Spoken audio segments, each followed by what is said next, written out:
The iron rims of the wagon wheels groaned against the frozen mud of Pennsylvania. Pennsylvania in 1888 did not forgive the unprepared. The sky was the color of a bruised plum. It hung heavy with the promise of more snow. I pulled my wool coat tighter around my chest. The damp cold felt like 1,000 needles pricking through my skin. I was Arthur, a man who measured his life in acres and livestock. My old dairy cow had died 3 days ago. She fell in the middle of a milk run. A farm without a cow is a house without a heartbeat. I had heard of a small holding near the edge of the Blackwood Valley.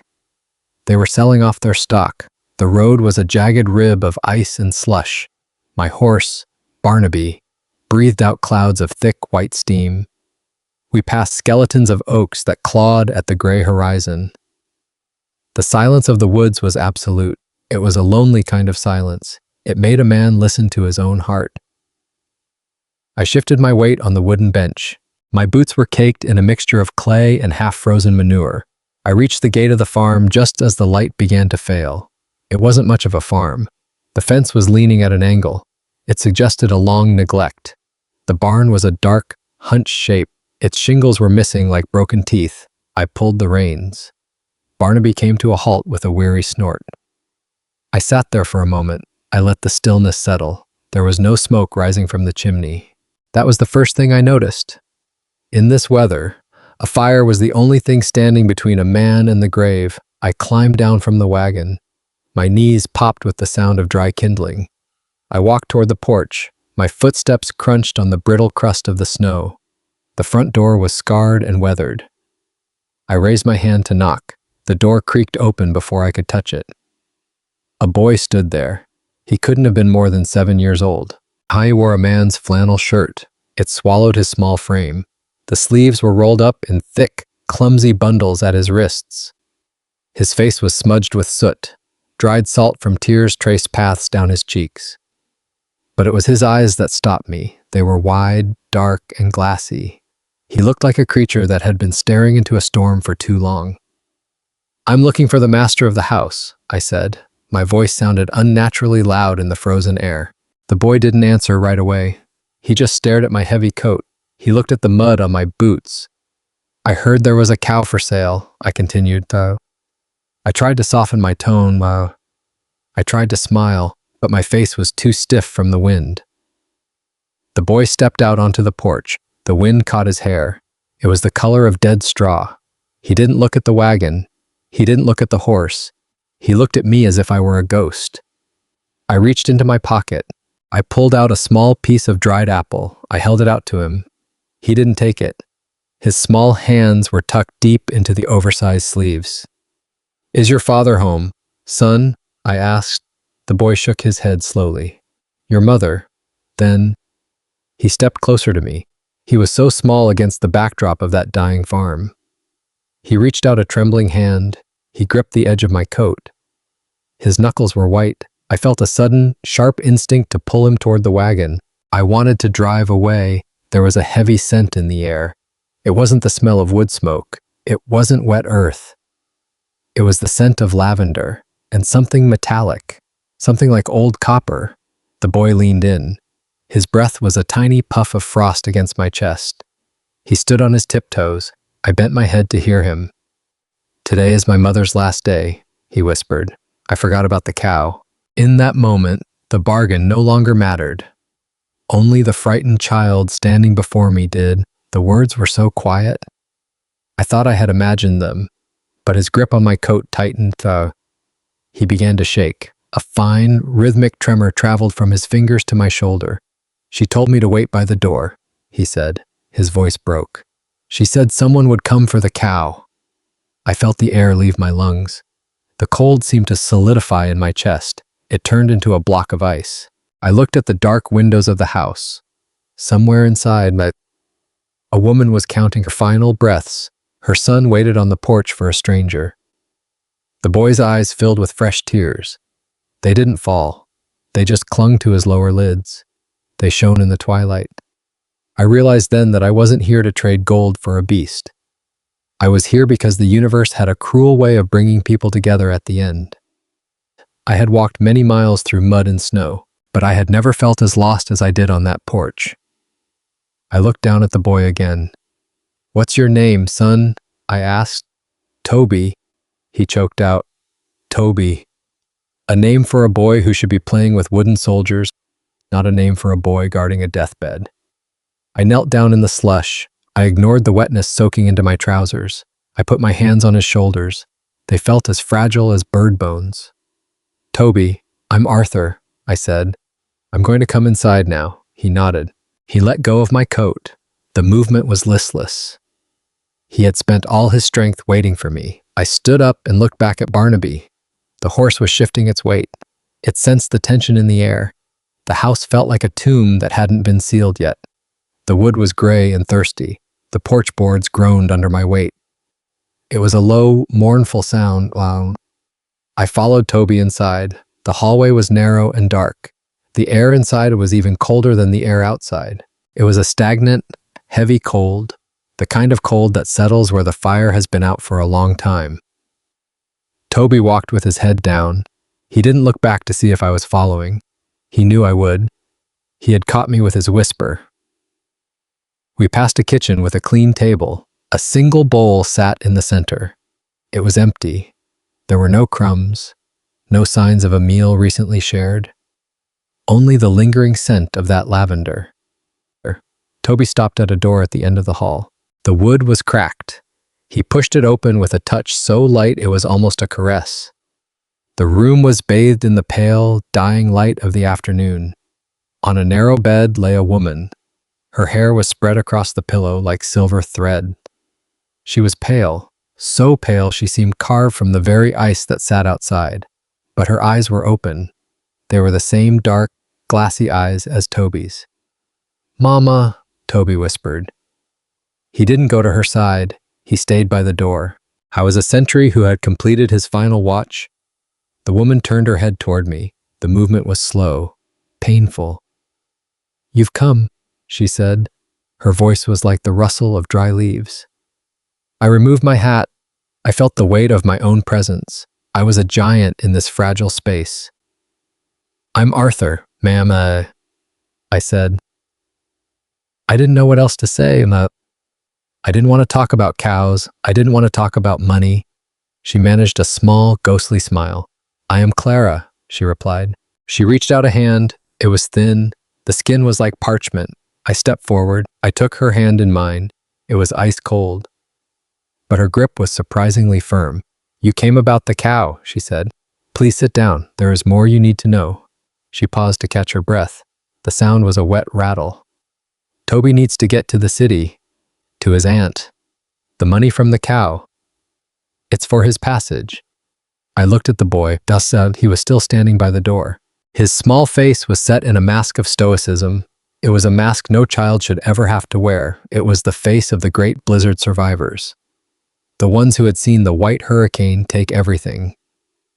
I remembered the stories from March, hundreds dead in the drifts, families torn apart by the relentless white. Clara must have survived the storm, but she hadn't survived the aftermath, the poverty, the exhaustion. "I'll take the cow," I said. I didn't even ask the price. I didn't care. "And I'll see the boy to the station." Clara's eyes closed for a moment. A single tear escaped. It ran down into her hair. "Thank you," she breathed. The room fell silent. The only sound was the wind whistling through the gaps in the walls. I felt a surge of something I hadn't felt in years. It wasn't just pity. It was a deep, aching respect. This woman was dying in a frozen house. Yet her only thought was for her son's future. She had kept him alive. She had kept her dignity. She had waited until she knew he would be safe. That was the truest form of courage. Not the courage of soldiers on a battlefield, but the courage of a mother in a wasteland. I looked around the room. On a small table sat a daguerreotype. It was a man in a Union uniform. He had a brave, wide smile. "My Thomas," Clara whispered. She saw me looking. "He fell at Gettysburg," Clara whispered. The official letter came weeks later. She looked at Toby. "He has his father's heart. He's a good boy, Arthur." I squeezed her hand. "I can see that," I said. I thought of my own life, my empty house, my fields that needed tending. I had lost my wife, Martha, to the fever 5 years ago. I had spent those years in a fog of work. I had built walls around my heart. I thought that was how a man survived, by becoming as hard as the ground he tilled. But looking at Clara, I realized I was wrong. Dignity isn't found in isolation. It's found in the connections we make, in the sacrifices we offer to those we love. Even to strangers. Clara pulled me closer, her eyes searching mine. Arthur, please hear everything before you decide what happens to Toby. I felt a lump form in my throat.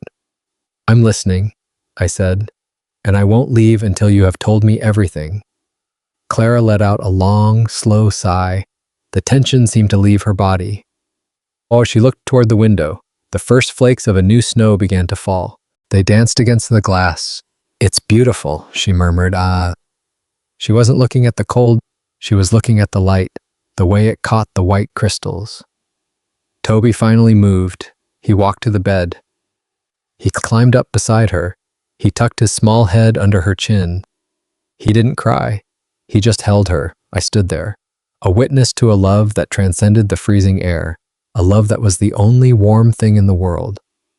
I thought about justice, how unfair it was that this woman was dying here, while men in silk hats in Philadelphia grew rich. But then I looked at Toby. I saw the way he looked at his mother. Justice wasn't a bank account. It wasn't a warm house.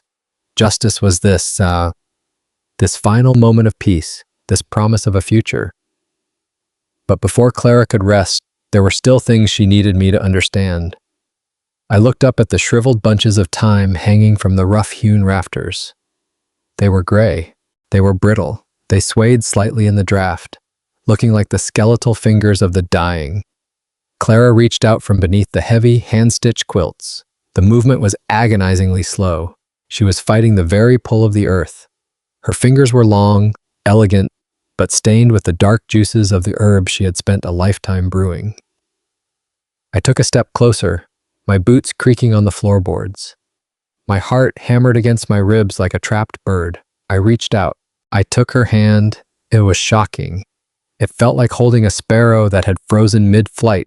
There was no heat left in her skin. There was only the memory of warmth. Toby stood by the bedpost, his face a mask of solemn, adult grief. He didn't move. He didn't cry. He simply existed in the heavy silence between us. I realized then that this room was more than a bedroom. It was a sanctuary. It was a place where the clocks had no power. Outside, the great blizzard of 1888 was rewriting the map of Pennsylvania. The roads were vanishing. The world was turning into a white void. History would call this the Great White Hurricane. They would speak of the hundreds who died in the drifts. They would talk about the ships wrecked in the Atlantic. But here, the only thing that mattered was the flickering beeswax candle. Clara squeezed my hand. The strength in her grip was a revelation. It wasn't the strength of muscle. It was the iron will of a mother anchoring her soul to the world for one last moment. "The cow is in the barn," she whispered. Her voice was a dry rasp. She was trying to honor a bargain I no longer cared about. She was providing for her son with her final, precious breaths. "Don't worry about the cow, ma'am," I said. My voice felt too loud, too raw. I leaned down, bringing my face close to hers. "I'm Arthur," she nodded. Her eyes were dark and piercing. She wasn't just looking at me. She was reading me. She seemed to be searching my face, trying to decide whether I was a man she could trust. I saw a flicker of the woman she had been. The sickness had claimed her lungs, but it hadn't touched her dignity. She was a queen in a kingdom of shadows. The scent of the room changed. The beeswax grew thick. It mixed with the lavender, creating a cloying, heavy sweetness. It felt like the air was turning into amber. It was sealing us in. It was keeping the end at bay for just a few more heartbeats. I looked at the quilts again. My eyes caught a small, irregular patch of red velvet. It was vibrant. It was a scrap from a fancy dress, a relic of a different life. It seemed impossible in this humble, dirt-poor farmhouse. It was a silent testament to a girl who had once danced, a girl who had once expected the world to be a place of music and light. Now, Her world was the size of a pine bedstead, and I was the only witness left. I felt a surge of protectiveness that tasted like salt and iron. It was sharp. It made me want to stoke the hearth until the walls glowed red. I wanted to push the shadows back into the corners with my bare hands. But I was just a man with a wagon. I was just a man who had come to buy an animal. I looked at Toby. He was leaning against the bedpost, his eyes fixed on his mother's profile. I was learning the most brutal lesson a child can endure. I was learning that the world continues to turn even when your sun is setting. I squeezed Clara's hand back, matching her pressure. I wanted her to feel the weight of my presence. I wanted her to know she wasn't crossing the threshold alone. She closed her eyes, her breathing turning ragged. Each inhale was a hard-won victory. Each exhale was a small surrender. The room seemed to pulse with the rhythm of her struggle. I looked at the herbs again. I saw the strings that tied them. I saw the careful way they had been harvested. Someone had loved this house. Someone had fought the Pennsylvania winter for years to keep this fire burning. Now, the baton was being passed.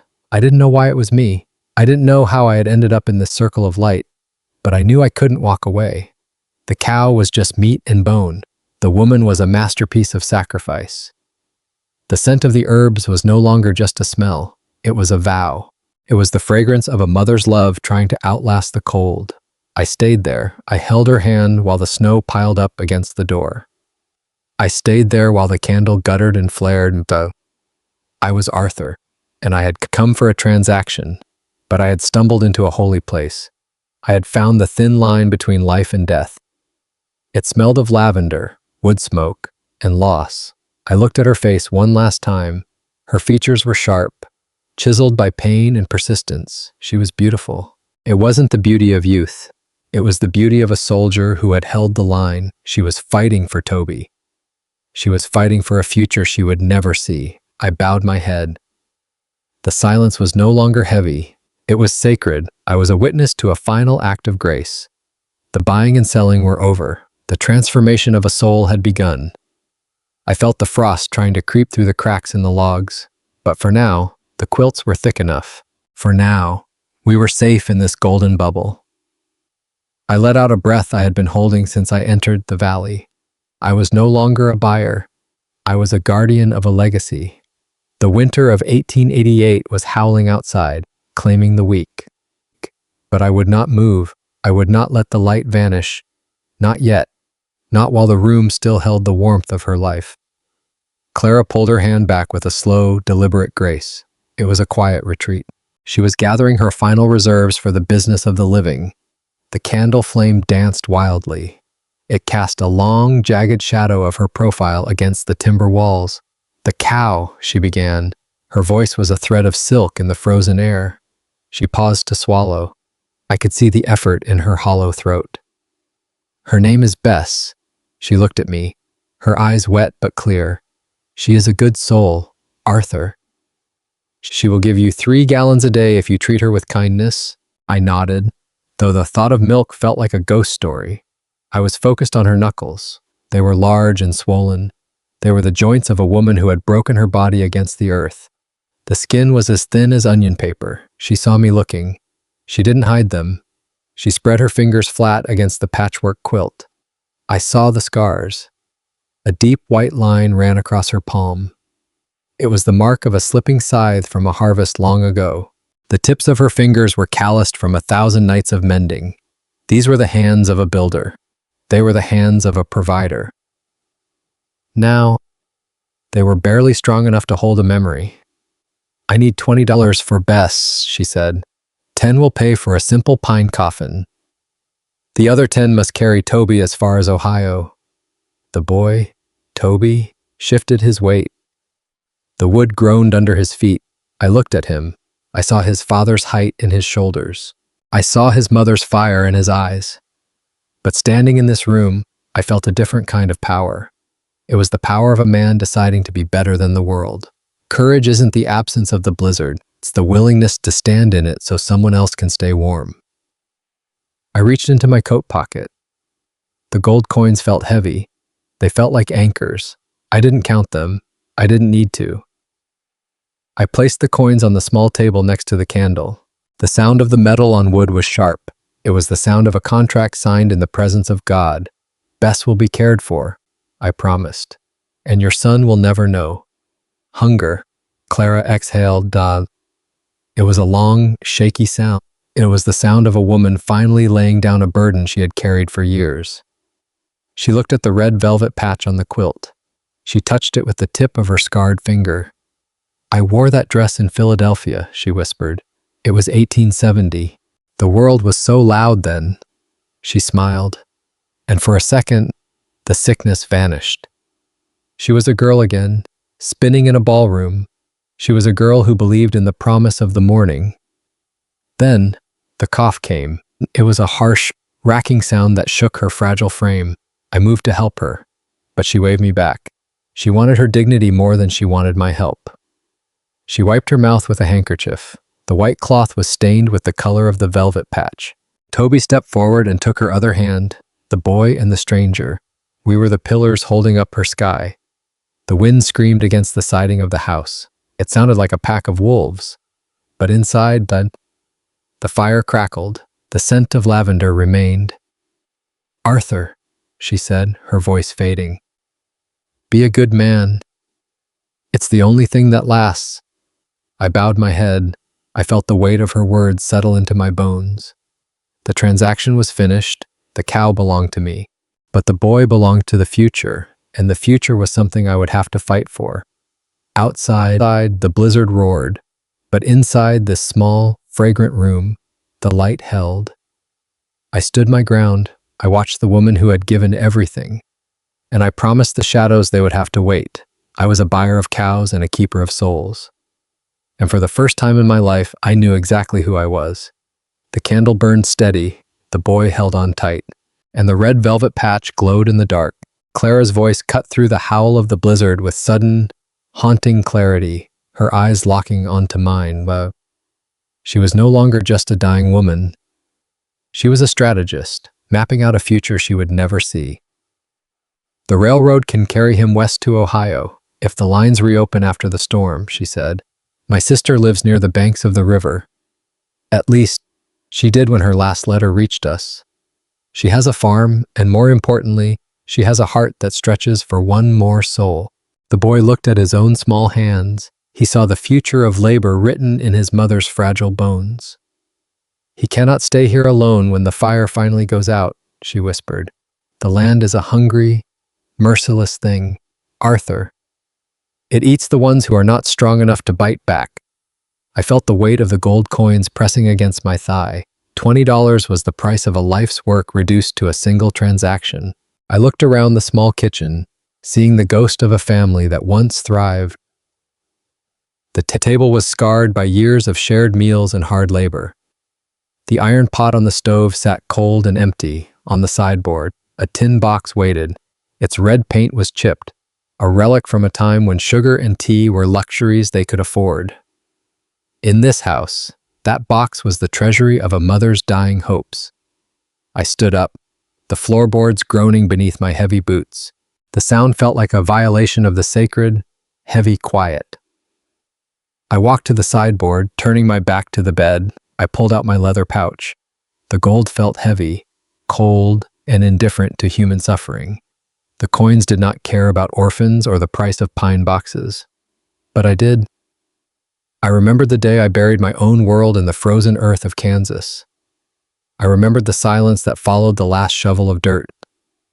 I refused to let that silence swallow Toby, not yet. I opened the tin box. Inside lay a single lock of blonde hair tied with a blue ribbon. There was a dried prairie rose, brittle and gray. It was the sum total of a life's sentiment. I reached into my pouch and pulled out 3 double eagles. $60. It was nearly every dollar I had saved for the spring planting. It was more than this entire farm was worth in its current state. It was more than I had intended to spend in a whole year of trading. I placed them gently inside the box, burying the gold beneath the lock of hair. I didn't want her to see the charity. I wanted her to believe the cow had saved her son. A woman like Clara deserved to die with her dignity intact. She needed to believe she had successfully bargained for a miracle. I closed the lid with a soft, metallic click. The sound felt like the closing of a long, painful chapter. "The price is more than fair." "Clara," I said, my voice thick with a sudden lump.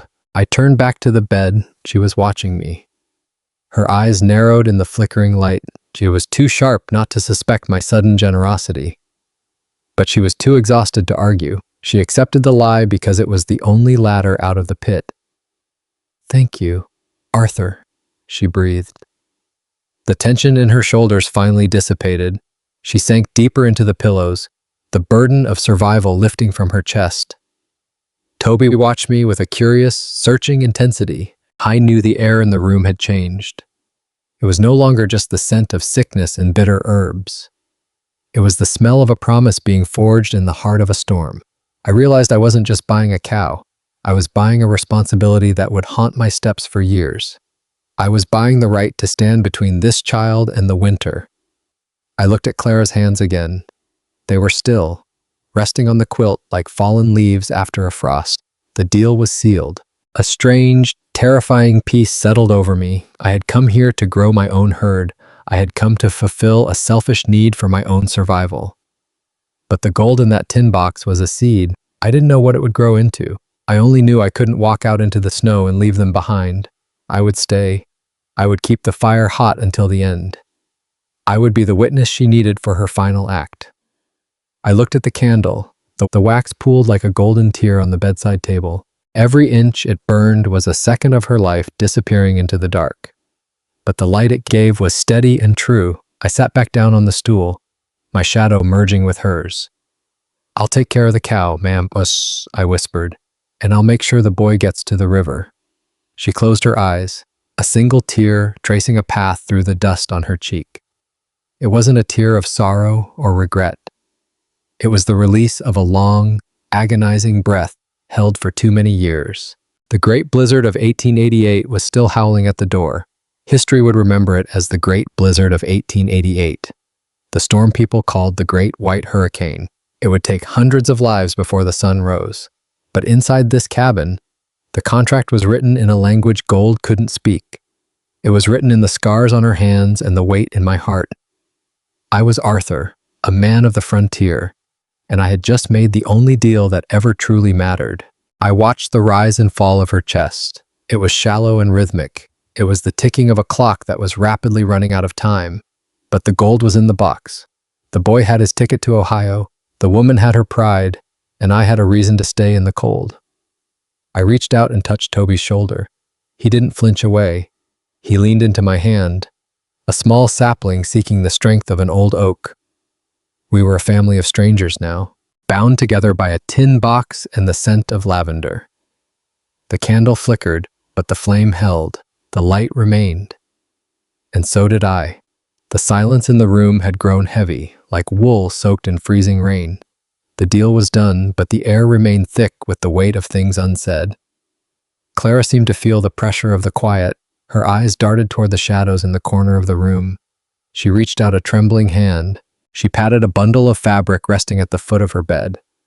"It is not just a cow you are taking from this farm, Arthur," she said. Her voice was a soft, dry rasp. "You are taking the last of my strength." She pulled at the edge of the bundle. She dragged it toward her with an effort that made her breath hitch painfully. It was a collection of quilts, stacked high and smelling of cedar. She laid the top one across her lap.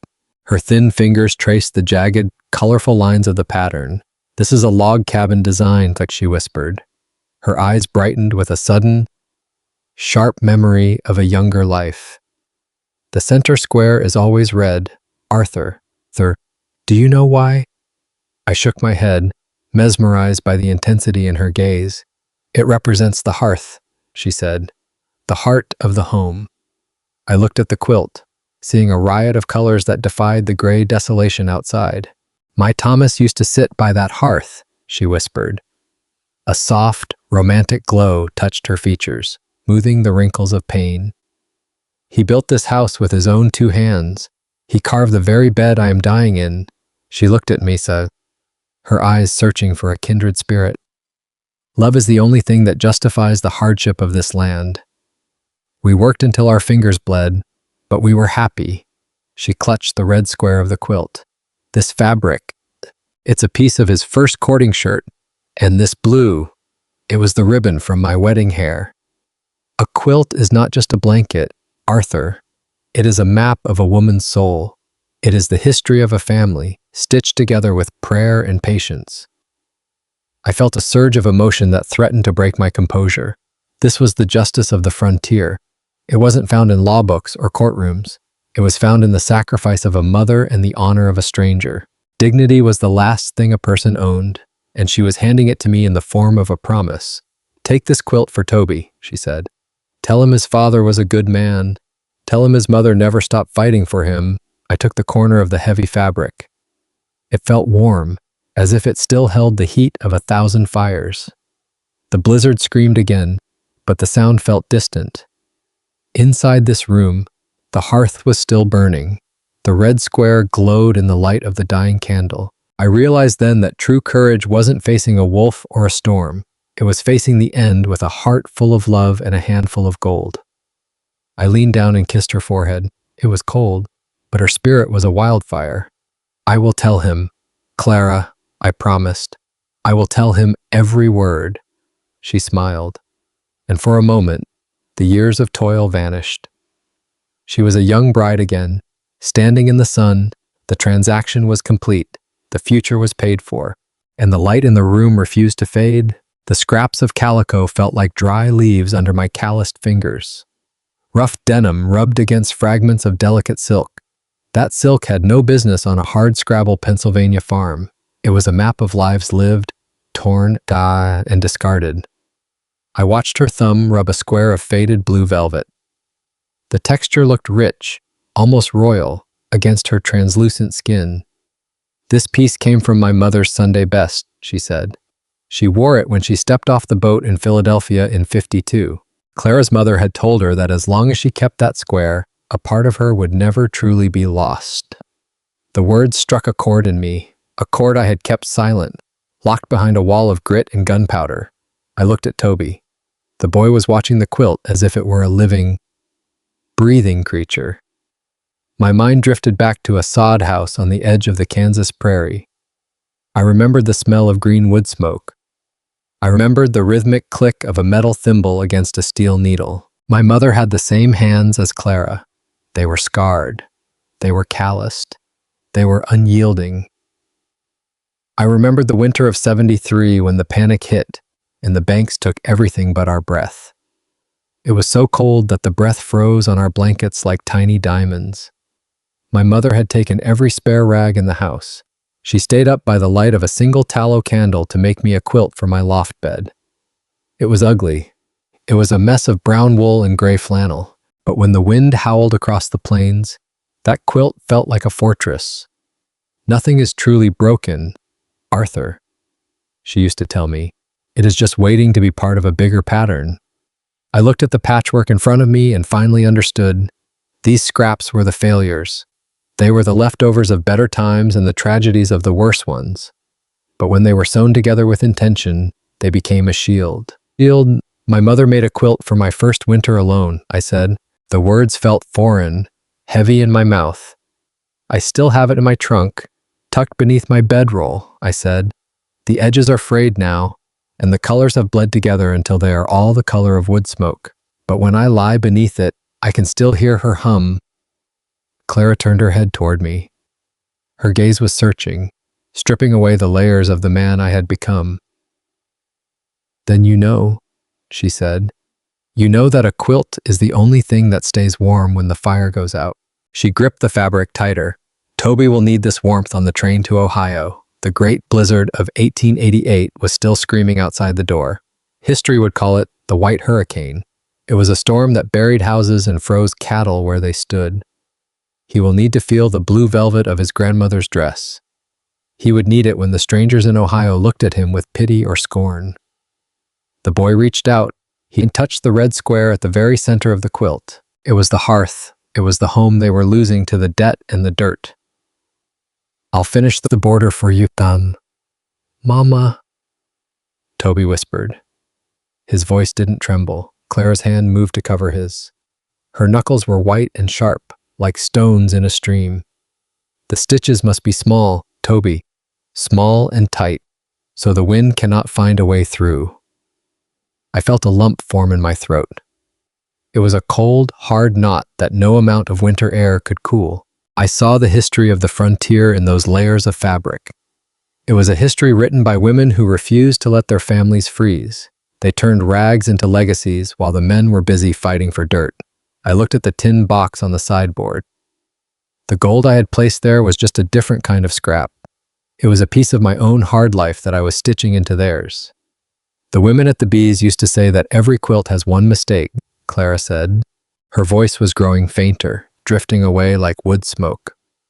Only God is perfect, they'd say. I think the mistake in this one is that I ran out of time. She looked at me with a silent plea. It had nothing to do with the gold or the cow or the land.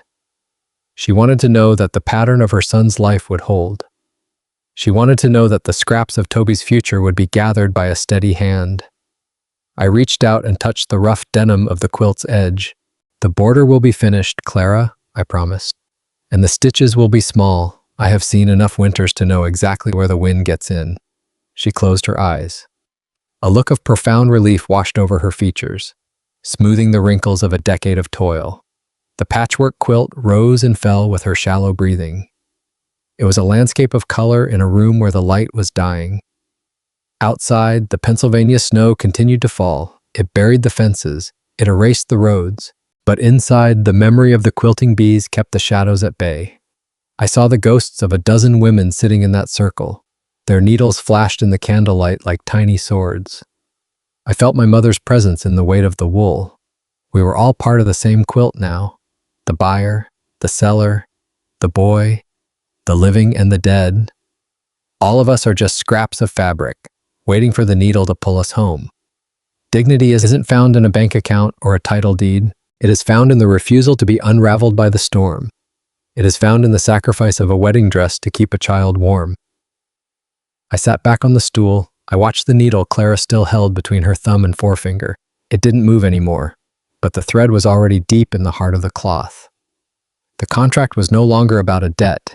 It was about the warmth that survives the grave. It was about the patchwork of a life that refused to be forgotten. I stayed there as the candle flickered and guttered. The memory of my mother's quilts wrapped around me like a prayer.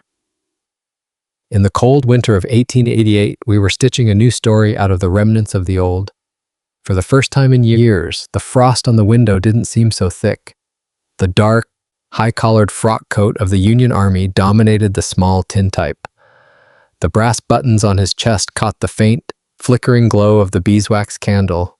They shone like tiny, fallen suns against the backdrop of a dying century. That is Thomas, Clara said, her voice a dry whisper that barely carried across the room. The sound was like the rustle of dead leaves against a window pane. I looked from the frozen, youthful face in the photograph to the woman fading in the bed. Time had been a cruel thief, stealing the bloom but leaving the bone. I saw the resemblance immediately in Toby's wide, honest eyes.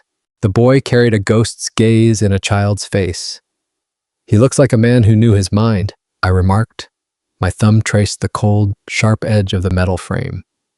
Clara let out a jagged breath that rattled in her narrow chest. He knew his duty, Arthur. She paused, her eyes searching a corner of the room I could not see. That was his blessing and our curse. She shifted beneath the heavy, hand-stitched blankets. Her thin fingers found the edge of the patchwork quilt, gripping it with white-knuckled intensity. He joined the 20th Pennsylvania in the spring of '63, the year of the Great Rebellion's turning point. He told me the war would be over by the time the corn was ready for harvest. A lie told by 1,000 men to 1,000 women. He said the Union needed men who knew how to handle a rifle and a horse. He had been a farmer, not a soldier, but the land was calling for blood instead of seed that year. I sat back down on the creaking wooden chair. The weight of the photograph felt disproportionately heavy in my palm.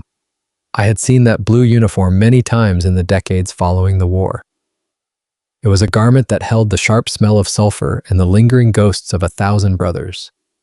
Gettysburg, she whispered. The word hung in the air like a cold, suffocating mist. He fell on the third day, near the stone wall at the top of the ridge. Cemetery Ridge, The high water mark of a broken nation. They sent a letter later saying he didn't suffer. She closed her eyes, a single tear escaping to track through the deep map of her wrinkles. But they tell that to every widow to keep the night from getting too dark. I looked at the young man's face again. He didn't look like a hero or a martyr yet. He looked like a boy who should have been worrying about the price of seed corn and the health of his livestock. I was only 20 when the official letter arrived. Bah, Clara continued. Her gaze was fixed on the rough-hewn beams of the ceiling. I had a farm that needed a man's strength and a heart that was suddenly hollow. The Pennsylvania hills are beautiful, but they are indifferent to grief. The government eventually sent a pension, but the coins were few and the winters were many. I thought of the thousands of women like her scattered across the Allegheny Mountains. They were the silent, invisible army left behind in the wake of the cannon's roar. They fought their own private battles against hunger, taxes, and the crushing weight of loneliness. Clara had spent 20 long years paying the debt of a husband's honor. She had broken her back on the rocky soil to keep a roof over her head. She had traded the beauty of her youth for the survival of a home that was now falling to pieces. The doctor says my lungs are simply tired, she said. A ghost of a smile touched her pale, cracked lips. But I think it is my soul that has finally worn thin. It was the exhaustion of a marathon runner who could finally see the finish line. I have been carrying Thomas's ghost and Toby's future all by myself for too long. I saw the absolute truth in her translucent skin.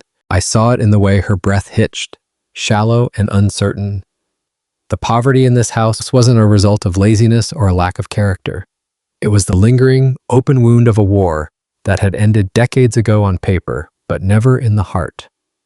She was a casualty of Gettysburg, just as surely as the men buried under the sod of those peach orchards. "You did well, Clara," I said. My voice was thick with a respect I hadn't expected to feel when I first knocked on her door. "You held the line." She turned her head slowly to look at me. Her eyes were shimmering with unshed tears and a fierce, maternal pride. I just wanted him to have a father's name he could be proud of. She looked at Toby, who was watching us with the gravity of an old man. I wanted Toby to know that his father died for something bigger than this small, rocky farm. Toby moved closer to her side, his small hand resting protectively on her arm. He looked at the photograph in my hand with a quiet, solemn intensity. He was the living bridge between a fallen soldier and an uncertain tomorrow.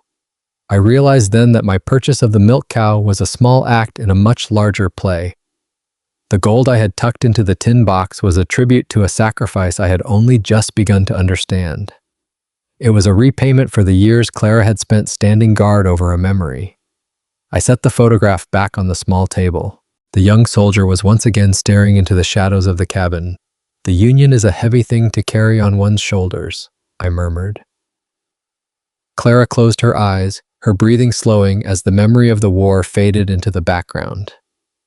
"It was his choice to go," she whispered. "It was mine to stay. Outside." The wind shrieked against the logs of the cabin. It was a lonely and bitter sound, the voice of the wilderness reclaiming its own. I looked at the dwindling woodpile near the hearth. I knew I would be chopping more wood before the night was through. I owed it to the boy in the tintype who never came home. I owed it to the woman who had refused to break until the very end. The history of this land wasn't written in the leather-bound books of generals. It was written in the thick calluses on Clara's palms. It was written in the gray, filtered light of a widow's kitchen. I sat in the heavy silence. The weight of the 19th century felt like it was pressing down on us all. We were a nation of fragments, held together only by the grit of those who remained. I looked at Toby, then back at the dying fire. The boy would need more than a cow to survive the coming years of the Gilded Age. He would need the steel strength of the woman in the bed. He would need the quiet courage of the man in the frame. I resolved to stay until the fire went out for good. I would be the witness she had prayed for in the dark. I would ensure that the sacrifice made at a stone wall in '63 wasn't wasted in a cold cabin in '88. Justice was not a gavel or a law. Justice was the preservation of a legacy against the cold. The photograph seemed to watch me from the table. The young man in the Union blue didn't look so far away anymore. The silence in the room changed. It was no longer the heavy quiet of a winter night. It was the thinning of a thread. The wax from the beeswax candle had pooled into a translucent, golden lake. The flame guttered, casting long, frantic fingers of shadow across the log walls. Clara's breathing had become a shallow, rhythmic rasping. It sounded like dry corn husks rubbing together in a November wind. Toby sat on a low stool by the hearth, his head resting against the warm stones. Sleep had finally claimed the boy.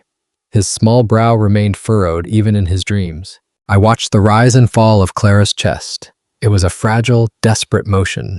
Suddenly, her eyes snapped open. They were not clouded by the fog of her illness. They were bright with a terrifying, lucent clarity. She reached out from beneath the wool blankets.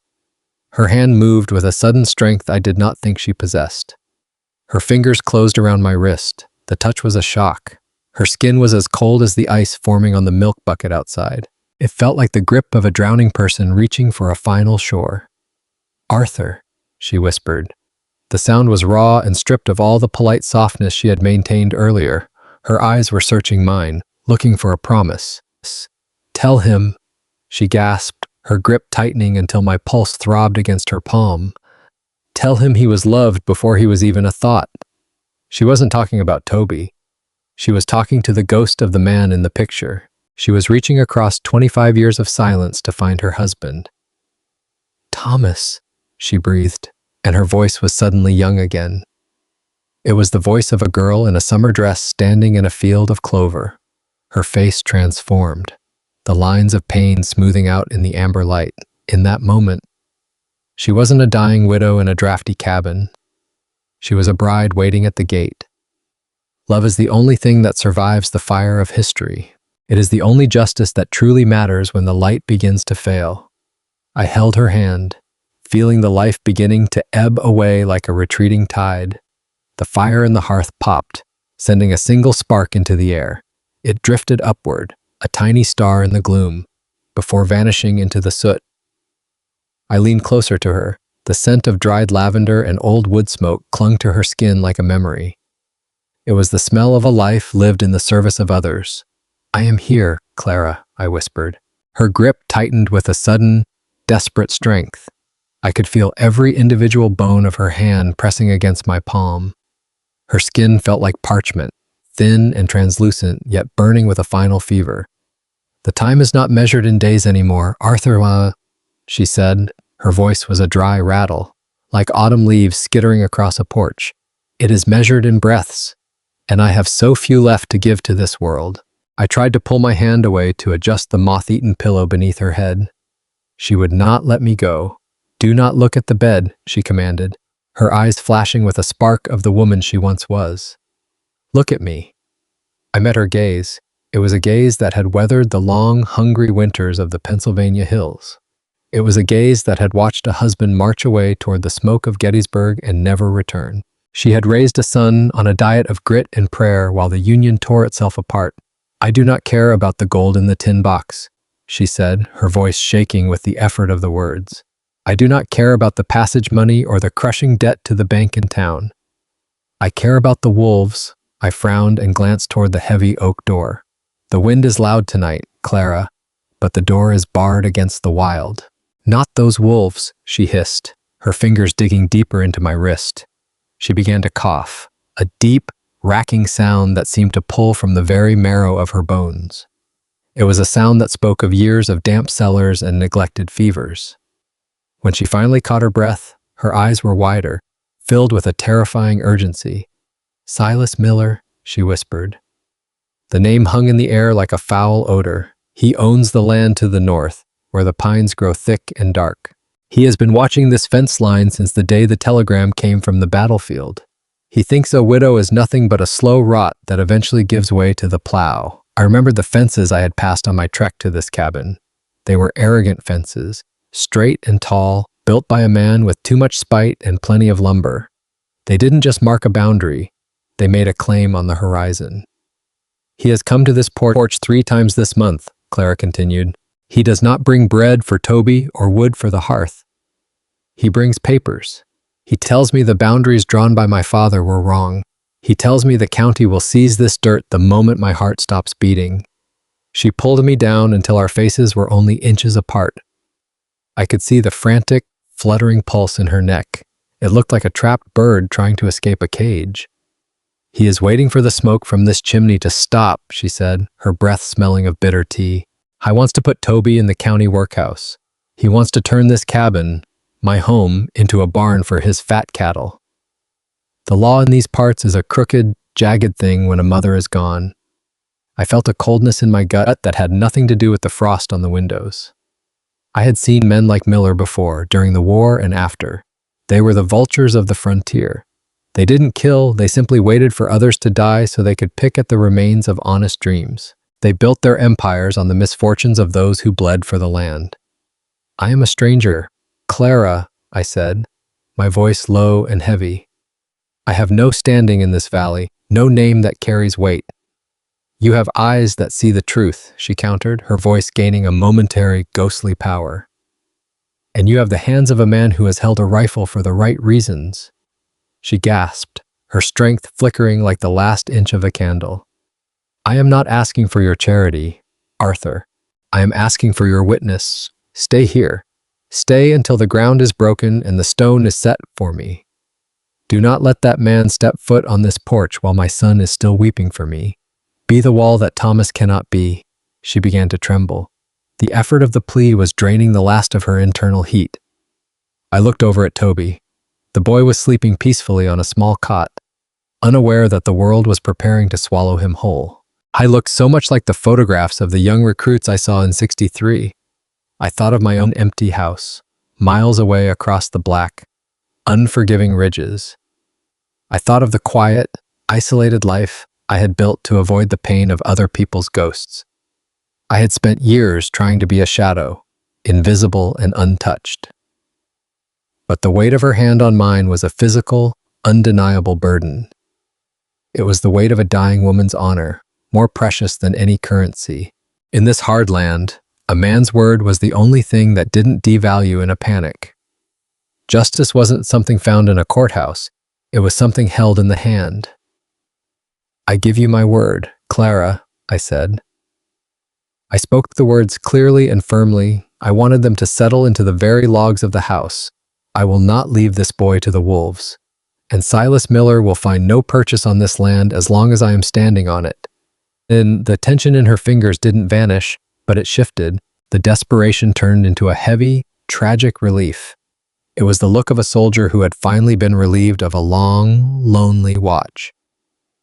Promise me, she choked out, a single tear carving a path through the dust on her cheek. Swear it on the memory of your own mother and the women you have loved. I thought of my wife, Martha, and the way she used to hum while she mended my coats. I thought of the dignity she maintained even when the sickness took her. I swear it, I said, my heart feeling thick in my chest.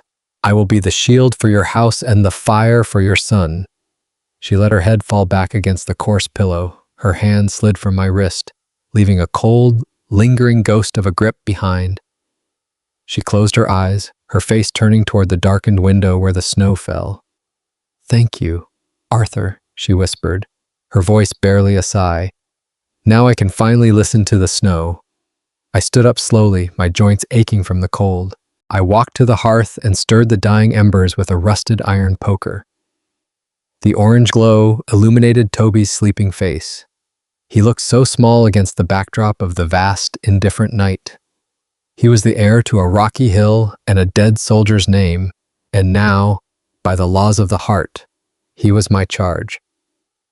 I walked to the window and scraped a small circle in the thick frost. Across the white, moonlit expanse of the valley, I saw a single light burning in the distance. It was the Miller farm, a sprawling house of stolen ambition. It sat there like a predator's eye, unblinking and patient. Miller was waiting for the morning. I was waiting for the silence to settle over this cabin like a shroud. I checked the heavy iron bolt on the door. It was sturdy, but it wouldn't stop a man with a deed and a corrupt sheriff. I felt the weight of the pocket knife in my coat and the memories of the bayonet in my mind. I was an old man, and I had come here only to buy a cow to sustain my own lonely life.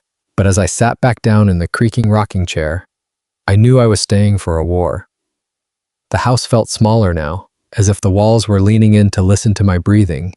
Every creak of the timber sounded like a footstep in the deep snow outside. I realized that Clara hadn't just sold me a cow or asked for a favor. She had bequeathed me a struggle. She had seen the exhaustion in my soul and given me a reason to wake up tomorrow. It was a cruel gift, and yet it was the most beautiful thing I had received in years. The candle finally drowned in its own melting wax. The room plunged into a deep, velvety blue. The only light came from the rhythmic, dying pulse of the fire. I sat in the dark, my eyes fixed on the door, my ears tuned to the wind. I was the sentinel now. I was the bridge between the dying world of the past and the living world of the future. The wind howled, a long, mournful cry that tore at the wooden shingles. But inside the cabin, the air stayed perfectly still. I reached out and touched the rough edge of Toby's wool blanket. He shifted in his sleep, mumbling a word I couldn't understand. But he did not wake. I would be here when he did. I would be here when the sun rose over the white, frozen fields. And I would be here when Silas Miller came to claim what wasn't his. A promise made in the dark is a heavy thing to carry into the light. It requires a spine of iron and a heart that has forgotten how to fear. But as the hours ticked toward dawn, I felt the strange, forgotten strength of it. It was the first time in a long time that my hands felt steady and my purpose felt clear. I watched the frost grow thicker on the glass, forming patterns like lace on a wedding dress. The world outside was a frozen desert, beautiful and lethal. But inside this small, fragile space, there was a fire that had not yet gone out. I would keep it burning. I would keep the wolves at bay with everything I had left, because a man who fails a dying woman has no place in the kingdom of heaven or the company of men. Courage is not the absence of fear, but the realization that something else is more important. For Clara, it was her son's future. For me, it was the chance to be a man of honor one last time. The snow continued to fall, burying the tracks of the past. But my footprints were already set in the floorboards of this house. I would not be moved. I waited for the light, ready for the battle that was surely coming. The silence was no longer a void, it was a preparation. The legacy of the Union wasn't just in the maps or the Capitol. It was in the protection of a widow's porch. It was in the safety of a sleeping child. I leaned back, my hand resting on the arm of the chair, watching the shadows dance. The morning would bring Miller. But tonight, I held the line. I was the last veteran of a war that never truly ended. The war for the soul of the land. I closed my eyes for a second, feeling the peace of a settled heart.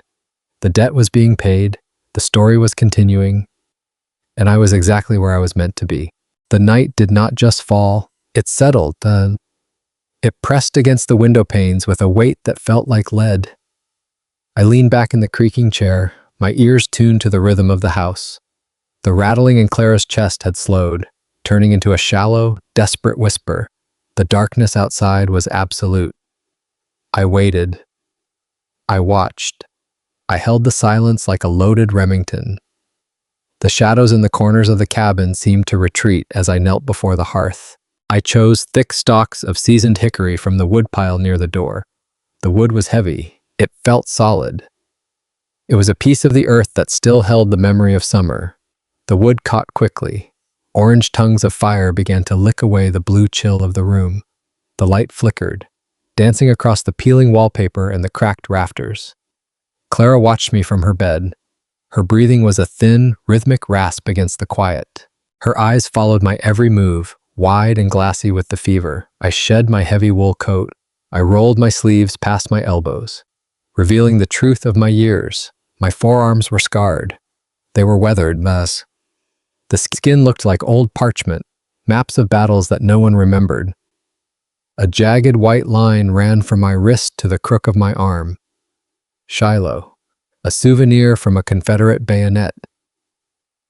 I turned toward the small pantry. It was a hollow space. I found a sack of dried flint corn. I found a small, shivering slab of salt pork. The pantry was nearly bare. It was the story of a hard Pennsylvania winter that had outlasted the harvest. I took a heavy cast iron pot from its hook. The iron was blackened by a decade of fires. It was heavy enough to hold the heat of 1,000 meals. I began to shave the salt pork into thin, translucent ribbons. The knife was sharp. I had honed it on a river stone until it could slice the wind. The rhythm of the blade hitting the cutting board was steady. It was a domestic heartbeat in a house of dying echoes. Toby crept out from his corner. He moved like a ghost, his bare feet silent on the floorboards. His eyes followed my hands. He didn't speak. His hunger was a palpable thing. It was a quiet ache in his small, narrow frame. "Your mother tells me you're a fair hand at the butter churn," I said. My voice was a low rumble.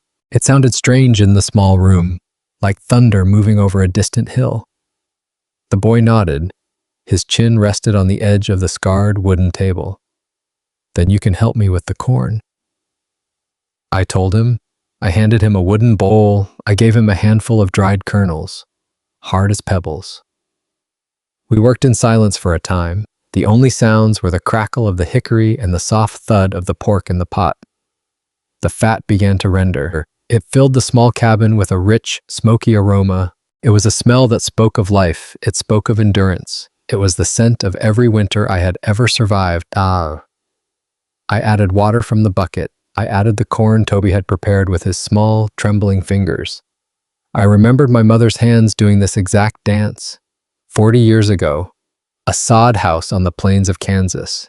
She used to say that a hot meal was the only thing that could truly defeat a ghost. She was a woman of the frontier, a woman who knew that dignity was often found at the bottom of a soup bowl. I stirred the pot with a long wooden spoon. I watched the steam rise in white plumes, curling toward the ceiling. The heat of the stove began to radiate. It softened the hard edges of our reality. Clara shifted. She pulled herself up against the headboard. She used a strength that shouldn't have been there, a final surge of the spirit. The smell of the soup had reached her. It was a tether. It was a rope pulling her back toward the world of the living. "It smells like a Sunday," she whispered. Her voice was a ghost of a smile. I remembered Sundays before the war, the sound of church bells, the smell of clean linen, the feeling that the world was a permanent thing. I brought Toby over to the hearth. "Help me stir," I said. His small hand rested over mine on the handle of the spoon. I felt the fragile warmth of his skin. It was a stark contrast to the iron cold of the world outside. He looked up at me. For the first time, the terror in his eyes had been replaced by curiosity. We were no longer a dying woman, a terrified boy, and a lonely stranger. In the glow of that fire, we were a kitchen, we were a dinner being made, we were a family. If only for an hour. I found 3 mismatched ceramic bowls on a shelf. One was chipped at the rim, another was stained by years of tea. They were clean. They were the last remnants of a life that had once been prosperous. I ladled the thick, yellow soup into the bowls. The steam fogged my spectacles. I carried the first bowl to Clara. I moved slowly. I moved as if the air itself might break if I rushed. I sat on the edge of her bed. I held the bowl out to her. Her hands were skeletal. The skin was stretched thin over knuckles that looked like polished stones. She reached out. Her fingers closed around the warm ceramic. I felt a shiver run down my spine. Her hands were trembling violently. The soup threatened to spill onto the tattered quilts. I placed my hand over hers. I steadied the bowl. I bridged the gap between her fading heat and my own. The sensation of her trembling against the solid heat of the ceramic was haunting. It felt like holding a bird that was trying to beat its wings one last time. It was the most intimate thing I had felt in years. She took a sip. Her eyes closed as the warmth hit her throat. A soft sigh escaped her lips. It was a sound of pure, complicated relief. "Thank you, Arthur," she said. She opened her eyes to meet mine. There was a clarity in her gaze now. It wasn't the clarity of health. It was the sharp, bright focus of a soul finding a moment of peace before the journey. Toby sat on the floor at the foot of the bed. His bowl was cradled in his lap. He ate with a quiet intensity. His small shoulders finally relaxed. I took my own bowl and sat in the rocking chair, the chair that belonged to the ghost of Thomas. The soup was simple. It was flavored only by salt and the smoky depth of the pork. But in that moment, it was the finest feast I had ever tasted. It tasted of justice. It tasted of the home I had walked away from 20 years ago. The hickory popped. It sent a spray of sparks against the iron screen. My father used to say that corn was the gold of the poor man, I said. I broke the silence with the truth of the earth. Clara nodded. Her hands were still wrapped tightly around her bowl, drawing the last of the warmth. It is the only thing that grows when everything else gives up, she replied. We sat there in the waning light. The shadows of the fire danced on the log walls. For an hour, the wolves at the door were forgotten. Silas Miller was a world away. The crooked boundaries and the stolen land did not matter here. The cold that waited to reclaim the room was held at bay. The steam and the hickory were my fortress. I watched Toby lick his spoon. His face was smudged with soot and yellow broth. He looked like a boy again. He was not a casualty of war and sickness. He was just a child who had been fed. I realized then that this was what Clara had truly asked of me. She didn't just want a gunman. She didn't just want a guard for her tin box. She wanted a witness. She wanted someone to see that they had been happy once. She wanted a memory of warmth to be the last thing Toby carried into the dark. I felt the weight of that responsibility. It settled into my bones like the damp of the trenches. It was a heavier burden than the gold. It was the weight of a human soul. Clara finished her soup. She handed me the empty bowl. Her hands were still now. The warmth of the meal had momentarily quieted the tremors of the end. She looked at Toby, then she looked at me. A profound stillness settled over her face. It was the face of a woman who had finished her work. She had seen her son fed. She had seen a fire built by a man of honor. I took the bowls to the small wash basin. The clink of the ceramic sounded loud in the quiet room. The fire had burned down. It was a deep, pulsing bed of coals, the red glow reflected in the window. I looked at the reflection and saw a man I hadn't seen in a long time. I saw a man who was no longer just a soldier. I saw a man who was a protector. I walked back to the chair. I picked up my rifle. The iron was cold, but my heart was not. The night was far from over. The real battle was coming with the dawn. But for now, the cabin was a sanctuary. The scent of corn and salt pork lingered in the air. It was the smell of a life well defended. I leaned my head back. I closed my eyes. I listened to the wind. I was ready. I was exactly where I was meant to be. The debt was being paid in full, and the fire would not go out until the morning. Clara's hand was a fragile weight against mine. It felt like the wing of a bird that had flown too far against the wind. The skin was thin, translucent, and mapped with the blue veins of a life spent in labor. She didn't just pat my hand. She held it with a sudden, surprising strength. It was the grip of a woman who knew she was slipping away and needed one last anchor. "You are a good man, Arthur," she whispered. Her voice was a soft rasp, like dry leaves skittering across a porch. "Even if you have forgotten it." I didn't pull away. I couldn't. For years, my hands had only known the cold recoil of a Springfield rifle. They had known the grit of black powder and the rough reins of a horse. But here, in the dim light of a dying fire, they were being asked to hold something more precious. They were being asked to hold a memory. I looked at Toby. The boy was a curled shadow in the trundle bed. His chest rose and fell in the first honest sleep he'd had in days. The cornmeal and salt pork had done more than fill his stomach. It had silenced the wolves of hunger that usually paced in his mind. I sat back in the rocking chair, the wood groaning in sympathy with my own bones. I picked up the wooden spoon I had used to stir the pot. It was smooth, worn down by years of feeding a family I didn't belong to. Then, the world came knocking. It didn't knock with a polite hand. The heavy latch on the front door screamed as it was forced. The wood groaned, a sound of agony as the door was kicked inward against its frozen hinges. A violent gust of snow exploded into the room. The bitter, metallic scent of the blizzard collided with the warmth of the cornmeal, and beneath the snow, there was the rot. The smell of sour whiskey and unwashed skin flooded the air. Silas Miller stood in the threshold. He looked like a vulture draped in a moth-eaten wool coat. The snowflakes caught in his greasy beard didn't melt. They stayed frozen, just like the man himself. He didn't remove his wide-brimmed hat. He didn't acknowledge the woman dying in the bed. His boots were caked in the black, slushy mud of the valley.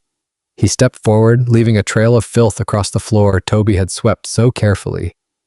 In his hand, he clutched a crumpled piece of parchment. It was yellowed and stained, as rotten as the teeth he bared in a sneer. "Time's up, Clara," Miller barked. His voice was a jagged saw cutting through the piece I had built.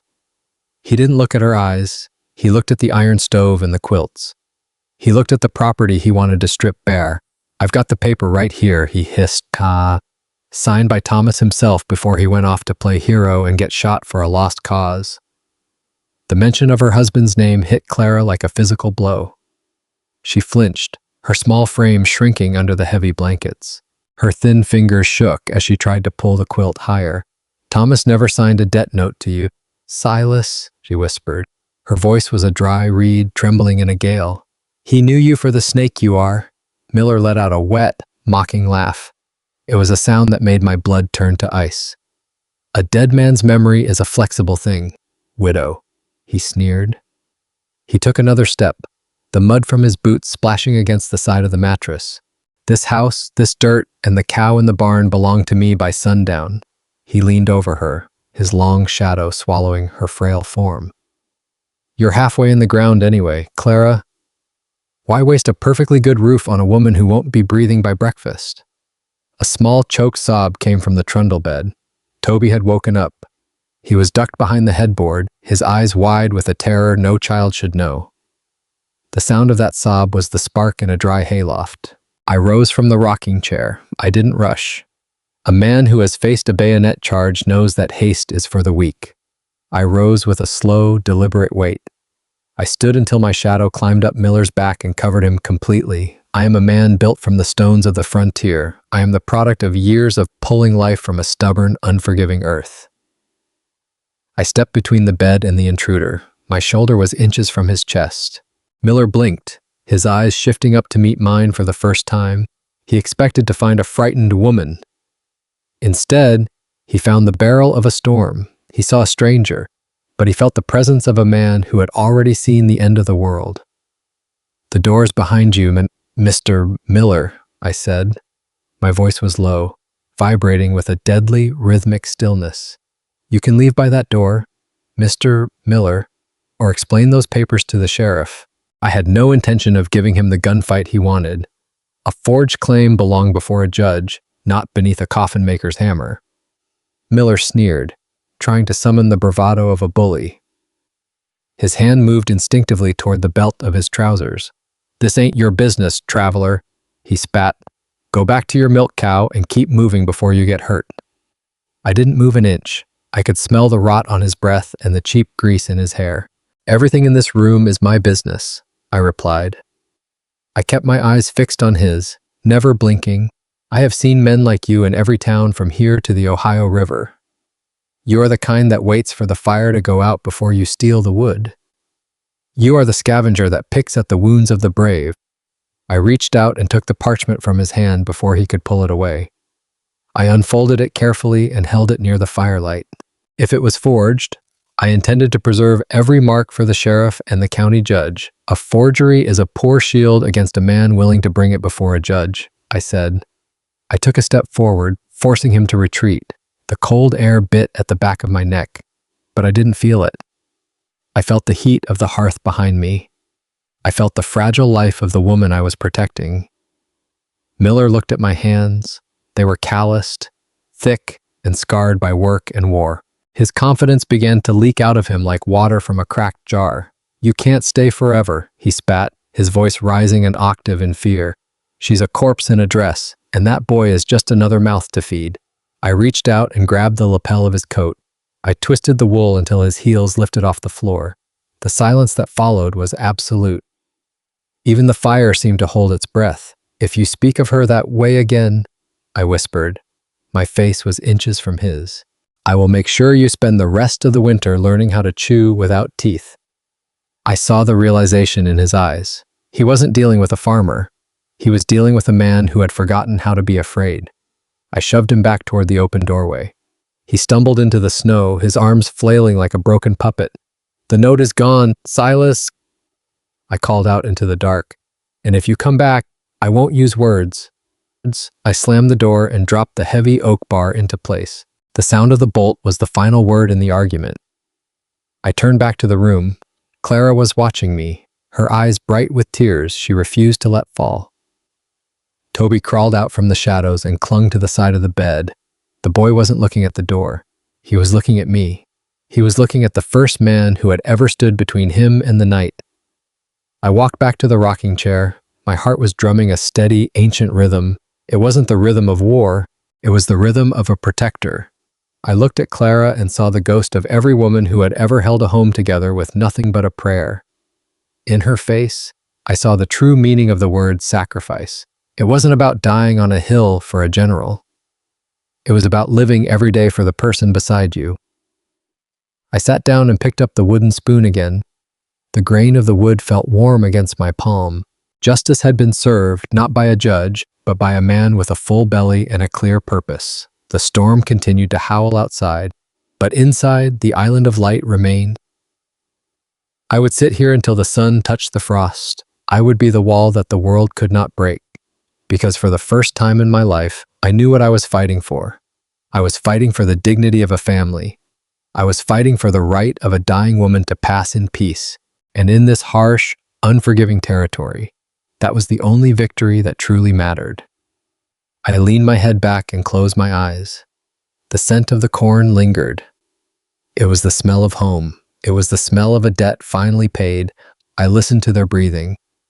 I was exactly where I was meant to be. The fire would burn until the morning, and I would be there to see the light. I saw the pupils of his eyes dilate in sudden, sharp fear. I released him with a shove that sent him stumbling back into the snowbank outside. He landed hard. His hat fell into the mud, a dark stain on the pristine white. "This ain't over," he yelled, scrambling to his feet. His face was flushed a violent purple. "I'll be back with the sheriff." "Bring the law," I called out into the biting dark.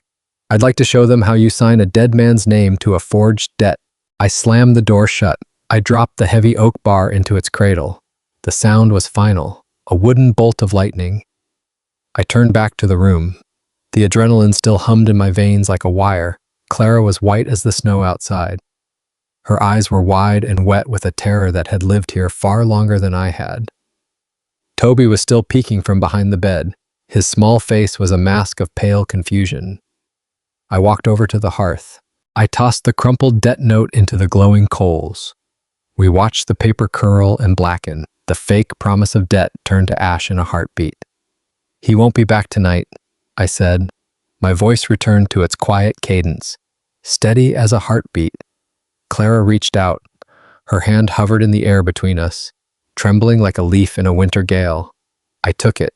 Her skin felt like ancient parchment, thin and translucent, but her grip was surprisingly firm, the strength of a woman who had held a world together. "He's been coming for weeks," she whispered. "Every time the wind howled, I thought it was his knock."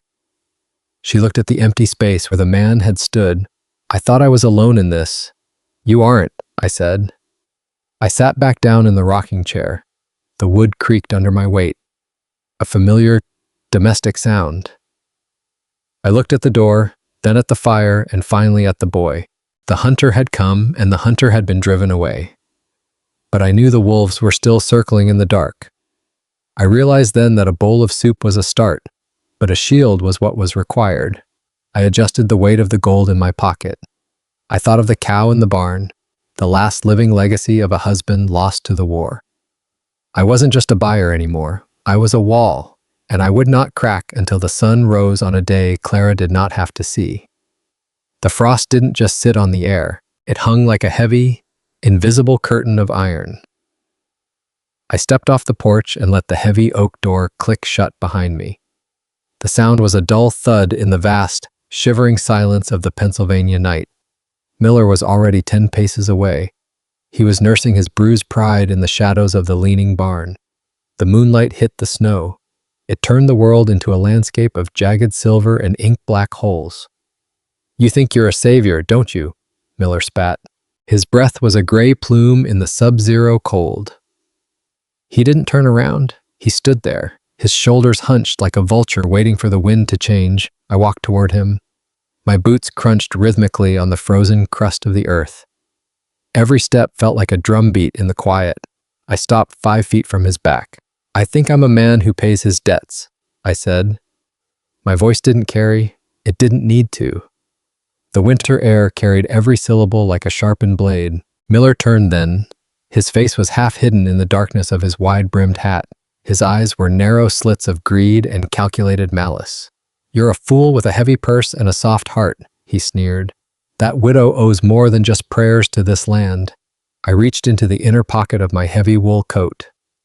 The leather of my glove groaned as my fingers closed around a crisp piece of paper. I didn't pull it out immediately. I looked up at the moon. It was a cold, indifferent eye watching us from the ceiling of the world. I thought of Clara inside. Her lungs were struggling for the very air that was currently freezing in my throat. I thought of the quilts she had spent her life stitching. Every stitch was a promise against the cold. She had told me once about her husband, Thomas. He had fallen at Gettysburg, just a few hours' ride from this very spot, and died in the peach orchard, his blood soaking the Pennsylvania soil so she could keep this porch. Now, I was the one making the promise Thomas couldn't finish. This is a bill of sale, I said. I pulled the paper into the silver light. I held it out, steady and unmoving. Miller hesitated.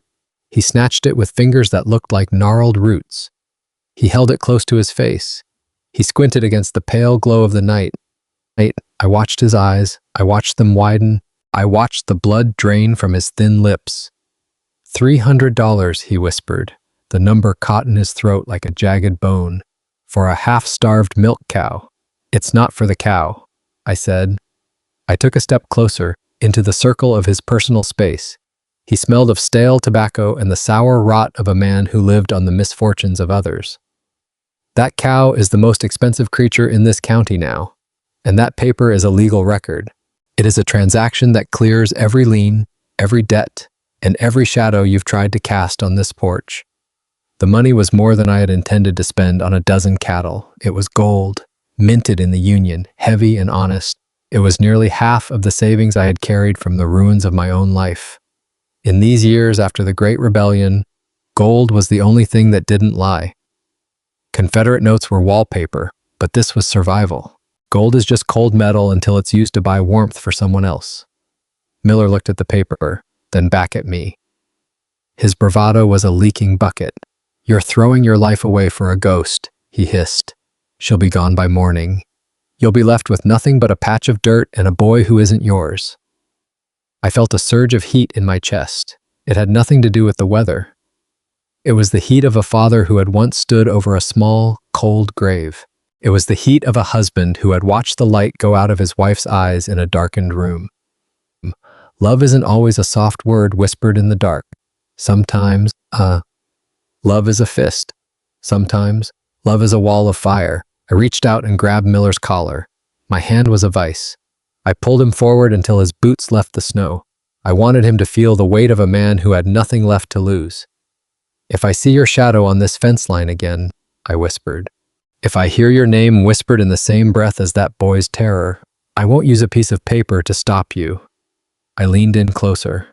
My nose was inches from his. I will bury you under the same dirt you're so hungry to own. And I will do it with the same smile I used to greet the sun. I saw the pupils of his eyes dilate. He saw the truth in me. He saw a man who had already been through the fire and didn't fear the burn. He saw the ghost of every soldier who hadn't come home. I released him with a shove that sent him stumbling into the side of the barn. The wood groaned under his weight. Take your forged notes and your hollow threats, I said. Go back to whatever hole you crawled out of. Miller didn't speak. He couldn't find the air. He tucked the receipt into his coat as if it were a holy relic. He only valued it for its weight in coin, but for me, it was a ransom. He scrambled toward his horse. His movements were frantic and clumsy. The grace of a predator turned into the panic of prey. I watched him mount up. The horse whinnied, its breath a white cloud in the moonlight. I watched him kick the beast into a gallop. He disappeared into the white haze of the tree line. The sound of the hooves faded into the distance. Silence reclaimed the valley. I stood there for a long time. The cold began to seep through my coat, but I didn't move. I looked at the barn.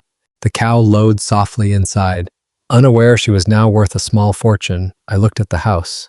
The light from the window cast a warm, amber glow onto the snow. It was a small island of mercy in a sea of ice. I thought about the word dignity in the city. They thought it was about fine clothes and high offices. Out here, on the edge of the world, dignity was something else. It was the right to die in the bed you shared with your husband. It was the right of a child to sleep without dreaming of the sheriff. It was the price a stranger was willing to pay to keep the darkness at bay. I turned and walked back toward the porch. Each step felt lighter than the last. The gold was gone, but my heart felt heavy with a different kind of wealth. I reached the door and paused. I wiped the snow from my boots. I didn't want to bring the world's filth back into that clean, quiet room. I pushed the door open. The heat of the hearth hit me like a physical embrace. Clara was sitting up.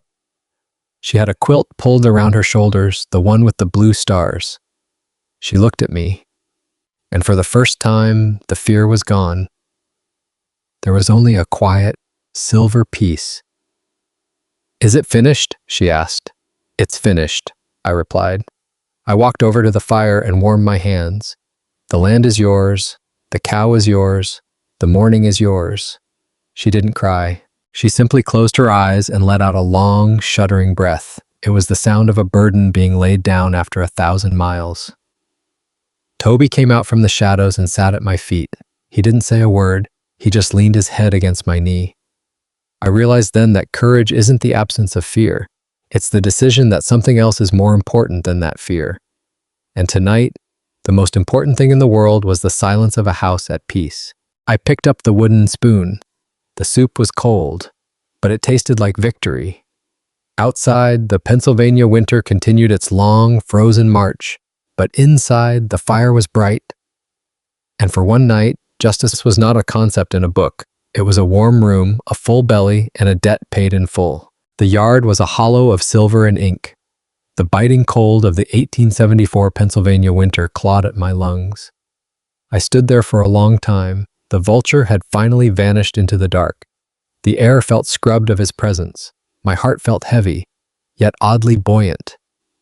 I turned my gaze toward the barn. The cow lowed softly in the darkness. She was more than livestock now. She was a promise kept. She was the legacy Clara was desperately trying to gift to her son. I had bought them the only thing that mattered. I had bought them a moment of grace. The cabin window flickered with a low, orange pulse. It looked like a lone star fallen into the snow. My gold was gone. I didn't miss the weight of it. It had been a cold, dead burden. Now it was a shield against the cruelty of the world. I was no longer a ghost passing through. I was the watchman of this final hour. I walked toward this porch. My boots crunched on the frozen crust of the earth. The steps felt lighter with every stride. The shame of my own past seemed to retreat into the shadows. I had secured dignity for a stranger. Perhaps that was the only way to find my own.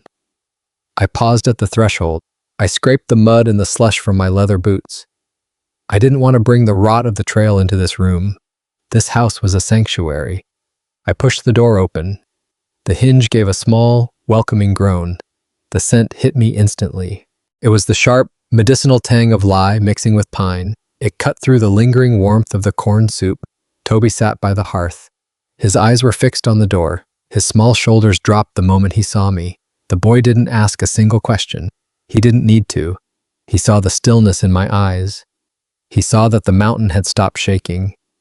I walked to the bedside. Clara was propped up by a mountain of faded woolen blankets. Her face was the color of old parchment, but her eyes were burning with a terrifying clarity. "He is gone, Clara," I said. My voice was a low hum. "He will not trouble your gate again." She didn't ask how. She didn't ask the price. She simply reached out. Her fingers brushed the rough wool of my sleeve. Her hand trembled like a leaf in a late autumn gale. It wasn't a tremor of fear. It was the vibration of a soul finally finding its anchor. I pulled the rocking chair closer. The wood creaked in sympathy. I picked up the half-finished quilt. The needle was a tiny silver sliver in the lamplight. I am not a man of God. I am not a man of the statutes. But in that quiet room, I felt the weight of something holy.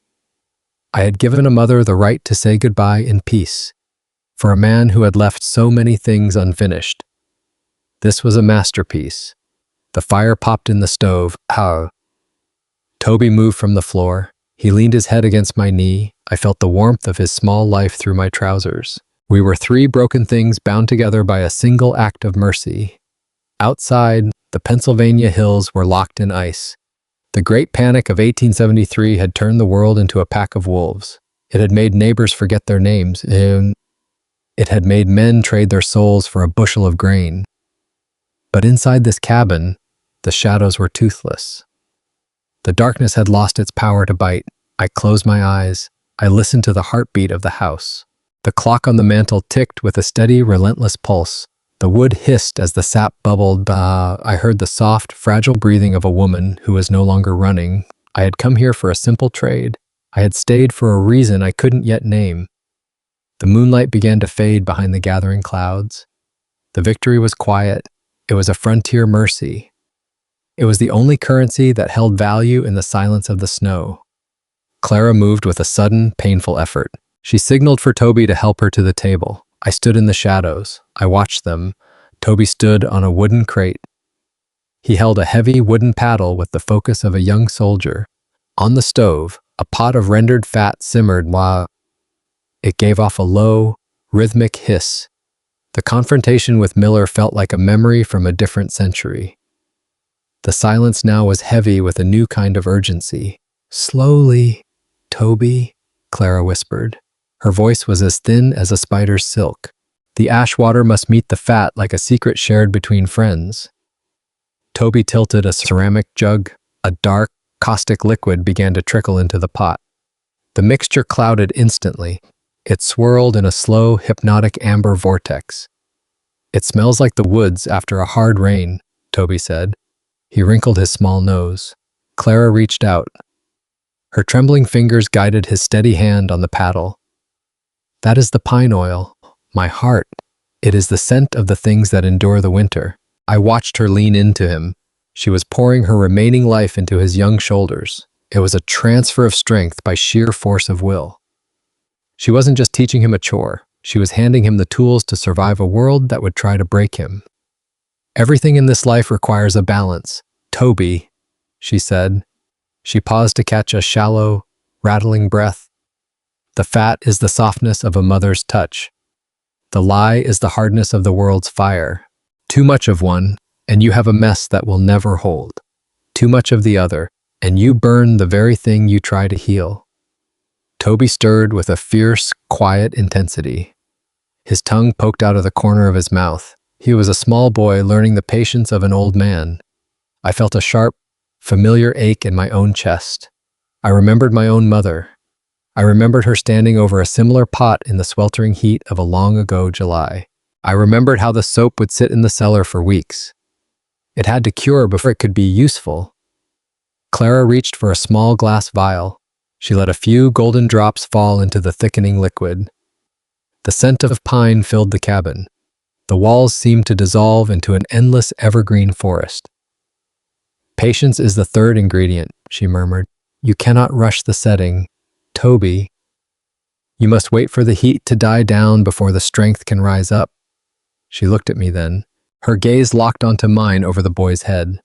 She knew I understood her true meaning. She was talking about the boy's grief. She was talking about the long, frozen months he would face alone. Toby poured the thick, opaque liquid into the wooden molds. They were lined with damp, clean linen. Every motion was deliberate. Every spill was wiped away with a steady hand. "There," Clara said. She sank back into her chair. The effort had drained the marrow from her bones. "Now they sleep." She reached out. She stroked Toby's cheek with the back of her hand. Her skin was translucent in the lamp's glow. "When you use these, remember one thing. Cleanliness is not just for the body. It is a form of dignity for the soul." She turned her head toward me. "Will you tell him?" she asked. The question was a soft plea. "Tell him what?" "Clara. Tell him about the men who stood their ground. Tell him about his father at the peach orchard in Gettysburg. Tell him that a man's worth is not in the gold he keeps. It is in the peace he leaves behind. I looked at Toby. The boy was watching me with wide, expectant eyes. I will tell him, I promised. The word felt like a vow. The fire in the stove began to die down to a deep, glowing red. The room grew colder, but the warmth between us remained. I realized then that this was the most romantic thing I had ever seen. It wasn't the romance of poets or songs. It was the romance of sacrifice. It was the love of a woman who refused to let the darkness win. I reached out and took her hand. Her skin felt like fine silk over old bone. For a moment, the years of my own wandering fell away. I wasn't a man with a gun or a past. I was just a man holding a hand in the dark. Justice wasn't a court or a hanging tree. Justice was this: a warm room, a child who knew he was loved, a mother who could finally close her eyes without fear. I sat back in the chair. I watched the snow begin to fall again outside the window. The white flakes drifted down like silent prayers. The Pennsylvania winter was long, the world was hard, but for tonight, the balance was perfect. The fat and the lie had become something new. The stranger and the widow had found a common language. The boy had found a future. I stayed awake while they slept. I watched the molds in the kitchen. I watched the steam slowly rise from the cooling soap. The heat was dying down. The strength was rising up. I knew that when the sun rose, I would have to leave, but the scent of pine would stay in my coat forever. It was the scent of things that endure. It was the scent of a debt paid in full. I picked up the wooden spoon one last time. I looked at the empty pot. I looked at the sleeping boy. I smiled in the dark. I had finally found a reason to stay. Not for the cow, not for the gold, but for the silence of a house at peace. The world could take everything else, but it could never take this. This was the greatest bargain I had ever made. A life for a life. A story for a story. A quiet victory in the middle of a frozen ocean. The clock ticked, ticked, the snow fell, the heart stayed true. The wooden paddle felt heavy, slick with the remnants of the cooling mixture, pulled it from the boy's trembling grip.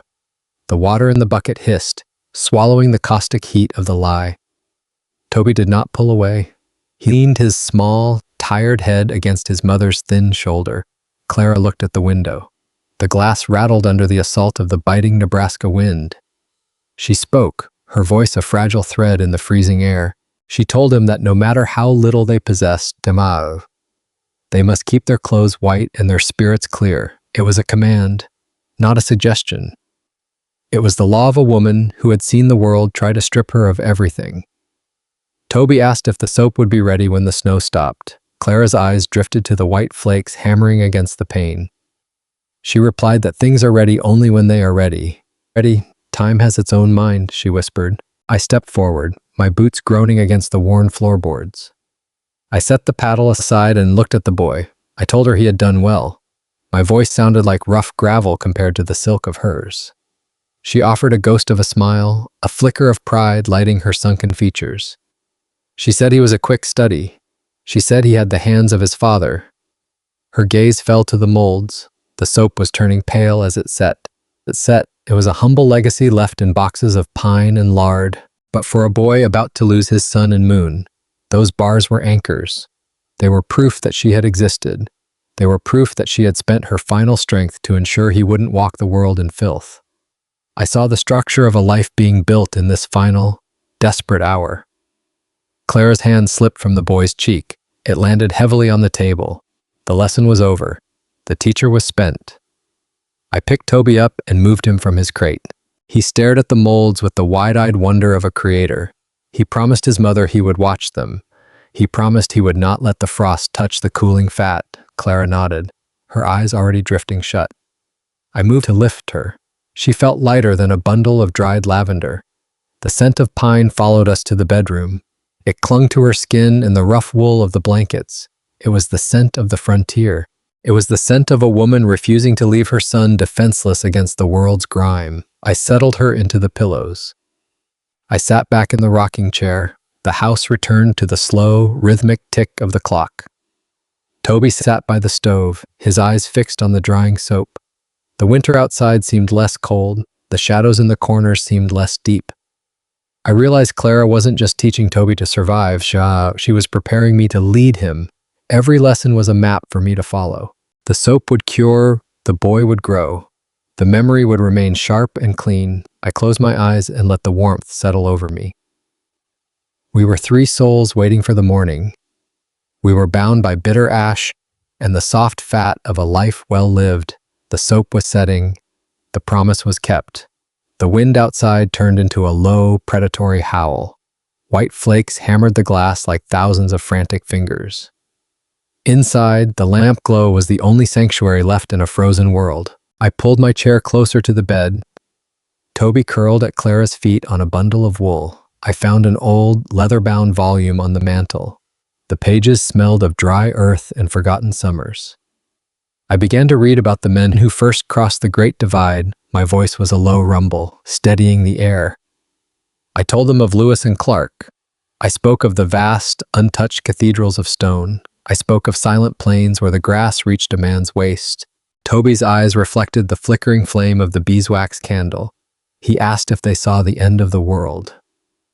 I looked at Clara's pale hand against the dark quilt. I told him they saw the beginning of it. Clara let out a soft, melodic laugh. It ended in a sharp, pained intake of breath. She murmured that the beginning is always beautiful. She watched the frost creeping along the corners of the window pane. She remembered a beginning of her own. I closed the book, keeping my thumb between the pages. I asked her to tell us. She closed her eyes. The lines of pain seemed to smooth away. She spoke of the harvest ball in 1872. The barn had been scrubbed so clean you could smell the pine sap. 10 oil lamps hung from the rafters. The light turned the hay to spun gold. She described a dress of blue calico with sleeves stiff with starch. She spoke of a fiddler who played until his bow was frayed horsehair. She danced until she couldn't feel the soles of her feet. Every young man in the county was there. They smelled of peppermint and nervous sweat. When the music slowed, the lamps flickered just right. It felt as if the shadows were dancing too. They were keeping the secrets of the young.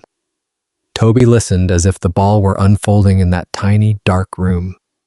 I watched her. She was no longer a dying widow. She was the girl in blue calico. She was vibrant and eternal under the golden rafters. She told Toby that life is a long journey westward. She told him he must keep the music of the ball in his pockets for the cold nights. She turned her head toward me. Her eyes searched mine with terrifying clarity. She asked if the trail was as lonely as the book said. I thought of the miles of empty road I had traveled. I thought of the fever that took my own kin. I thought of campfires where the only company was the crackle of wood. I told her it is only lonely if you forget the faces you left behind. The silence that followed was not empty. It was a heavy, living thing. It bound the three of us together. The snow built a wall of white isolation outside the door. I didn't need to speak of love. The romance of the frontier was not in poetry. It was in the shared warmth of a single lamp. It was in the way I adjusted her pillow without being asked. It was in her trusting her son's future to a man who came for a cow. She whispered for me to read more. Her strength was flagging. I turned the page. The year was 1893. The country was bleeding from a great panic. Banks were closing. Families were wandering the tracks of the Union Pacific. I remembered the bread lines in Chicago. I remembered the faces of men who had lost their dignity to the ticker tape. But here, in this cabin, dignity was being cooked in a pot. Clara reached out and touched the sleeve of my coat. She said that her husband had fought at Antietam. He survived the lead bullets only to be taken by the slow rot of the lungs. He had died believing that land was the only thing that couldn't be stolen. She told me she had sold her wedding ring during the drought of '88. She had bought seed corn instead of a headstone. She asked me if a man could be judged by what he leaves or by what he gives away. I told her that justice on the frontier is a quiet thing. It is found in the hands that stay when the heart wants to run. She squeezed my hand. Her grip was surprisingly strong. She told me that courage is not the absence of fear. It is the choice to remain decent when the world turns cruel. I felt the weight of her words. They were heavier than the gold in my pocket. I realized then that she was giving me the boy. She was giving me the responsibility of a soul. She asked me to promise one thing. She wanted Toby to always have a clean shirt. She wanted him to remember that poverty is a condition of the purse, not the mind. I gave her my word. A man's word is the only currency that matters when the sun goes down. The wind roared again, shaking the very foundation of the house. It sounded like the ghosts of the buffalo herds. It sounded like the cry of a nation moving toward an uncertain century. I looked at the boy. An had fallen asleep with his hand touching the edge of the soap mold. He was dreaming of the harvest ball. He was dreaming of golden hay and blue calico. Clara's breathing became shallow. The scent of pine was now the scent of the end. I stayed in the chair. I did not move. The night was long, the ice was thick, but the fire in the stove held the darkness at bay. We were the last of the pioneers. We were the keepers of the flame. I continued to read. The words were a bridge over the frozen ocean. She listened until the stars were the only things left in the sky. The debt was being paid, the story was being written, the heart stayed true. I turned the yellowed pages to the chapter where the explorers finally reached the Pacific. The words spoke of the roar of the ocean. They spoke of salt spray carried on the relentless wind. I read until Toby's breathing slowed into the deep, heavy rhythm of a child lost in safety. I read until Clara's hand went still on the quilt. Her eyes remained open, reflecting the dying fire. She was watching the shadows dance on the cedar walls. The stories of the past were the only bridges we had left. They led to a tomorrow we both feared to cross. We sat in the white night, two strangers bound by a storm. We had become an anchor for one another in a sea of ice. The wind howled, trying to find a crack in the logs. The cabin groaned, but it held firm. The candle burned lower, a flickering sentinel on the table. The light stayed, refusing to surrender to the dark. We were explorers of a different kind now. We were navigating the final miles of a long, weary life. I kept reading, my voice a steady shield against the winter. The candle had burned down to a jagged stump of cooling wax.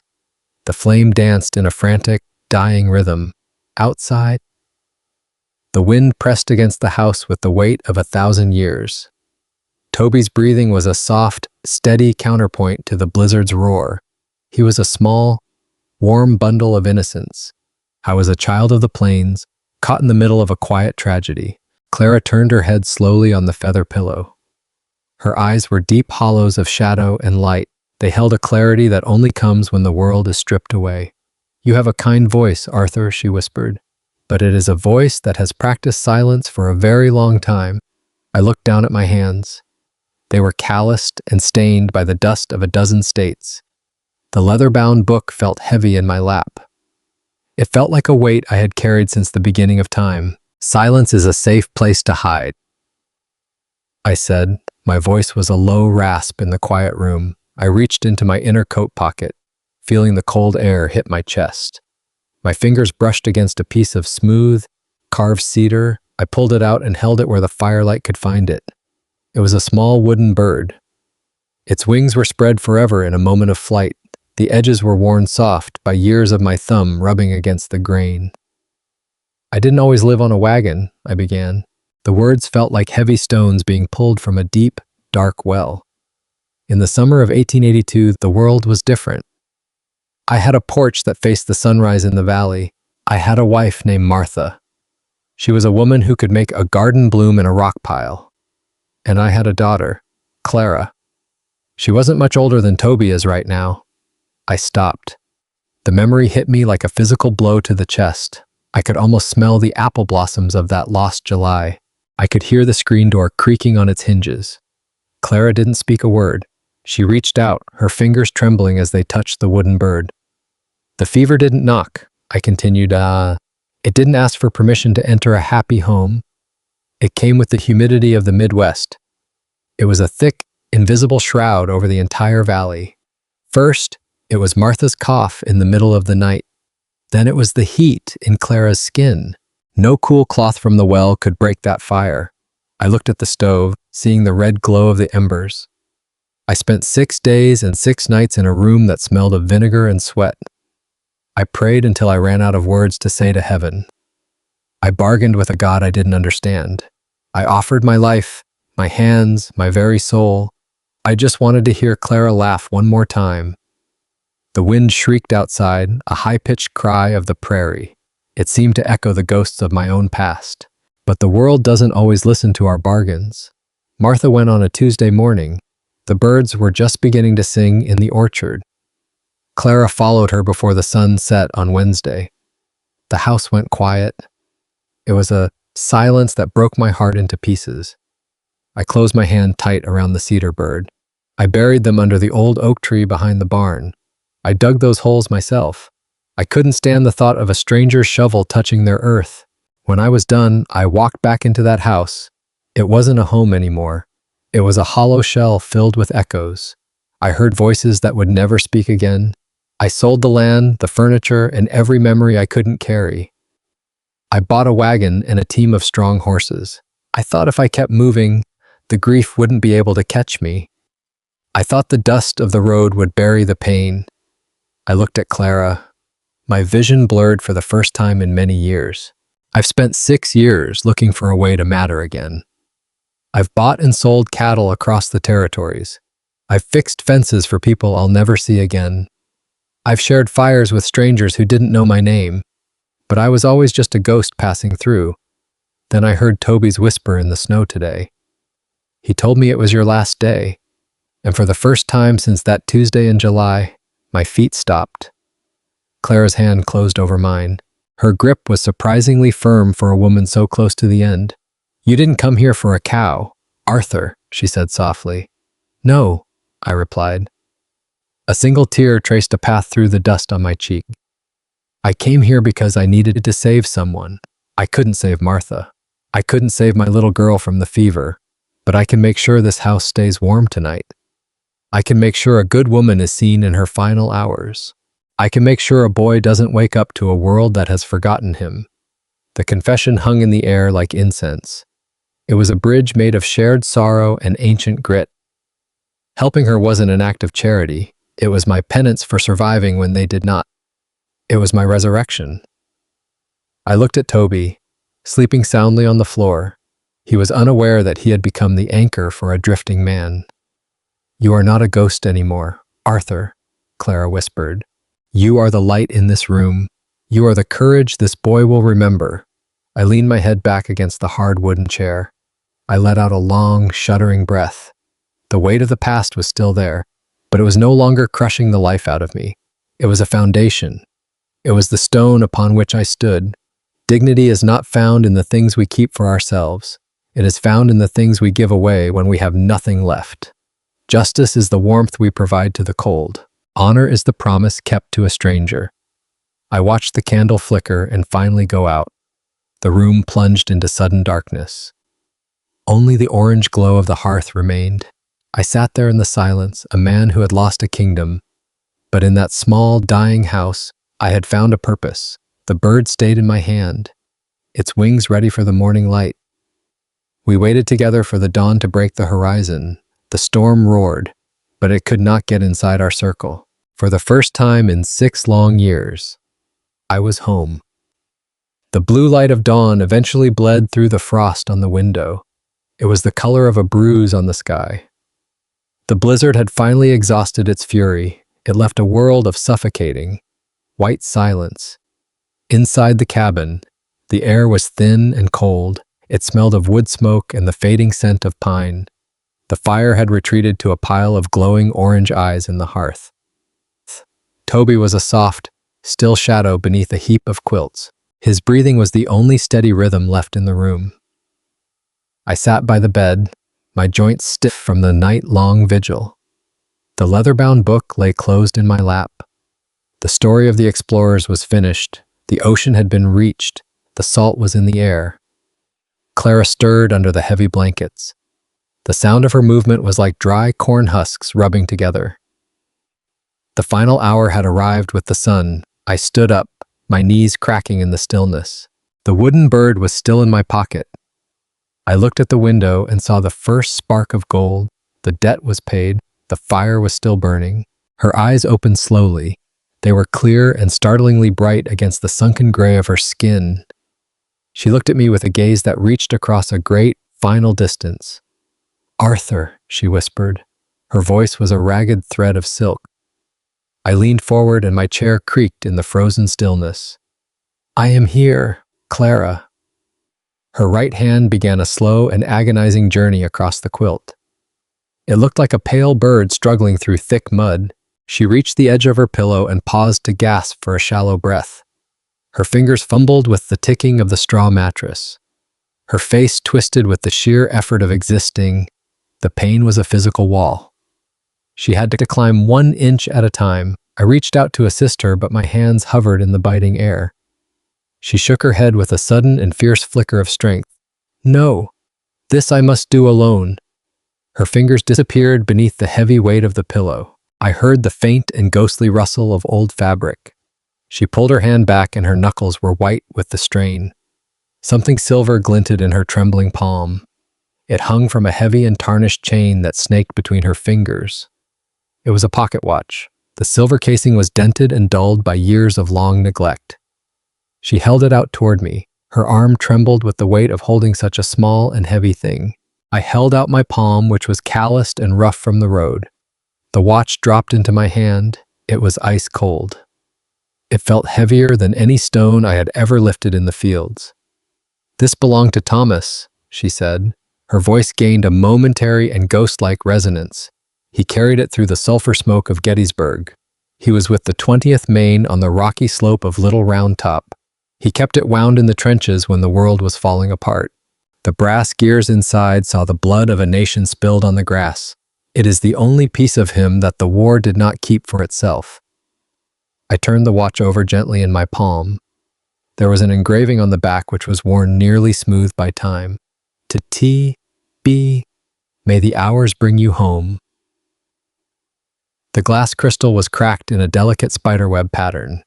The hands were frozen eternally at 10 minutes past 4. "It stopped the moment the telegram arrived at my door," she whispered. The paper was yellow, and the ink was a death sentence. I never had the heart to wind those springs again. I felt that if I did, I would be moving away from him into the future. I wanted to stay in the minute he was still alive to me. She looked at Toby and her eyes softened into a pool of maternal grief. "He is too small for such a terrible weight of history. The world is hungry and cruel. Arthur." They would see a boy with silver and they would steal his father again. They would strip him of his dignity for the price of a meal. She turned her gaze back to me and pinned me to the wooden chair. Her eyes were the only things left in that room that were truly alive. "You carry the dead in your pocket," she said softly. "I saw it last night when you showed me the carved cedar bird. A man who keeps a wooden toy for 6 years knows how to guard a soul. You know how to keep a ghost safe from the wind." I looked down at the watch. The silver seemed to soak up the dim and blue light of the morning. "You hardly know me, Clara," I said, and my voice was thick. "I am just a man who buys cows from strangers in the rain. I am a man who failed his own wife and his only daughter. I am a man who ran away into the snow because he was a coward." She reached out and touched the back of my hand with a cold finger. It felt like a dry twig snapping in the frost. "A man who has failed knows the true cost of what remains. A man who is a ghost himself will not betray a dying woman's trust. I saw your soul last night in the firelight. I saw you stir the soup as if you were feeding your own kin. I heard the way you spoke of your Clara with such holy reverence. True courage is not the absence of fear on a battlefield. It is the strength to stay when every part of you wants to run." She coughed, and it was a deep and wet sound that shook her entire frame. I stood up and smoothed the damp hair from her forehead. Her skin was turning the color of wood ash. "Arthur, take the watch. Keep it hidden for the boy. When he is a man, a real man of honor, give it to him.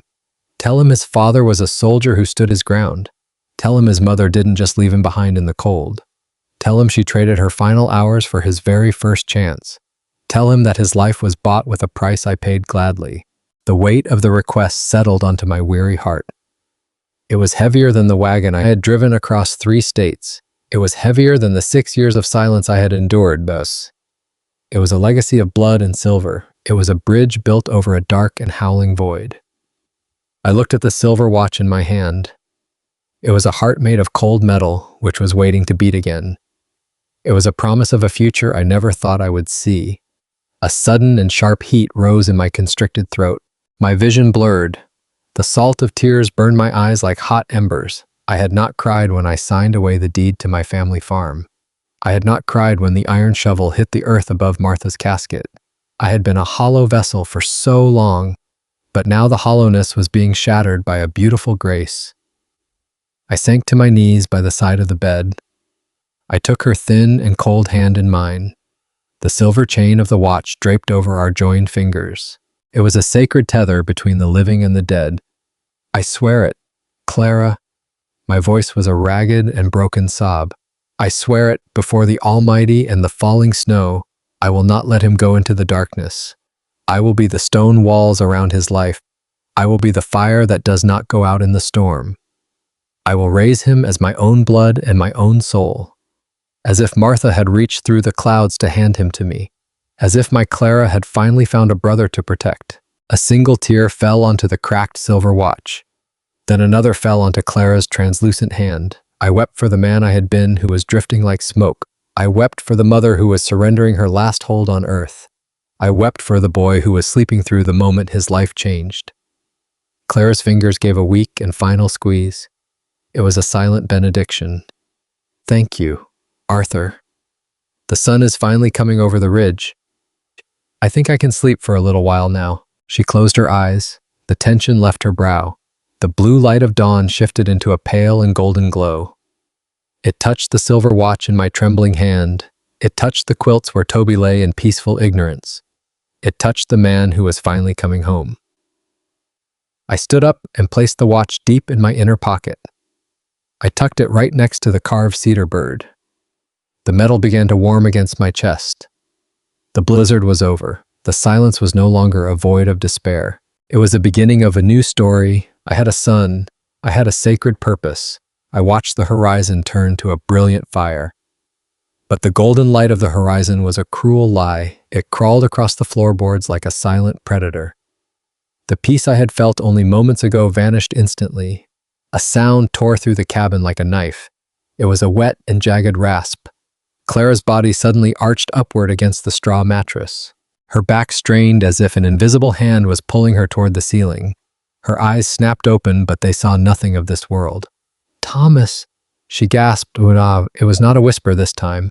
It was a cry of recognition and sharp terror. I grabbed her shoulders to hold her down. Her skin was burning hot and then instantly freezing. The rattle in her chest sounded like stones shaking in a box. Toby stirred in his sleep but did not wake. I prayed to a God I had ignored for years to make it quick. I held her hand so hard I feared I would break the bones. Go to him, Clara, I urged her. He is waiting at the gate. The war is over. The hours have brought him home. Her body went rigid for one heartbeat. Then she collapsed back into the quilts. The sound of her breathing stopped. The silence that followed was the heaviest thing I had ever heard. It was the silence of a house that had lost its heartbeat. I sat there for a long time. The sun climbed higher and turned the snow into a field of diamonds. The wooden bird and the silver watch were two hearts in my pocket. I looked at the boy. He was the only living thing left in this room besides me. I realized then that justice wasn't something found in books. It was the act of a stranger becoming a father in the ruins. It was the dignity of a woman who died so her son could live. I reached out and touched Toby's hair. Wake up, little soldier, I whispered. The sun is up, and we have a long way to go. I felt a strange and new power in my limbs. I was no longer a ghost. I was a shield. I was a man with a debt to the dead and a promise to the living. The fire in the hearth flickered one last time and went out. But the warmth in my chest was just beginning to grow. I wrapped Toby in the thickest quilt and picked him up. He was light as a feather and heavy as the world. I walked to the door and did not look back at the bed. The snow was deep, but the path was clear. I stepped out into the blinding white of a new life. The silver watch ticked once in my pocket. Time had started again. The world was waiting for us, and I was ready to face it, for the first time in 6 years. I wasn't afraid of the wind. I was the wind. I was the storm. I was the father. Her heels struck the pine bed frame with a jarring, rhythmic violence. The sound echoed like a hammer against a hollow coffin. The silver watch in my pocket pressed against my ribs. It felt like a branding iron, burning through my wool coat. I lunged across the narrow space. My heavy boots skidded on the grit of the cabin floor. "Clara!" I shouted her name into the suffocating heat of the room. Her eyes had rolled back into her skull. They were two globes of milky white, fixed on a world I could not see. Her jaw was clamped shut in a silent, jagged scream. Her fingers clawed at the air before sinking into the linsey-woolsey quilt. She tore at the fine embroidery she must have spent months sewing. She was no longer the graceful woman who had spoken of old ghosts. She was a soul being violently unmoored from its earthly cage. I threw my weight onto her shoulders. I had to keep her from breaking her own bones against the wood. Her strength was terrifying. It was the frantic energy of a body in its final, desperate rebellion. "Toby, stay back." The boy's cry ripped through the room like a jagged blade. He had bolted upright from his pallet of straw and burlap. His eyes were wide, filled with the raw terror of the fatherless. "Mama, mama, make it stop." He scrambled toward the bed, his small hands reaching for her trembling form. I threw out my arm, a solid bar of muscle to block his path. I felt the strain in my shoulders as I fought to hold them both. "Go to the stove, Toby. Move the cast iron kettle to the center of the heat. Do it now, boy, if you want to help her." The child froze for a heartbeat. His face was a mask of shivering, helpless grief. Then he turned and sprinted toward the hearth. His bare feet made a soft, slapping sound on the freezing floorboards. Clara began to shake with a renewed, frantic intensity. A thin, pink froth bubbled at the corner of her mouth. It was the color of a winter sunset on the snow. I grabbed a clean rag from the bedside table. I wiped the moisture from her chin with a hand that refused to shake. The heat radiating from her skin was staggering. It felt as if her very blood had turned to molten lead. The air in the cabin grew thick and stagnant.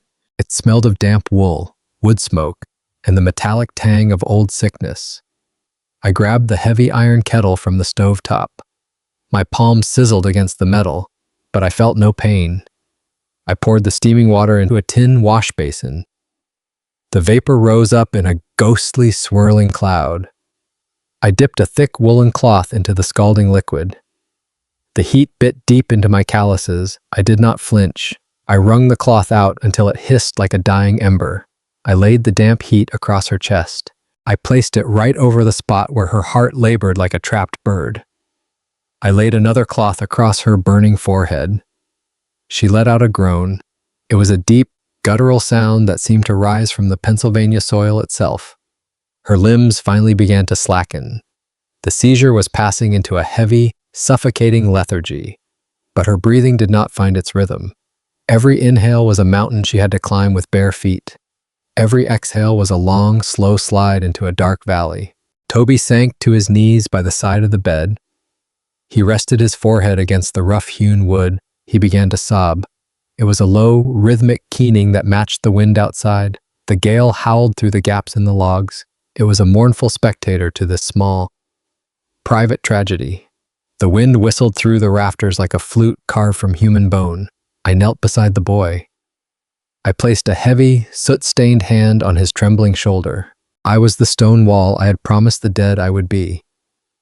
But even stone can crumble under the weight of a child's salt tears. She is fighting, Toby. She is fighting for every inch of the light. The boy looked up at me. His face was wet, red, and raw with the winter's bite. "It's the dawn, Arthur." She told me she only had until the dawn. I looked toward the small, frosted window. The sun was rising like a cold, indifferent eye. The light was cruel in its absolute clarity. It illuminated the dust motes dancing in the frozen air. It showed the hairline cracks in the silver watch I had tucked away. It revealed the hollows of Clara's cheeks. They were deeper and darker than they had been only an hour ago. I took another hot cloth and pressed it to her cooling hands. I was trying to buy her minutes with nothing but steam and wool. I was trying to hold back the Atlantic tide with a tin basin. The cabin felt smaller now. The walls seemed to lean inward to witness the final act. The scent of the herbs I had boiled last night still lingered. It felt like a mockery of the healing arts. Clara's hand gave a sudden, weak twitch. Her fingers fumbled blindly across the patchwork quilt. I reached out and took Toby's small hand. I placed it inside hers. She did not open her eyes, but her grip tightened for one fleeting, beautiful second. It was the grip of a drowning woman reaching for a branch. It was the final bridge built between two separate worlds. I stood up and walked to the door. I needed a breath of air that didn't taste of the end. I cracked the door open just a single inch. The Pennsylvania winter rushed in. It was sharp, merciless, and clean. It bit at my throat and cleared the fog of the sick room. Out there, the world was waking up to its own indifference. Birds would soon sing in the frozen stands of white pine. The cow in the barn would low for her morning grain. The great wheel of the world would keep turning. It did not care about the three souls struggling in this cabin. I looked back at the bed. Toby was whispering a prayer his mother had taught him. His voice was a tiny, flickering flame against the roar of the gale. I closed the door and turned back to the battle. The water in the basin was cooling to the touch. The fire in the stove was burning low. I moved with a heavy, purposeful step to replenish them both. I would not let the fire go out while she still breathed. I would not let this room go cold. If death wanted her, it would have to walk through a warm house. It would have to face a man who had finally stopped running. I sat back down and took up the long vigil. My heart was a heavy drum in the gathering silence. The dawn was here, and it was a battlefield. The steam from the wash basin had long since vanished into the air. The room settled into a heavy, stagnant chill. Clara lay perfectly still. Her chest barely disturbed the heavy layers of the quilt. Her breathing was no longer a desperate struggle. It had become a quiet, graceful surrender. I moved to the small pine table to clear away the cold basin. My fingers brushed against a piece of yellowed parchment. It was tucked beneath a heavy iron candlestick. The paper was worn at the edges. It had been folded and unfolded 1,000 times. I picked it up. My calloused thumb caught on the rough grain of the paper. The handwriting was elegant but fractured. It was the script of a woman who had fought a trembling hand. To my dearest Toby, the first line read, "When you are tall enough to see over the fence of the lower pasture." The ink trailed off into a sharp, jagged line. It was a bridge left half-built across a vast canyon. I looked back at Clara. Her eyes were open now. They were fixed on the rough rafters above. She had seen me take the paper from its hiding place. A ghost of a smile touched her pale, cracked lips. "I started it before the first snow fell," she whispered. Her voice sounded like dry leaves skittering over black ice. The words stayed in my heart, Arthur. But they refused to travel to the pen. She looked at her own hands. Her fingers were curled like withered flower petals. I wanted him to have a map, the kind of map you can never find in a printed book. I sat on the edge of the bed and leaned close. "I will finish it, Clara. I will tell him everything you wanted to say." A single tear escaped her eye and vanished into the pillow. "You are a good man, Arthur. To take a debt that isn't yours." "It isn't a debt," I said, my voice thick with a sudden, sharp ache. "It is a privilege to stand guard." In the 1870s, a man's dignity was his only currency. I realized then that courage wasn't the absence of fear. It was the strength to hold the light for someone else while you stood in the dark. I reached out and brushed a stray hair from her forehead. The romance of the moment was not in a kiss. It was in the shared understanding of a life given for another. Justice in this hard land was often silent. It was found in the promises kept in lonely cabins. "Tell him about the apple trees," she breathed. "Tell him how they bloom even after the hardest frosts." I nodded, gripping the parchment as if it were a holy relic. The sun finally broke over the ridge. It flooded the room with a sudden, golden mercy. Her breathing slowed, becoming as light as the falling snow. I felt the weight of her hand in mine. It was growing cold, but my spirit was on fire. I would be the map. I would be the fence. I would be the father he needed in this cruel, beautiful world. The silver watch ticked one last time in the silence. The battle of the dawn was over. The journey of the day had begun. I closed her eyes with a thumb that finally knew peace. The storm had passed. The man remained. The boy slept. The map was ready to be drawn. Toby was huddled in the corner by the stove. His head rested heavily on his knees. He was a small, trembling silhouette against the rough-hewn timber. He was a boy waiting for a storm to break. The silver watch felt like a leaden weight in my pocket. It was a silent witness to a time that was slipping away. "Tell me what to write," I said. My voice was a low growl. It was thick with the grief I was trying to bury in the frozen earth outside. I found an old glass inkwell in the drawer of the scarred table. I pulled out a nibbed pen. The ink was thick, dark, and stubborn. It smelled of soot, old iron, and the lonely passage of years. I pulled a chair to the bedside. My boots creaked on the floorboards like a ship's hull in a gale. I smoothed the paper out on a wooden tray. It was the only clean thing left in this world of dust and shadows. Clara's eyes drifted to the window. The sun was a cold, white disk hanging in a bruised sky. "Tell him about the soil," she said. Her voice was a rasping whisper. "Write that the earth is the only thing that doesn't lie. Write that the land remembers even when men forget. If you treat it with respect, it will feed your soul long after the belly is full." I dipped the pen into the darkness of the inkwell. The scratching of the nib against the parchment was the only sound in the house. It was a jagged, rhythmic sound. It felt like I was carving her spirit into the paper. I wrote her words with a precision I didn't know my rough hands possessed. It felt like a stone cutter. I was carving a name into a cliffside that would face 1,000 winters. "Write about the dark," she continued. She didn't look at me, she looked through the walls. "Tell him that being brave isn't about the absence of fear. It's about doing what is right when your knees are shaking so hard you can't stand. It's about walking into the wind when the wind wants to break you." I thought of the night I lost my Sarah. I thought of the fever that took her. I thought of the way I had run from the silence of my own empty house. I had been a coward wrapped in the skin of a traveler. I had spent years trying to outrun a ghost that lived in my own chest. My hand trembled. The nib caught on a fiber of the paper. I forced the ink to stay true. I forced the line to be straight. "Tell him about his father," Clara whispered. Her gaze softened. She was looking at a point somewhere beyond the walls of the cabin. She was seeing a ghost from the year 1864. "Tell him Marcus died for a cause at the Battle of Franklin. Tell him his father marched in the mud of Tennessee so the world might be a little kinder. He died for a nation, but he lived for his family. Tell Toby his name is a promise kept between the living and the dead." I wrote until my wrist ached. I wrote of honesty. I wrote how a lie is a debt. It is a debt that always comes due with a heavy interest. I wrote of kindness. I wrote how a cup of water given to a stranger in the rain is worth more than a bag of gold. Every word she spoke was a brick. I was building the foundation of the man Toby would become. I was not just writing a letter for a child. I was drafting a contract with the boy sleeping in the corner. I was promising to be the hand that enforced these laws. The ink began to run thin. Clara's voice grew fainter. It was a thread of silk about to snap under the weight of the morning. "And Arthur," she said. She turned her head to look at me.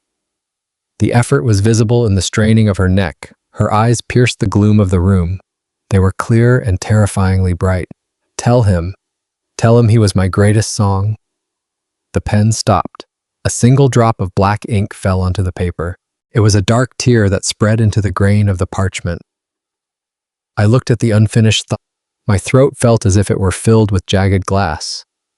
She wasn't talking about Toby. She was looking at me. She was giving me a grace I had never earned. I thought of the words I never wrote to Sarah. I thought of the letters I had burned in my hearth because I was too angry at God to send them. I would not let this one end in silence. I would not let this story be unfinished. I looked at Clara. Her eyes had drifted shut again.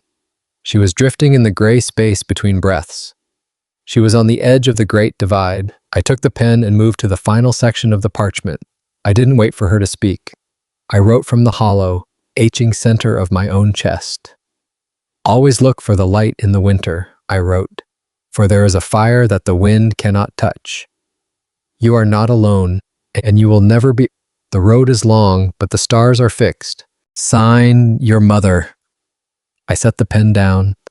The scratching sound lingered in the air like a phantom. I folded the letter carefully. The creases were sharp and definitive. They were the only things I could control. I tucked it inside the small wooden box on the nightstand. It was where she kept her thread and needles. It was a treasure more valuable than the gold I had hidden in the tin. It was a voice that would speak long after the cabin was reclaimed by the pines. I looked at my hands. They were stained with ink. They were stained with the salt of a tear I didn't realize I had shed. I was no longer just a man who had bought a cow. I was no longer a traveler passing through. I was the scribe of a dying woman's soul. I walked over to Toby. I placed a hand on his head. His hair was soft and smelled of wood smoke. He stirred. He looked up at me with eyes that were too old for his face. They were eyes that had seen the end of the world. Is it done? He asked. Yes, I said. The map is finished, Toby. We just have to find the strength to follow the trail. I sat back down by the bed. The gold of the morning was now a hard, brilliant light. It illuminated every thread of the patchwork quilts. It showed the history of 1,000 stitches. It showed the dust of the road on my heavy boots. It showed the man I was becoming. I was changing step by painful step. I took Clara's cold hand in mine. I waited for the next breath. It was a fragile thing. I was a guardian of a legacy written in ink and blood. The letter was a weight in the room. It was a silent anchor in the rising tide of the end. I closed my eyes and whispered the words back to myself. A promise kept is the only true shadow a man leaves behind. I would be that shadow for her. I would be that light for him. The scratching of the pen was gone, but the words were screaming in the silence. I stood by the mantelpiece.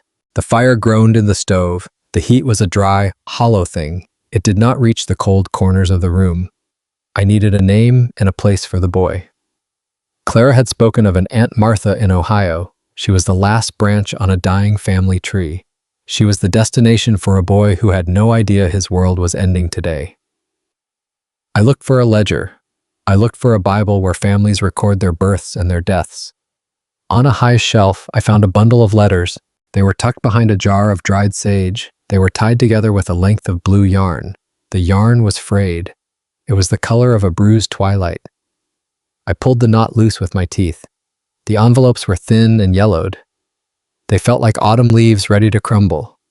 I searched for the most recent one. My fingers were clumsy and thick. I fumbled with the paper. I found an envelope postmarked from Columbus. It was dated 2 years ago. It had never been opened. The seal was still intact. Across the front was the bold, black ink of the United States Postal Service. There were 3 words that hit me like a physical blow. Return to sender. Beneath that, there was a smaller, colder scrawl. It was the handwriting of a stranger. Deceased.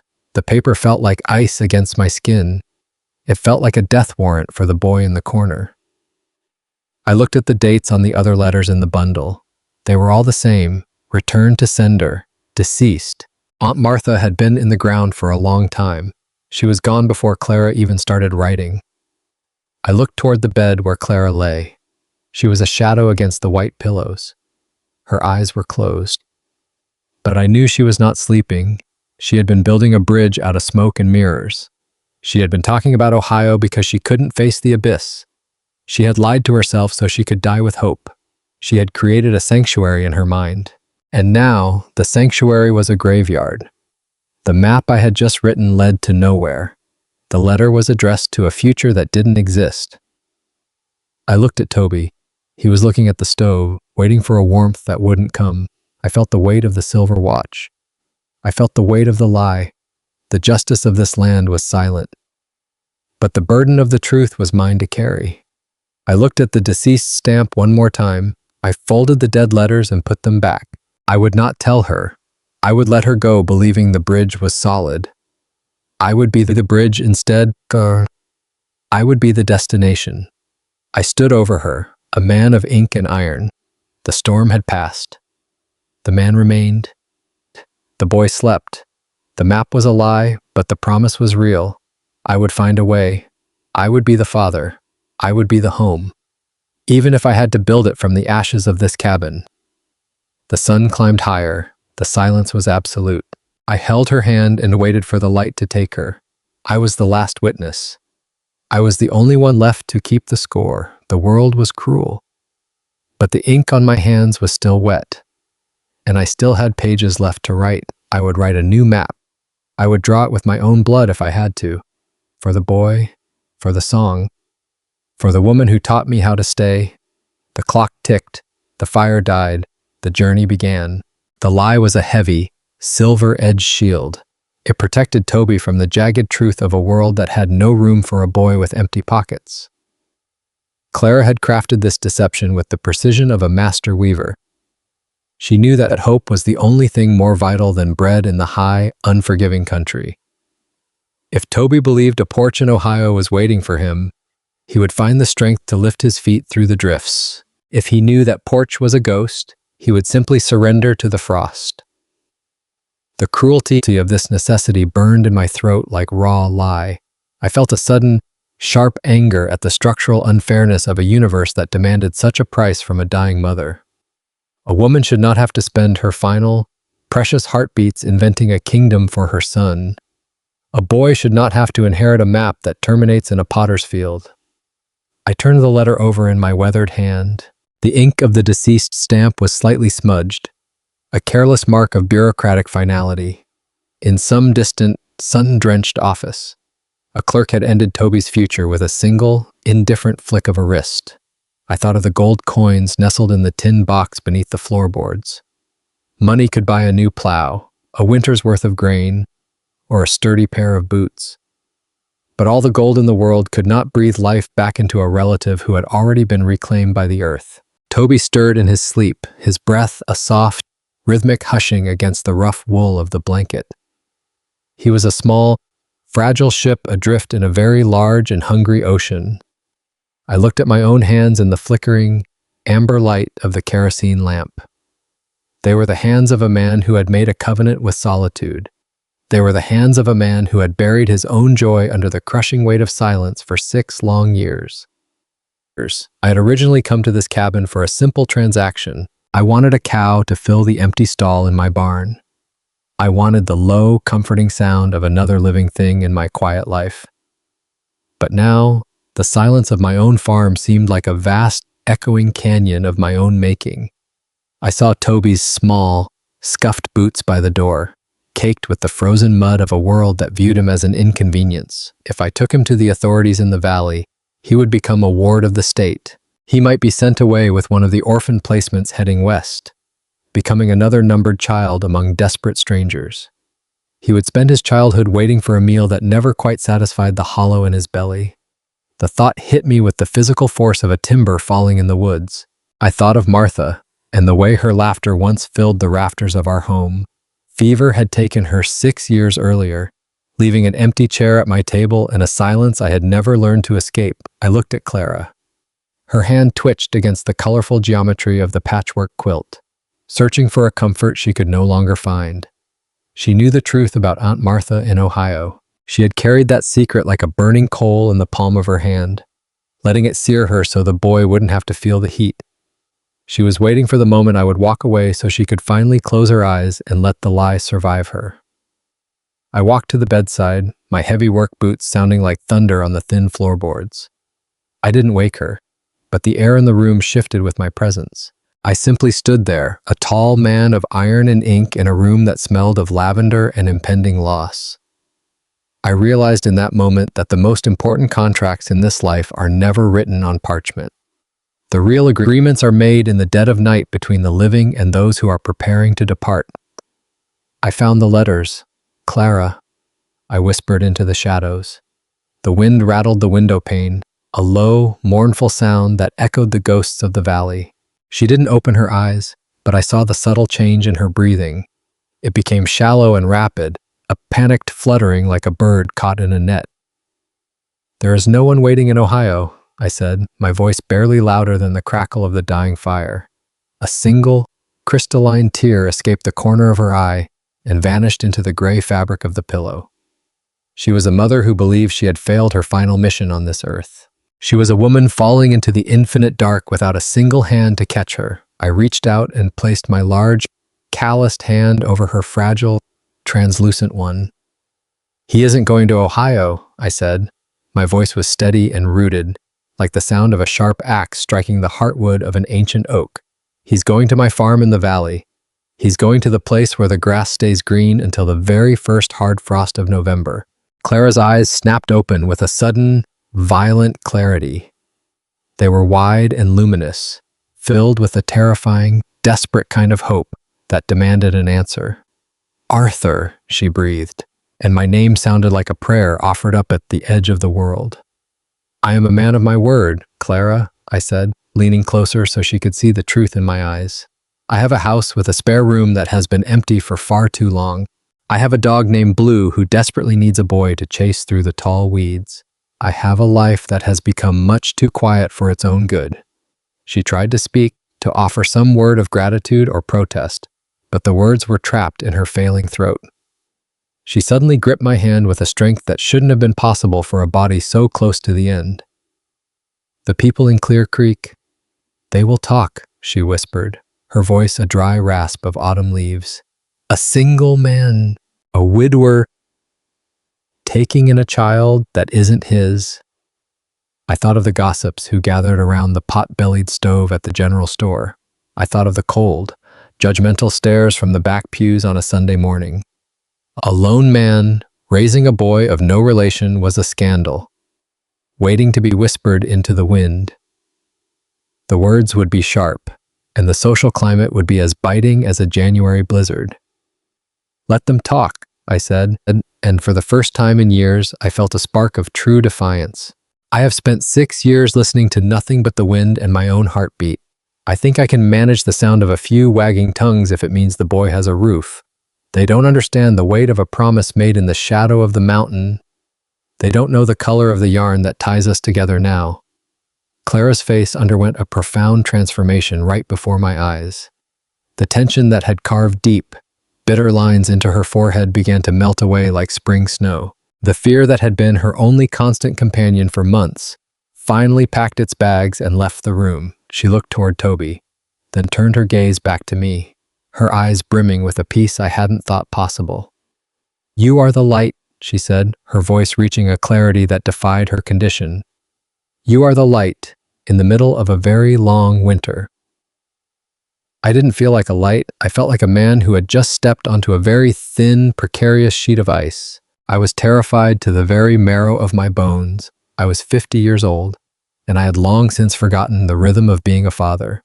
I had forgotten how to explain the mysteries of the world to a young, curious mind. But as I looked at the boy sleeping so peacefully, I felt a spark of something I thought had died when they lowered Sarah into the ground. Purpose. It was a heavy, daunting thing, but it was warm, and it gave my life a sudden, sharp gravity. I realized I wasn't just saving Toby from the cold machinery of the state or the loneliness of the road. I was saving myself from the silent graveyard of my own stagnant memories. I took the letters from Ohio, the evidence of a dead end, and walked slowly to the cast iron stove. I opened the heavy door, revealing the glowing heart of the fire. The coals were a deep, pulsing red, the color of a living heart. I dropped the letters into the intense heat without a moment of hesitation. I watched the blue yarn curl and vanish into a puff of white smoke. I watched the word deceased blacken, curl, and turn into fine, gray ash. The lie was dead, incinerated by the truth of a new commitment. The path to Ohio was gone, and in its place was a new road that we would walk together. I went back to the table and sat down, my body feeling the weight of the hours. I looked at the silver pocket watch Clara had given me to keep. The ticking no longer sounded like a countdown to an inevitable tragedy. It sounded like a steady, stubborn heartbeat, a sign of life continuing against all odds. I looked at the patchwork quilt draped over the bed. Every scrap of fabric was a fragment of a life that was slowly passing out of this world. But the pattern itself was not ending. It was simply changing shape to accommodate a new thread. I would take the quilt to the farm. I would take the soap molds, the dried lavender, and the scent of this woman's courage. I would take the boy who carried her eyes and her spirit. I would take the legacy of a mother who fought until she had nothing left but a beautiful deception, and I would spend the rest of my days turning that deception into a solid, unshakable truth. Clear Creek would have its opinions, and the sheriff would likely come by with his questions. But Toby would have a porch to sit on while the sun set over the valley. He would have a name that was protected by the reputation of a man who didn't break. I looked at my ink-stained fingers, see? The marks of a man who recorded the lives of others. I was the scribe, the guardian, and now, by the grace of a dying woman's trust, the father. The small room felt larger, more expansive than it had only an hour ago. The cold outside didn't seem quite so biting, and the shadows didn't seem quite so deep. I leaned back in the creaking chair and watched the dawn begin to gray the edges of the world. The 16th hour of my journey was ending in the cold mountain air. The very first hour of his new life was beginning in the warmth of a promise. I closed my eyes for a second, feeling the ghost of Sarah's hand on my shoulder. She would have loved this boy. She would have taught him how to find the first blackberries of the season and how to whistle back at the meadow larks. I would have to learn those things myself now. I would have to become a man of stories instead of a man of silence. The fire in the stove settled, a single spark dancing behind the iron grate. Outside, the first light of morning touched the peaks of the mountains. It was a new day in an old world, and for the first time in 6 years, I wasn't afraid of the quiet. I looked at Clara one last time and saw that she was finally asleep, truly asleep. Her work was done. Mine was just beginning. I would be the bridge. I would be the home. I would be the father the map had failed to provide. The ink was dry on the old life, but the pen was still in my hand, and the next page was blank, waiting for the story of a man, a boy, and a farm in the valley. I reached out. My fingertips brushed Toby's tangled hair. He stirred but did not wake. He was a small, fragile thing. He looked like a bird fallen from a high nest. "Sleep well, Toby," I whispered. The words felt like a pact with the shadows. We have a long drive ahead of us. I looked at the window. The world was still blue and cold. And the cow is going to need a name. I sat in the heavy silence. I was no longer afraid of it. The map was gone. It had been burned or lost or simply forgotten. It didn't matter. I knew the way home by the tilt of the stars and the scent of the pines. I would be the shadow that stood between this boy and the dark. I would be the man Clara needed me to be. The decision was a heavy stone. I dropped it into a deep, dark well. The ripples were only just beginning. But for the first time in 6 years, the water was moving. The sun did not rise, it bruised the horizon. The sky was a cold, violet wound. Frost had grown on the window panes. It looked like thick, crystalline ferns. The night had been a cruel sculptor. Inside the cabin, the air was brittle. It smelled of the last embers of hickory. It smelled of wood smoke and the end of things. I sat in the old ladder-back chair. My joints were stiff from the long vigil. Across the room, the kerosene lamp flickered. The fuel was spent. The light was a dying amber pulse. It cast long, distorted shadows on the log walls. I looked at my hands. They were rough. They were stained with the toil of a decade. I rested them on my knees. They felt like stones pulled from a cold riverbed. Toby was curled in a nest of blankets. He lay on the floorboards near the hearth. The heat was fading. He looked small. He was a mere thumbprint of a person. The winter was vast and unforgiving. It didn't care about a boy's dreams. His breathing was the only steady thing left. It was a soft, rhythmic anchor in the room. Clara lay beneath a mountain of patchwork quilts. Her frame was so thin now, she barely made a ridge in the fabric. She was disappearing into the cotton and the wool. Her breath had changed in the last hour. The struggle was over. It was no longer a fight for air. It was a soft, rhythmic hitching. It reminded me of a bird ruffling its feathers before a long flight. The room felt crowded. The ghosts of the things we hadn't said stood in the corners. The gold in the tin box was silent. It was blood money or survival money. It didn't matter anymore. The secret of the dead aunt in Ohio was safe. It was buried under the ash in the iron stove. Dignity is a quiet thing. It is the only currency the poor can't be robbed of. Clara had kept hers until the very end. I stood up. My boots groaned against the floorboards. The sound was like a scream in the quiet. I walked to the boy.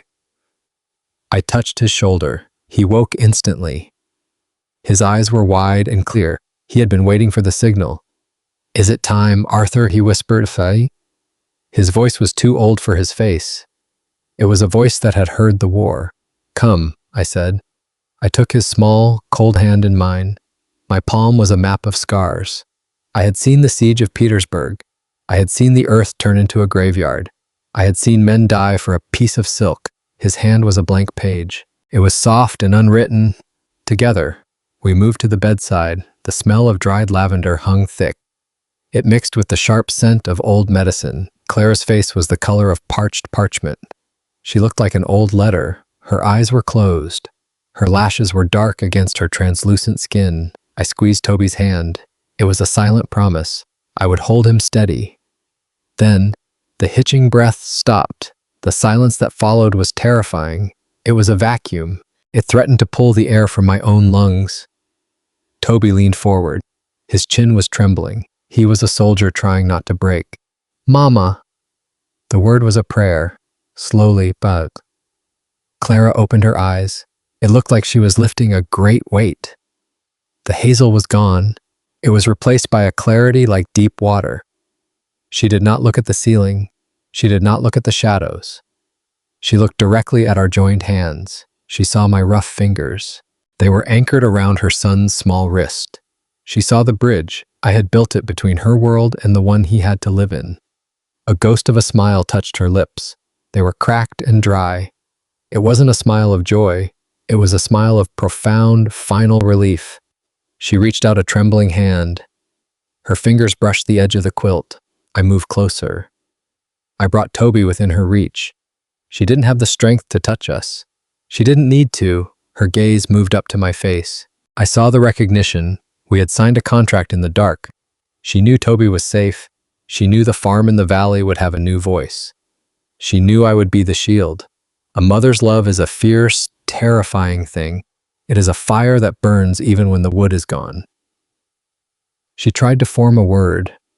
Her throat worked in a dry, silent effort. I leaned in. My ear was close to her lips. There was no sound. Only a faint, warm puff of air. It smelled of mint tea. "Thank you." The words were written in the light of her eyes.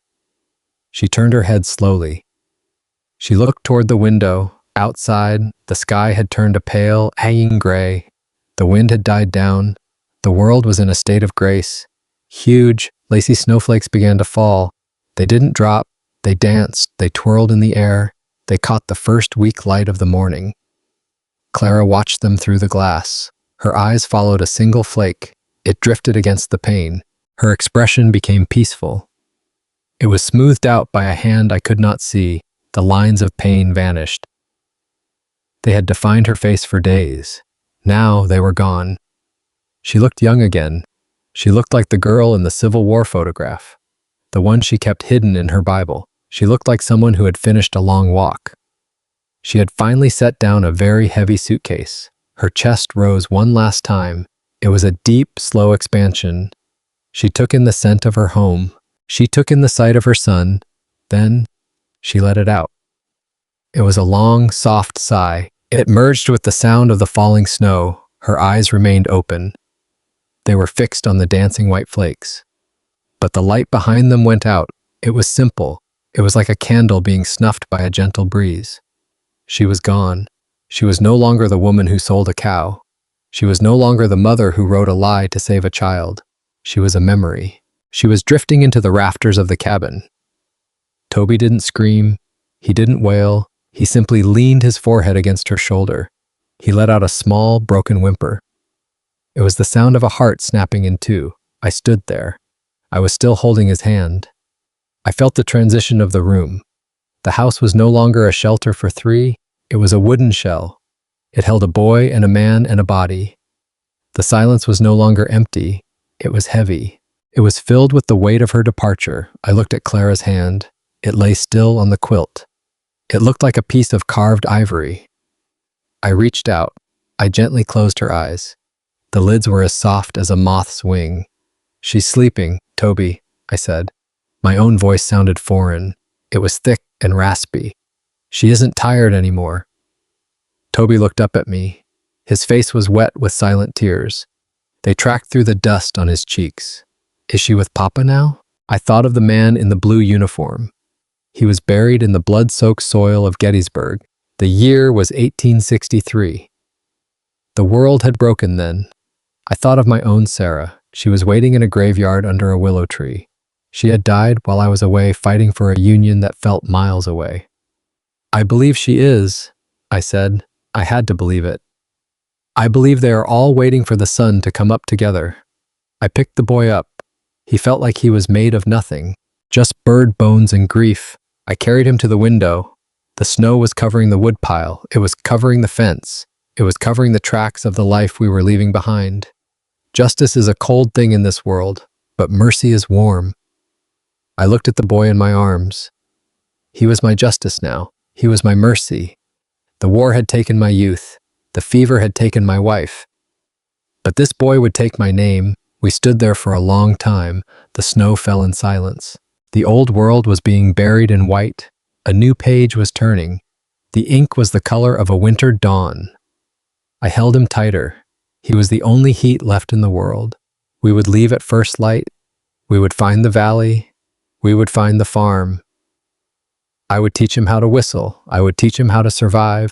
The road would be hard. The 1860s were not kind to the lonely, but we weren't lonely anymore. We were a family made of broken pieces, and broken pieces can be mended. I kissed the top of his head. The smell of wood smoke stayed with us. Outside, the mountain stood tall. It was a silent witness to a mother's sacrifice. It was a silent witness to a man's promise. The sun finally broke the horizon. The world was blindingly white. It was beautiful. It was terrifying. It was home. The morning light arrived not as a friend, but as a witness. It was a cold, thin blade slicing through the frost on the window pane. The light revealed the truth of the room in shades of gray and bone. I stood by the bed, my joints stiff from the night's vigil. Clara lay still, her face a mask of waxen peace. I reached out and touched her hand. It was the temperature of the stones in the creek. There was no more struggle, no more gasping for a world that had given her so little. I laid her hands across her chest, interlacing her thin fingers. They were the hands of a worker, calloused and scarred by the labor of survival. I pulled the patchwork quilt up to her chin. The fabric was a mosaic of old shirts and faded dresses. It was a map of a life lived in the corners of a harsh land. Toby sat in the corner of the room. He was a small shadow, his knees pulled tight against his chest. He looked like a statue carved from salt and silence. His eyes were fixed on the bed, wide and unblinking. I knew the danger of that kind of quiet. It was a deep well that could drown a soul before it even learned to swim. I walked over to him, my boots heavy on the wooden floorboards. "Toby," I said, my voice cracking like dry kindling. He didn't move. "Toby, look at me." He slowly turned his head. The grief in his eyes was too large for such a small face. "We have work to do for her," I said softly. His throat hitched, a small, lonely sound in the frozen air. "Work, a house for her journey," I replied. "A place of dignity for her to sleep." I took his hand. His fingers were like tiny icicles. I led him toward the back door. The snow had stopped falling, leaving the world wrapped in a heavy, white shroud. The Pennsylvania hills stood like silent giants under a sky the color of lead. The air was so cold it burned the back of my throat. We walked to the small lean-to shed behind the cabin. The hinges groaned under the weight of the frost as I pushed the door open. Inside, the air smelled of dry earth, old iron, and resin. Stacked against the far wall were several long, thick planks of yellow pine. They were seasoned, straight, and beautiful. I knew their history without asking. A man doesn't keep wood like this unless he's saving it for something important. Clara's husband must have milled these before the war called him away. Perhaps he intended to build a dining table, perhaps a cradle. But the war of the 1860s didn't care about a man's intentions. It took the craftsman and left the wood to gather dust. I ran my hand over the grain. Help me carry these to the porch. Toby. He grabbed the end of a board. His small frame strained under the weight, his face turning red. We moved like shadows across the blinding white snow. The physical effort seemed to wake him. It pulled his mind away from the empty bed and the silent woman.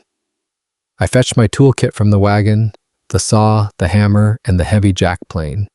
I laid the boards out on the sturdy work table Clara used for butchering. I went back inside for a moment with a length of hemp twine. I measured her height. From the crown of her head to the soles of her quiet feet, I measured the width of her shoulders. I did this with a reverence usually reserved for the pulpit. When I returned to the porch, Toby was staring at the twine. Is that for Mama? He whispered. It is the map for her resting place, I said. Justice in this world is hard to find, Toby, but dignity is something we can build with our own hands. I laid the string against the first plank. I marked the wood with a piece of charred coal from the stove. Hold the end of the board, Toby, keep it steady. The saw began its rhythmic, biting song. Zing-sh, zing-sh. The steel teeth tore into the pine, spitting out pale, golden dust. The scent hit us immediately. It was the sharp, clean smell of a forest in midsummer. It was the smell of life hiding inside the dead wood. Toby watched the sawdust pile up around his boots. He reached down and touched a handful of it. It's warm, he said, surprised. Friction brings the heat. I told him, work has a way of warming more than just the hands. It warms the heart when the world is freezing over. I cut the sides, the headboard, and the foot, then the long, wide base. Every cut was precise, every angle was true. A man's final gift to the dead should be a straight line. It is the only way to honor the crooked path they had to walk. Then, I picked up the jack plane. The iron blade was sharp enough to shave a man's face. I set the plank for the lid on the table. This part is for her, Toby. This part must be perfect. I placed his small, red hands on this wooden handle of the plane. I covered his hands with my own. My palms were like leather shields over his soft skin. Lean your weight into it, I whispered. Feel the grain of the wood under the blade. We pushed together. Shh, ink. A long, thin curl of pine ribboned out of the top of the tool. It was translucent and perfect. It smelled of sap and forgotten sunshine. Toby's eyes widened. For a second, the darkness in them receded. We went back for another pass. Shh, ink. The rough, gray surface began to vanish. Beneath the weathered exterior, the wood was a beautiful, pale cream. It was smooth as silk. It was glowing with a hidden, inner light. Toby started to push without my help. He moved the plane back and forth. His small shoulders worked in a steady, determined rhythm. The sound was hypnotic. It filled the yard, drowning out the mournful lowing of the cow. I watched the boy's face. The vacant, haunted look was being replaced by concentration. He was focusing on the edge. He was focusing on making the wood smooth for his mother. Is it soft enough now? Arthur. I ran my finger over the surface. Softer than the finest linen, I said. I looked at the boy, and for a moment, I saw the man he would become, a man who knew that love was not just a feeling. Love was a tool in the hand. Love was the willingness to stand in the cold and build something beautiful for someone who couldn't thank you. In the distance, the wind whistled through the hemlocks. It sounded like the ghosts of the boys who died at Gettysburg. The 1860s were a decade of blood and iron. We were living in a country that had torn itself in half. But here, on this porch, we were putting something back together. We were assembling a vessel for a soul. I began to drive the nails. Each strike of the hammer was a heartbeat. Clang, clang, clang. The box took shape. It was simple. It was honest. It was a house of pine for a queen of the frontier. Toby picked up the wood shavings. He gathered them in his arms like a golden fleece. Can we put these inside, he asked, to make it soft for her? Yes, I said. We will make her a bed of gold. We filled the bottom of the coffin with the fragrant curls of wood. It looked like a nest. I looked at the cabin door. The task ahead was the hardest. We had to move her. We had to say the final words. I felt the weight of my own past pressing against my ribs. My own wife had been buried in a shallow grave during a retreat. I hadn't had the time to build her a box. I hadn't had the luxury of a straight line. That failure had been a rot in my bones for 6 years. But today, I was finding my own justice. Today, I was making it right for Clara. And in doing so, I was making it right for the woman I had lost. "Are you ready, Toby?" The boy looked at the box, then back at me. He stood a little taller. The salt was gone from his eyes, replaced by a flickering flame of courage.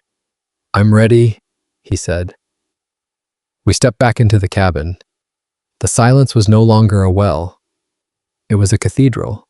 The wood smoke lingered in the air, mixing with the scent of fresh pine. We stood over her, the man, the boy, and the mother. The journey was just beginning. But the first day of the rest of our lives was no longer terrifying. It was simply the work that needed to be done. I took a deep breath. The winter air was sharp. The promise was kept. The box was ready. And for the first time in a long time, I didn't feel the cold. I handed Toby the iron nails. They were cold, forged in a valley fire long ago. I showed him how to set the point. I showed him how to swing the hammer so the head struck true. The steel met the pine. Clack, clack, clack. The sound echoed off the limestone hills. It announced our labor to the sleeping valley. This was the music of a life ending. It was also the rhythm of a boy beginning to stand. The pine sap was sticky on our fingers. It felt like a blood bond between the living and the timber. As the box took shape, the lumber lost its anonymity. It was no longer a pile of wood. It became a vessel, a humble craft, built by a drifter and an orphan.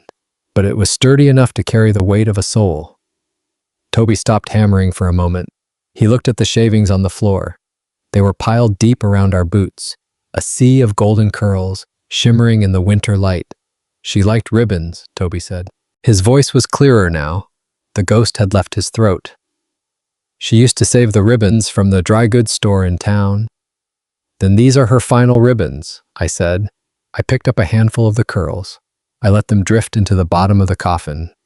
Toby followed my lead. He filled the base of the pine box with the fragrant shavings.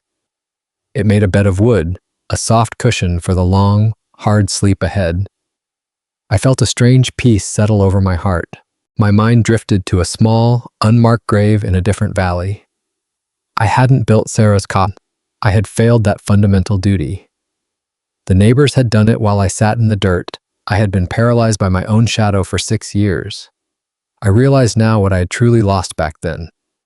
I had missed the ritual of the hands. I had missed the healing power of the saw and the plane. In helping Toby build this for Clara, I was finally finishing the work for Sarah. The sun climbed higher over the ridge. It turned the snow into a field of diamonds. The air remained biting, but the work kept our blood moving. We finished the lid last. I let Toby drive the final nail into the corner of the base. We left the top open for the final moments. He put the hammer down. He wiped his forehead with a sleeve covered in sawdust. He looked at the finished box. He didn't look afraid of it anymore. It was just wood. It was the pine he had climbed in the heat of July. It was the boards from the shed where he had hidden during storms. The mystery of death had been reduced to the reality of craftsmanship. "She'll be warm in there, won't she? She will be tucked in by the scent of the forest." I promised. I looked at the boy's hands. They were scratched and dusty. They were the hands of a worker. "You did well, Toby." He looked up at me. For the first time, I saw a spark. The boy he used to be was fighting his way back to the surface. "Thank you for showing me how." I nodded, unable to find the words. The heavy weight in my chest felt slightly lighter. The ritual was simple. It was ancient. It was the only way the frontier knew how to say goodbye. It kept a man from losing his mind when the world went cold. I picked up the plane one last time. I cleared the work table. The curls of wood fell like silent, golden prayers. The house was still empty. The mother was still gone. But on that porch, we had built a bridge. We had turned grief into a shape we could hold. I checked the silver watch in my pocket. It was nearly noon. The time for building was over. The time for the long walk was coming. I placed my hand on Toby's shoulder. I felt the solid strength of his young frame. "Let's go inside, Way," I said. "Let's bring her home to the wood." The smell of fresh pine followed us into the cabin. It was a sweet, sharp scent of grace in a room full of sorrow. The sled runners hissed against the frozen crust. We moved toward the ridge. Toby walked at the head of the box. His small hand rested firmly on the pale pine lid. I pulled the ropes of the makeshift sled. My boots sank into the white powder with a rhythmic thud. Behind us, the dairy cow followed. She walked with a slow, swaying gait. Her large black eyes were fixed on the path ahead. Her breath came in twin plumes of white steam. She was a steady, warm engine in the middle of the biting cold. She did not need a lead rope. She seemed to understand the gravity of the procession. She followed Clara's scent. It still lingered on the fresh wood and the shavings. The great oak stood at the edge of the meadow. Its gnarled branches reached out like a giant skeleton. It was the highest point of the farm, the place where the sun would touch the earth first in the spring. I stopped at the edge of the dark wound in the soil. The dirt was piled high, frozen clods and gray Pennsylvania clay. The silence here was absolute. It was a heavy, holy quiet. It made the sound of my own heartbeat feel like an intrusion. I looked at Toby. He stood by the grave. His face was pale. His lips were set in a thin, hard line. He was not the weeping child from the barn anymore. The saw and the plane had forged something sturdier in his soul. "This is where the light stays the longest," I said softly. Toby nodded. He looked at the oak's roots. "She used to sit here in the summer," he whispered. "She said the tree had seen more winters than all the men in the valley." I gripped the ropes. I prepared for the descent. Lowering a body into the earth is the heaviest labor a man can do. It is not the weight of the flesh. It is the weight of the finality. The pine box groaned. It slid into the shadows of the earth. It settled with a dull, hollow thud. The sound echoed in the pit of my stomach. The dairy cow moved closer. She leaned her heavy head over the edge of the grave, saying, she let out a long, low vibration. It wasn't a call for grain. It was a sound of recognition. I reached into the inner pocket of my wool coat. My fingers found the small Bible. The leather was cold and cracked. It smelled of old tobacco and the smoke of the Civil War. I had carried it through the mud of Virginia. I had seen it stained with the blood of better men. I cleared my throat. The sound was sharp against the frozen air. I turned the thin pages. I found the words that had once failed to comfort me, but now they felt like the only truth left in the world. But some man will say, "How are the dead raised up?" My voice sounded different in the open air. It was rougher. It was older, but it held steady like the oak above us. Toby stepped closer to the edge. His eyes never left the pine lid. I thought of the men I had buried in the trenches at Petersburg. We had no boxes then, no ribbons of wood, no suns to watch the descent, only the red clay and the rain. That was why this mattered. This was the justice I could finally provide, a dignified end, a promise kept to a woman I never knew, because every woman deserved a man who would stay until the last nail was driven. Every mother deserved a son who was taught how to stand. I looked at the Bible again. "Behold, I show you a mystery." I read, "We shall not all sleep, but we shall all be changed." The wind picked up. It rattled the dead leaves of the oak tree. I looked at Toby's face. He was crying now. But they weren't the tears of a victim. They were the tears of a survivor. He reached into his pocket. He pulled out a small, tattered piece of blue calico. It was a scrap from his mother's favorite apron.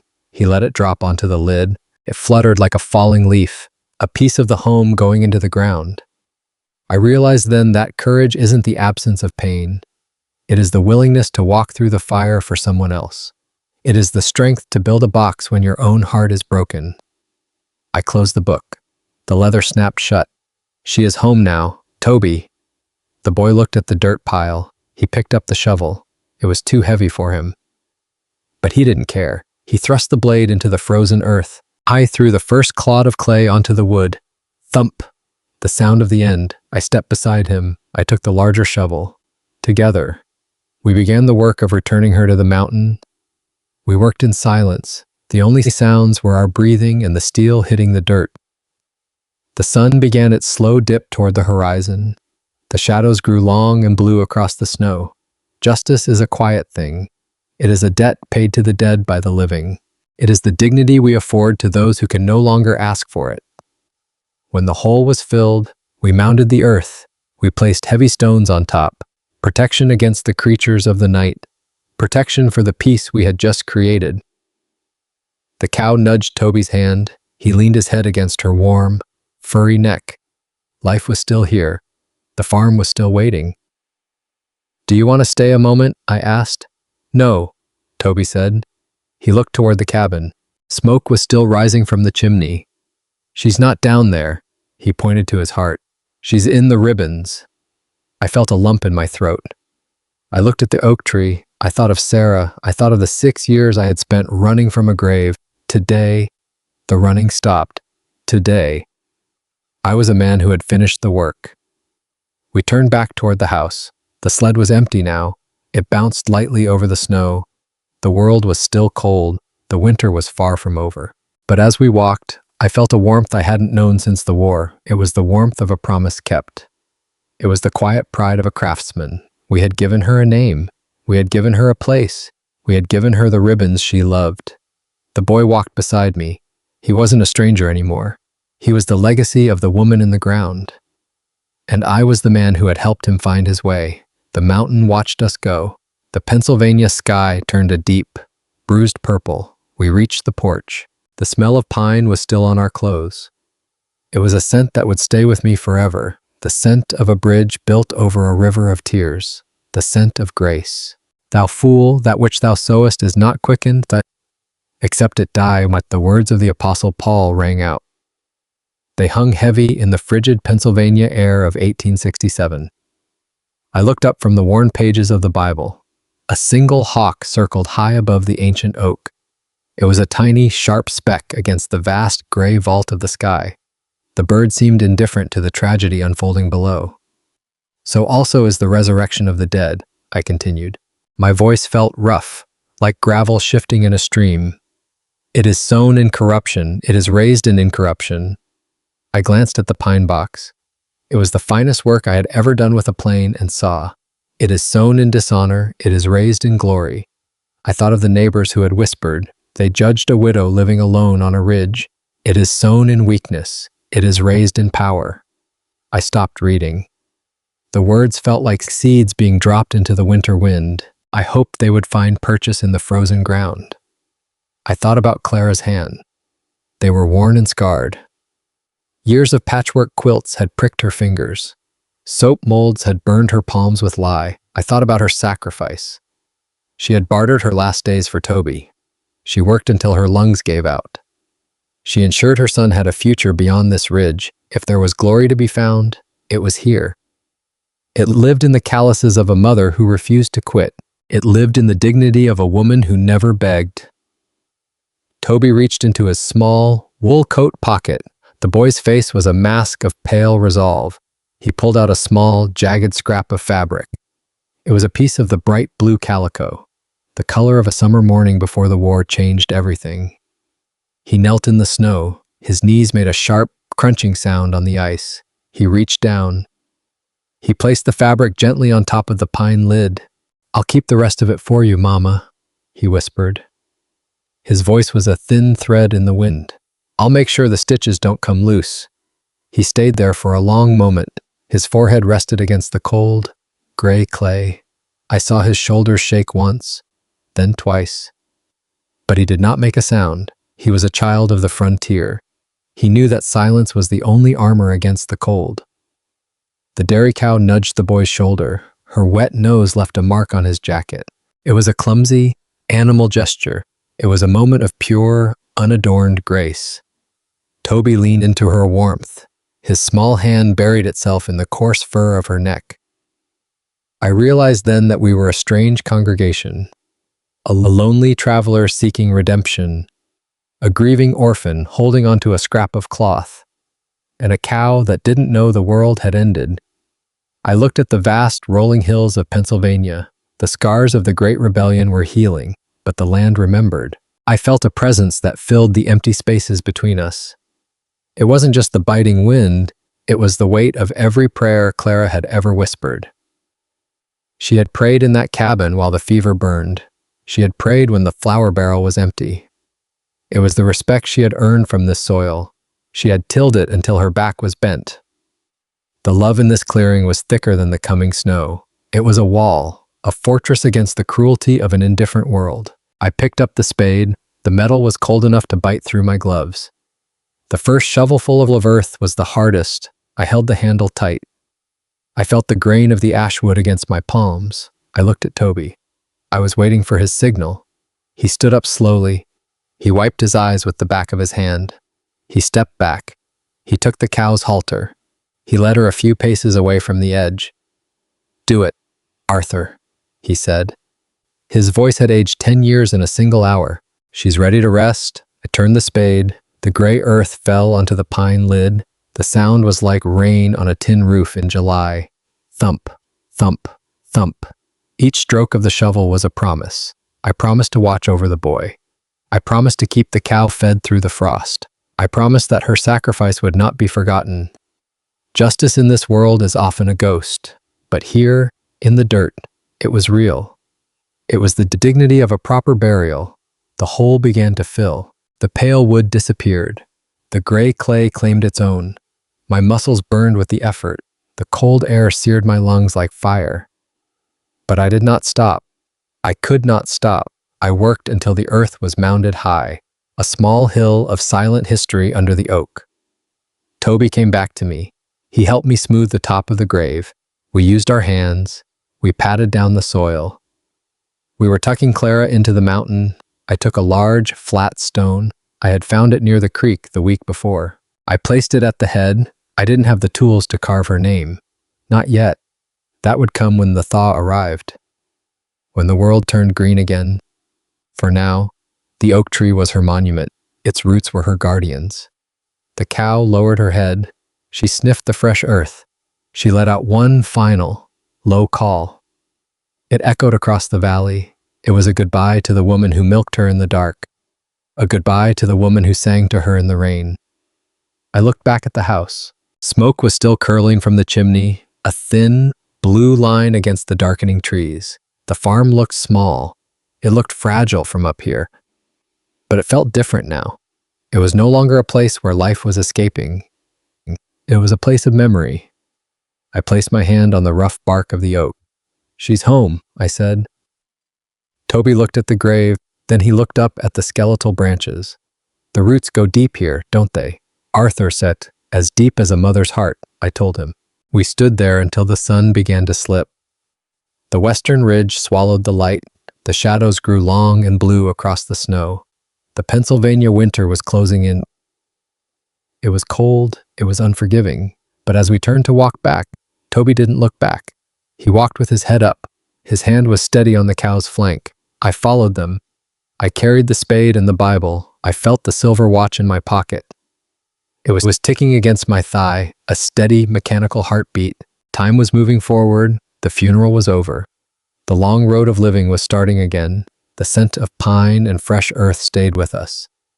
It followed us all the way to the porch. Under the oak, the shadows were peaceful. Clara was sleeping in the wood we had shaped. And for the first time in years, I felt a shift. I wasn't walking away from a ghost. I was walking toward a duty. The fire in the hearth was nothing but ash, a heap of gray, cold remains. The silence in the small cabin felt heavy. It was a shroud over the rough-hewn furniture. I stood in the center of the room. My breath hitched in the frigid air. The scent of dried lavender still clung to the walls. It was the scent of a woman who was gone. I reached out. I touched the wooden table. The surface was worn smooth. Years of Clara's labor had polished this wood. My hands felt too large for this room, too clumsy for a house built on such delicate strength. I began to gather the soap molds. They were on the sideboard, and they were heavy, solid oak stained with the oils of 1,000 batches. I wrapped them in burlap. I felt the ghost of her touch in the grain. These were not just tools, though. They were the lessons she had carved into Toby. They were the means of survival. I carried them out to the wagon.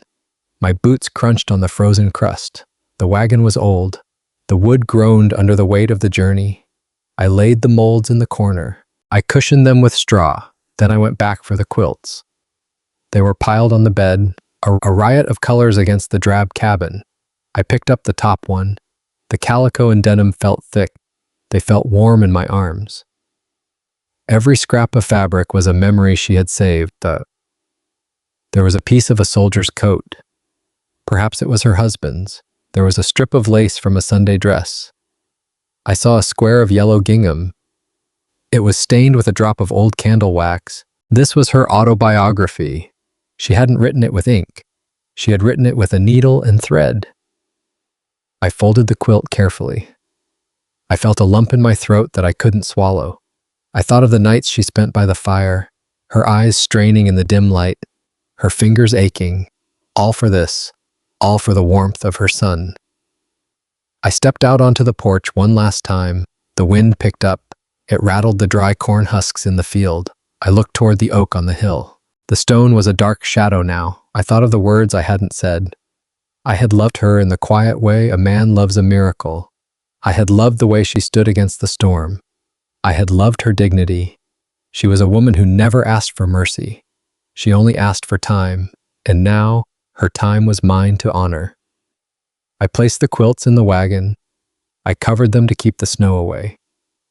Toby was waiting by the horse. He looked at the cabin. He looked at the only world he had ever known. Is that everything, Arthur? I looked at the empty doorway. I looked at the cold hearth. Everything that matters is already in the wagon, I said, and everything else belongs to the mountain. I climbed onto the bench. I took the reins. The leather was stiff with frost. I looked at the boy. He sat beside me. His back was straight. His eyes were fixed on the road ahead. He was his mother's son. He was the legacy of a woman who refused to break. I snapped the reins. The wagon lurched forward. The wheels creaked against the frozen earth. We were leaving the ridge. We were leaving the grave, but we were carrying the fire with us. The sun was gone. The stars began to pierce the purple sky. They were cold and bright. Like the eyes of the God Clara had prayed to, I didn't know where the road would end. I didn't know if I was enough to raise her son. But I knew one thing. As we moved into the dark, I wasn't afraid. The weight of the spade was gone. The weight of the Bible was in my heart. And the scent of lavender and pine was the only map I needed. The Pennsylvania hills rolled away into the night. Behind us, the oak tree stood guard. Beneath its roots, a mother was at peace. And on the wagon seat, a man was finally coming home. The road was long. The winter was deep. But the stitches were strong, and the promise was kept. The yellow calico was thin. It was the color of faded buttercups. I folded the fabric with trembling fingers. The scent of lye soap and dried rosemary drifted upward. It was the smell of her. It was the smell of a life lived in the margins of the forest. Next came a heavy wool shirt. It belonged to a husband the earth had claimed years ago. The elbows were patched with mismatched scraps. Each stitch was a tiny monument to her survival. I didn't want to disturb the silence they carried. I laid them into the cedar chest. The wood was aromatic and red. I tucked the edges of the cloth with a sudden, sharp reverence. My hands, calloused by stone and iron, felt too clumsy for such softness. Toby was waiting by the porch. The wind caught the hem of his oversized wool coat. It made him look like a small bird with broken wings. He clutched a calico cat against his ribs. The animal was a skeletal thing. Its fur was a map of burrs and old knots, but it purred. The sound was a low, mechanical thrumming. It was the only engine of life left in this clearing. Toby's eyes were locked on the cabin door. I was looking for a ghost. He was waiting for a voice that the winter had already swallowed. His grief wasn't a loud thing. It had settled into his bones like the damp chill of a Pennsylvania November. "She's still in there, isn't she? Arthur," he whispered. His voice was a splinter of ice. It pierced the heavy air. I walked to him. I put my hand on his shoulder. The bone felt fragile beneath the heavy wool. "Her spirit is here," Toby said. I looked at the chimney where the smoke had finally died. "But the house belongs to the winter now." I led him toward the wagon. His boots made no sound on the frozen mud. He climbed onto the bench.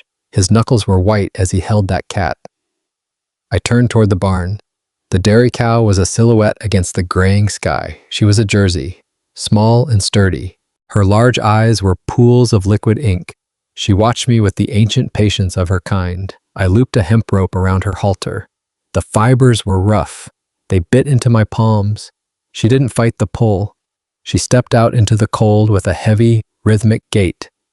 Her hooves clicked like clockwork on the stones. I tied her to the rear of the wagon. She let out a long, mourning bellow. The sound hit the mountainside and bounced back. It was a funeral dirge for a farm that had failed. I climbed onto the driver's seat. The leather reins were stiff and frozen. They felt like dead snakes in my hands. I looked at the cabin one last time. The windows were dark. They looked like the eyes of a soldier who had seen too much. I thought of the tin box on the kitchen table. I had left 3 gold eagles there, coins minted in Philadelphia. Stamped with the face of liberty, they were meant to pay for the burial. They were meant to pay for the silence of the land. But gold cannot warm a cold hearth. The snow began to fall again. Tiny, sharp crystals that stung the skin. "Ready, Toby?" I asked. The boy nodded once. He buried his face in the cat's matted fur. I snapped the reins. The horses leaned into the harness. The wood groaned and complained, ah. The wagon lurched. A sharp, metallic crack echoed through the trees. The wheels began to turn. They bit into the ice and the black mud of the hollow. The rhythmic squeak of the axle was the only thing that broke the silence. We moved down the winding trail. The cabin grew smaller. The smoke-stained chimney vanished behind the hemlocks. The only life Toby had ever known was being erased. It was a map being burned at the edges. I felt the silver watch in my pocket. It ticked against my hip, a steady, relentless heart. I wasn't a drifter anymore. I wasn't just a man moving between shadows. I was a shield. I looked at the boy's profile. His jaw was set. It was the jaw of a man who had survived a famine. I remembered the day the fever took my Sarah. I remembered the way the light in our bedroom had turned a sickly, bruised purple. I remembered the silence that followed her last breath. It was a silence that could crush a man's lungs. I wanted to tell him that the ache would stop. I wanted to tell him that time was a healer, but I knew the truth of the frontier. Time is just a distance. The ache stays. You just get stronger at carrying it. My mama said the stars are the campfires of the angels, Toby said. His voice startled the horses. He was staring at the leaden sky, so there were no stars, only the suffocating gray of a winter storm. She said they keep the dark from getting too close.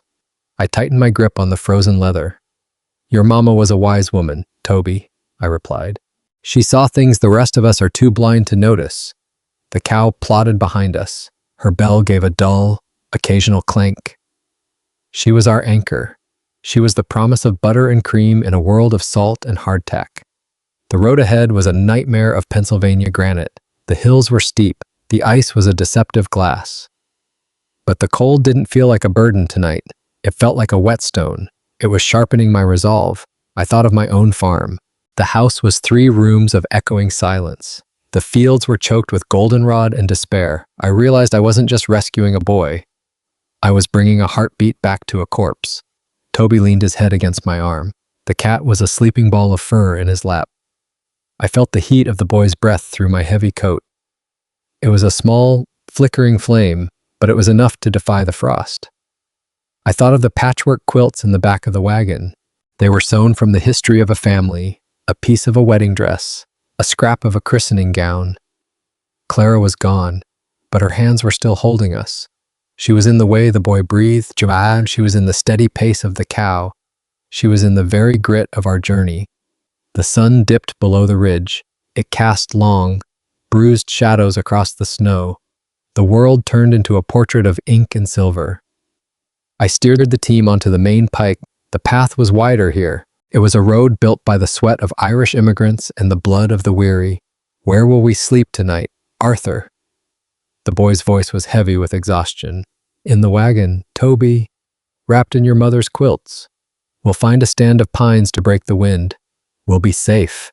Will Barnaby be okay? He asked. He touched the cat's ear. Barnaby is a survivor, I said. He's got the heart of a mountain lion. Just like you. The boy didn't speak. I felt his weight shift as he relaxed against me. The journey was a long one. The road home was paved with the ghosts of everyone we had failed. But the wheels were turning. The horses were strong. For the first time since Sarah died, I felt I was walking toward the light. I reached out and adjusted the heavy wool blanket over Toby's knees. I felt the gravity of my new life. It was as heavy as a pine coffin. It was as light as a child's prayer. The road stretched out into the infinite white. We were leaving the valley of sorrows. We were carrying the seeds of a new spring into the heart of the storm. I checked the silver watch. The gears turned in their rhythmic, perfect dance. It was time to stop being a ghost. It was time to be a father. The horses trotted on. Their hooves beat a steady drum on the frozen earth. The cow followed, a silent, swaying witness to our escape. We were a broken caravan, a collection of mismatched souls moving through the Pennsylvania night. But as the moon broke through the clouds, the light wasn't cold. It was a silver path. It was a new map. The wagon wheels began to groan as we reached the edge of Clear Creek. The air changed. The scent of pine was replaced by the acrid bite of coal smoke. The slush on the road was stained gray with industrial soot. This was a world of iron and coal, a world that didn't care about a boy or a cow. But I gripped the reins tighter. Dignity isn't given by the world. It is carved out of the frost by a man who refuses to quit. Justice wasn't a court in the city. Justice was a man keeping a promise to a woman who could no longer ask for it. We moved into the shadows of the town. The journey had just begun, but the fire was already burning, and the winter could not put it out. The weight of 100 eyes pressed against my spine before a single face emerged from the gloom. The houses of Clear Creek stood like rigid sentinels, clapboard skeletons bleached by the brutal winters of northern Pennsylvania. Curtains twitched in the small, soot-stained windows. A flicker of pale lace, a shadow retreating into the safety of a parlor. Out on the street, the world had stopped. Men paused their shoveling of the heavy, gray slush. They leaned on their spades. Their breath rose in plumes of white steam. They watched us pass with the slow, grinding curiosity of people who fed on the misfortunes of others. It had been 6 long years since I had brought a living soul back to the high ridges. In the minds of the townspeople, I was a ghost. The widower who lived in the crushing silence of the pines. The man who bought grain, salt, and kerosene without uttering a word beyond what was necessary. Now the ghost had returned with a carnival of the broken. A crying cow with mud-caked flanks, a ragged, orange cat, a boy with a stare so hollow it seemed to swallow the gray afternoon light. Toby sat stiff beside me on this buckboard. His small frame was rigid. His fingers were buried deep in Barnaby's fur. The cat was a shivering knot of ginger against the boy's oversized, dark coat. I pulled the horses to a halt in front of the general store. The wooden porch groaned under the weight of history. I needed coal oil. I needed flour to make the bread that would keep a child's belly from cramping. Silas Reed stood on the porch. His thumbs were hooked into his suspenders. His belly overhung his belt like a sack of damp grain. Silas was a man whose soul was nourished by the whispers of the general store. He looked at Toby, then he looked at the dairy cow tied to the back of the wagon. "That's a fine animal, Arthur," Silas said. His voice trailed upward. It was a question disguised as a compliment. "She'll do," I replied. My voice was raspy. It sounded like dry leaves skittering over frozen ground. Silas stepped off the porch. His heavy boots crunched on the frozen mud. He began to circle the wagon. He moved like a hawk inspecting a wounded rabbit in the brush. "And the boy?" he asked. He narrowed his eyes against the glare of the snow. "He's mine to look after," I said. I didn't offer more. I wouldn't give him the satisfaction of a story he could trade for a drink at the tavern. A woman in a heavy wool shawl stopped nearby. She clutched a basket tight to her chest. It was Mrs. Gables. She was the town's self-appointed moral compass, a woman who found sin in every shadow but her own. "Whose child is that, Arthur?" she demanded. Her voice was a sharp blade. "He looks half-starved." She leaned closer. "And he's got the eyes of a creature that's seen the devil." Toby shrank back into the hard wooden seat. His small shoulders began to tremble. I felt a slow, hot anger beginning to stir in the center of my chest. It was a familiar heat, the kind I hadn't felt since the days of the Great Rebellion. I kept my hands flat on the leather reins. I refused to let the rage take hold of my tongue. "His mother is gone," I said. My voice was low. It was steady as the mountain itself. "High as a Brennan, high as under my protection." Silas let out a short, sharp laugh. It held no mirth. It was the sound of a man who enjoyed the leverage of a secret. "Protection," he repeated. He glanced at Mrs. Gable for approval. A man who hasn't spoken 10 words in a decade is suddenly a guardian. He leaned against the wagon wheel. "People are going to talk, Arthur. They're going to wonder why a man of your solitary nature would want a young boy." The implication hung in the frigid air. It was foul. It was a poisonous thought that stained the very snow beneath us. I looked Silas directly in the eye. My gaze was hard. It was unforgiving. "Let them wonder," I said. "The law knows where I live if they have a question." I leaned forward. "But if any man comes onto my land with a filthy mind, he won't like the answer he gets." I climbed down from the wagon. I ignored their stares. I walked to the back and checked the cow's lead rope. She nudged my shoulder with her wet nose. It was a simple gesture, an honest one. I went into the store. I bought the supplies. I walked back out into the judgmental light. The crowd had grown to 5 or 6 people. They stood in a loose circle, a jury of the narrow-minded. I helped Toby down so he could stretch his cramped legs. The boy tripped on the hem of his oversized coat. The wool caught on a splintered floorboard of the porch. A jagged tear ripped through the fabric. Miss Gable huffed. She turned her head away as if the sight of poverty were a personal insult. I didn't say a word to her. I picked Toby up. I set him back on the bench with the gentleness of a man handling glass. I climbed up beside him. I snapped the reins. We left the town behind. The silence of the deep forest swallowed the sound of their judgment. The ride to the farm was 2 miles of uphill climbing. The horses strained with... The wind began to howl through the pines. It was a lonely, familiar song. When we reached the gate of my property, the house looked small. It looked tired. It was a place built for a family that no longer existed. A monument to a love that had been buried in the churchyard. I led Toby inside. The air smelled of cold ash and cedar. I spent the next hour chopping wood. I stoked the cast iron stove until the belly of it turned a dull orange. The heat began to move through the rooms. It was a slow, creeping life. Toby sat on a small stool by the fire. The cat was curled at his feet. He looked so small in the vast, empty kitchen. He looked like a ghost that had wandered into a living man's house.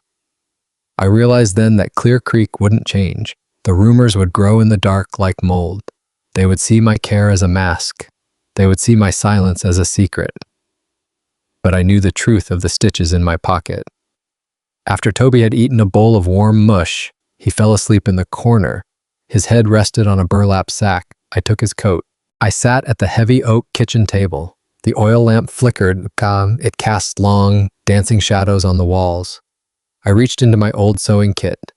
It was a tin box that hadn't been opened since Clara died. I found a needle. I found a spool of heavy, black thread. My hands were huge. They were calloused from the axe and the plow. They were better suited for breaking stone than threading a needle. I tried to guide the thread. My fingers fumbled in the dim, yellow light. I remembered Clara's patchwork quilts. I remembered the way she used to sit in this very chair. She would talk about the sewing circles she attended before the war. She said every stitch was a memory kept. She said a seam was a promise that things would hold together. I bit the end of the thread. I tried again. The needle slipped through the eye on the 3rd attempt. I began to sew the tear in Toby's coat. I worked slowly. My movements were deliberate. They were painstaking. The wool was thick. It was resistant. The needle pricked my thumb. A small bead of blood bloomed on the skin. I didn't flinch. I thought of the woman I had left under the oak tree. I thought of the boy who had nothing left but a cat and a stranger. Clear Creek could think what it wanted. They could whisper at the post office. They could stare at the back of my head in church. But they weren't here in the quiet of the night. They weren't the ones mending the holes in a child's life. Dignity isn't something you are born with. It is something you protect when the world tries to strip it away. Justice isn't a gavel in a courtroom. It is a man doing what is right when no one is watching. I tucked the edges of the wool together. I overlapped them for strength. I wasn't a tailor. The seam was rough. It was uneven, but it was solid. It would hold against the mountain wind. It would keep the warmth in. I looked over at Toby. His chest rose and fell in a steady rhythm. He looked peaceful for the first time since I met him. The lines of terror on his face had softened. I realized that I was mending myself, too. With every pull of the thread, I was stitching my own broken heart. I was no longer just the man of the high ridges. I was a man with a purpose. The panic of 1873 had taken many things from the people of this valley. It had taken their farms, it had taken their hope, but it would not take this boy. I tied off the final knot. I cut the thread with my pocket knife. The coat was whole again. I laid it carefully over the back of a chair. I sat back. My eyes ached from the strain. The clock on the mantel ticked. It marked the passage of a new time, a time of healing. I thought of Silas Reed's smirk. I thought of Mrs. Gable's cold, gray eyes. They were the ones who were truly poor. They were the ones whose souls were tattered beyond repair. I turned down the lamp. The fire in the stove was still burning. The winter was outside, but the warmth was here. Whoa. The promise was kept. Tomorrow, we would wake up. Tomorrow, we would begin again. The ridge was high, the road was hard, but we were no longer walking it alone. The darkness in the room was a heavy, suffocating blanket. I felt the weight of my own choices pressing against my chest. The town of Clear Creek saw a thief or a fool when they looked at me. I saw a man who had finally found a floor beneath his feet. The panic of 1873 had turned neighbors into starving predators.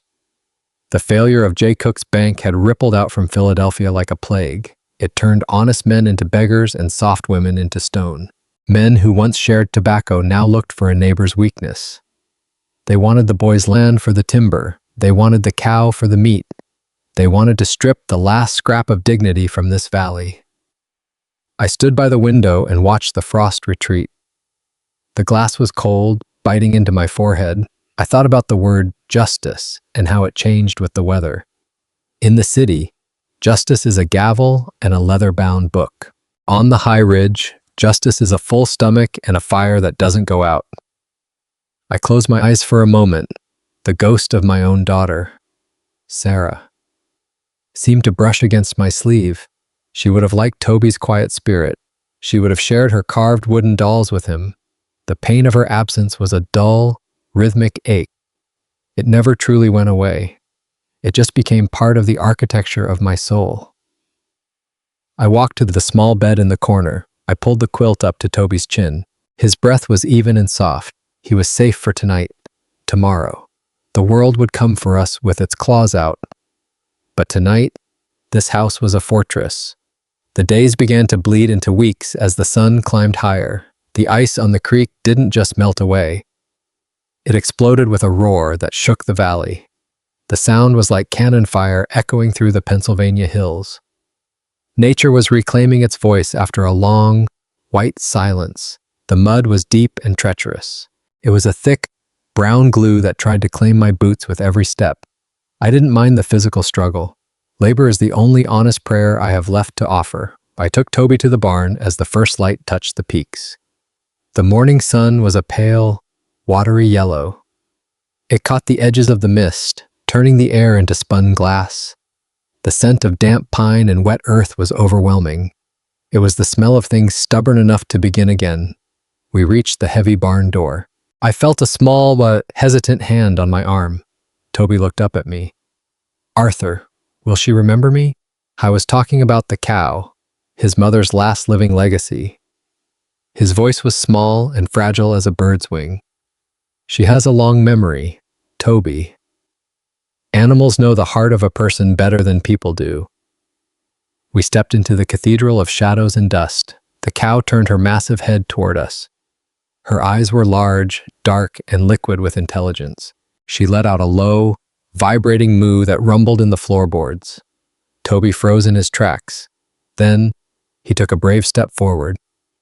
He reached out a trembling hand. The cow didn't pull away or startle.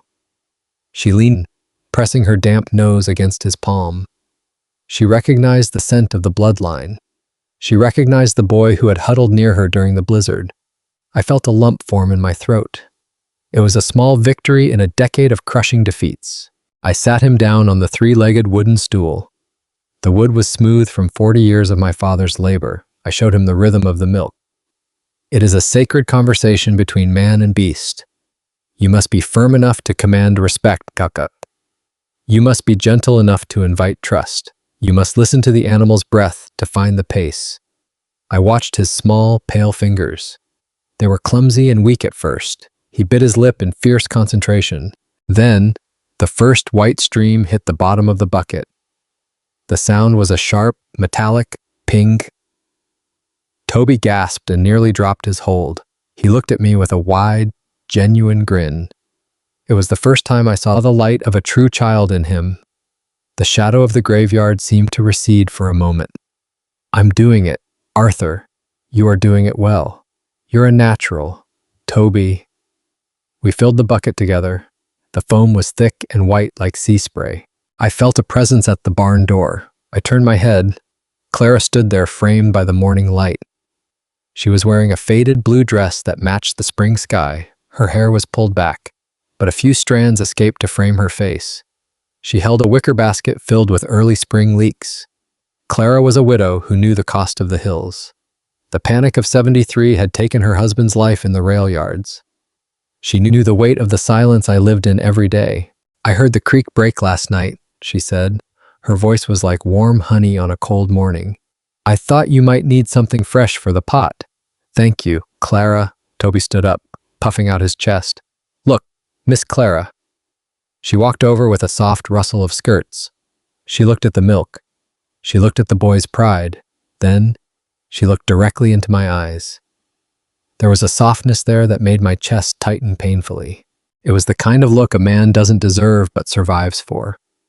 You've done a good thing here, Arthur, she whispered. But the town is talking more than usual.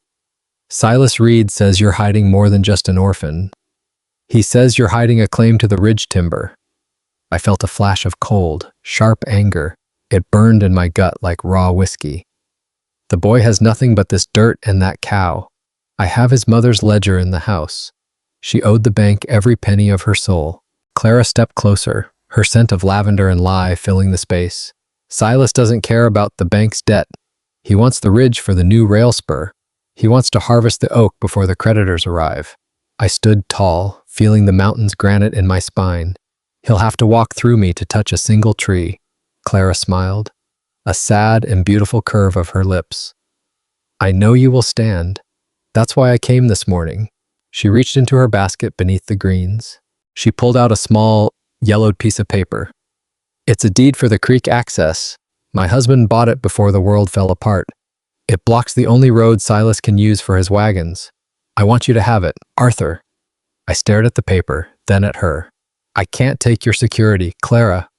That's all you have left. No, she said firmly, her voice ringing in the rafters.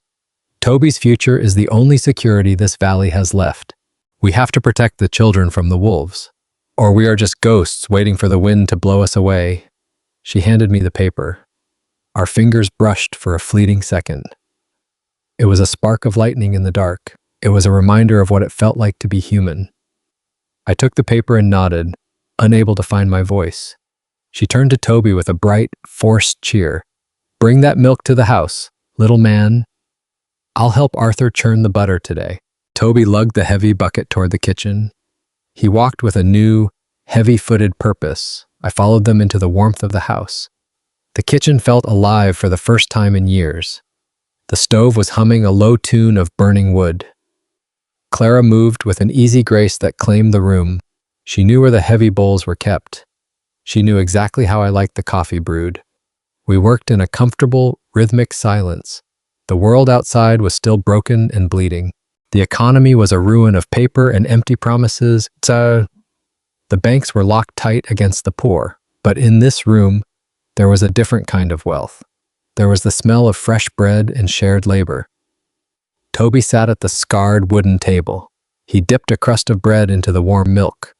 He looked up at Clara. "Miss Clara." "Yes, Toby. My mother said that when the grass grows, the angels dance. Do you see them out there?" "Out there." Clara's eyes filled with sudden, bright tears. She didn't try to wipe them away or hide her face. She knelt down on the floor beside him. She took his small, milk-stained hand in hers. "I see them right here in this kitchen, Toby. I see them in the way you hold that bread. And I see them in the man who mended your coat." I turned toward the stove, my back to them. I didn't want them to see the moisture in my own eyes. A man of the high ridges is supposed to be made of iron, but iron brittly snaps while the heart stubbornly heals. When the heart heals, it is always stronger in the broken places. The clock on the mantel ticked with a new resonance. It wasn't counting down to my death anymore. It was building a foundation for a life. A family was rising from the ashes of two tragedies. I looked at the silver watch sitting on the shelf. I had intended to sell it to pay the spring taxes. Now, I knew I would never let it go. I would give it to Toby when he became a man. It would be his true legacy. It would remind him that in the middle of a panic, a man can a man can choose to be a father to the fatherless. A man can choose to love when the world is full of hate. I sat down at the table next to the boy. Clara poured the coffee, the steam rising in a gentle swirl. The ridge was high and the road was long. But for the first time in an age, the sun felt warm on my skin. We were no longer just survivors of the storm. We were the beginning of something that would endure. The grass was growing through the mud, the angels were dancing in the light, and for the first time, we were home. A white mustache of milk decorated his upper lip. He caught me staring and let out a short, sudden laugh. It was a bright, clear sound. It rang through the house, shattering the last of the winter's gloom. I felt a tightness in my throat. I looked into his eyes, those deep, liquid eyes that mirrored the sky. And there she was. Clara wasn't a memory in that moment. She was a presence. I saw her in the way Toby tilted his head. I saw her in the quiet strength of his grip. I saw her in the light that had finally returned to his gaze. She was smiling through him. She was satisfied with the deal we had made in that small, dying house. The gold I had left in her tin box was nothing compared to this. This was the real harvest. I sat across from him and took a sip of the milk myself. It was sweet and earthy. It tasted like the end of a long journey. "Will we do this every morning? Arthur, every morning the sun rises. And will she always give us this much? As long as we take care of her, Toby." I'll take care of her." He stood up and walked to the window. The fields were turning a vibrant, emerald green. The old oak tree on the hill was beginning to bud. Life was demanding to be noticed. I realized that I had stopped being a man who was merely waiting to die. I was a man who was learning to plant again. The rumors in Clear Creek still existed, I knew.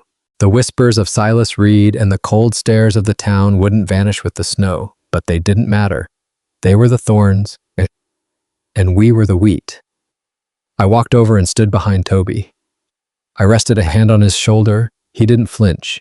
He leaned back against me, a small anchor in a vast world.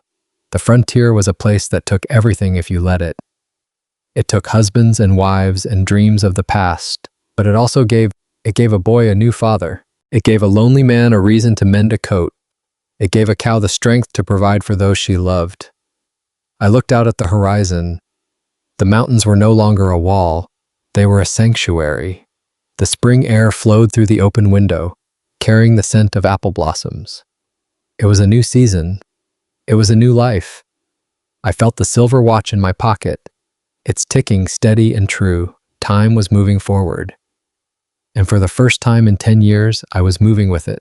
Clara was at peace. Toby was home, and the milk in the bowl was the proof of our survival. We had survived the winter of the soul. Now, it was time to grow. The years began to fold into one another like the pleats of a well-worn accordion. The Pennsylvania soil was hard, demanding, and often cruel. By the autumn of 1873, the world outside our ridge began to crumble. The news reached us slowly. J. Cook and Coney had failed in Philadelphia. The banks were closing their iron doors. The Great Panic had gripped the nation. Men in suits were jumping from windows in New York. Families were being cast out onto the muddy streets of the cities. But on our ridge, the rhythm of the earth remained unchanged. We did not have paper money, but we had the soil. We did not have stocks, but we had the herd. Dignity, I realized, was not found in a bank ledger. It was found in the calluses on a man's palms. It was found in the way Toby refused to let a neighbor go hungry. When Silas Reed's farm failed, Toby was the first to carry a sack of grain to his porch. He didn't do it for praise. He didn't do it to settle old scores. He did it because a man's worth is measured by what he gives when he has little. Why help him, Toby? I asked one evening. Because his children are not responsible for his heart, he replied. He was 17 then, taller than the doorframe. His voice had the resonance of a cathedral bell. He possessed a sense of justice that was quiet and immovable. It was a brand of courage that didn't require a gun. It required the strength to be kind in a world that had forgotten how. The sun dipped below the jagged spine of the mountains. It painted the Pennsylvania Valley in shades of bruised purple and gold. I sat in my old rocking chair on the porch. The wood creaked a familiar, rhythmic protest under my weight.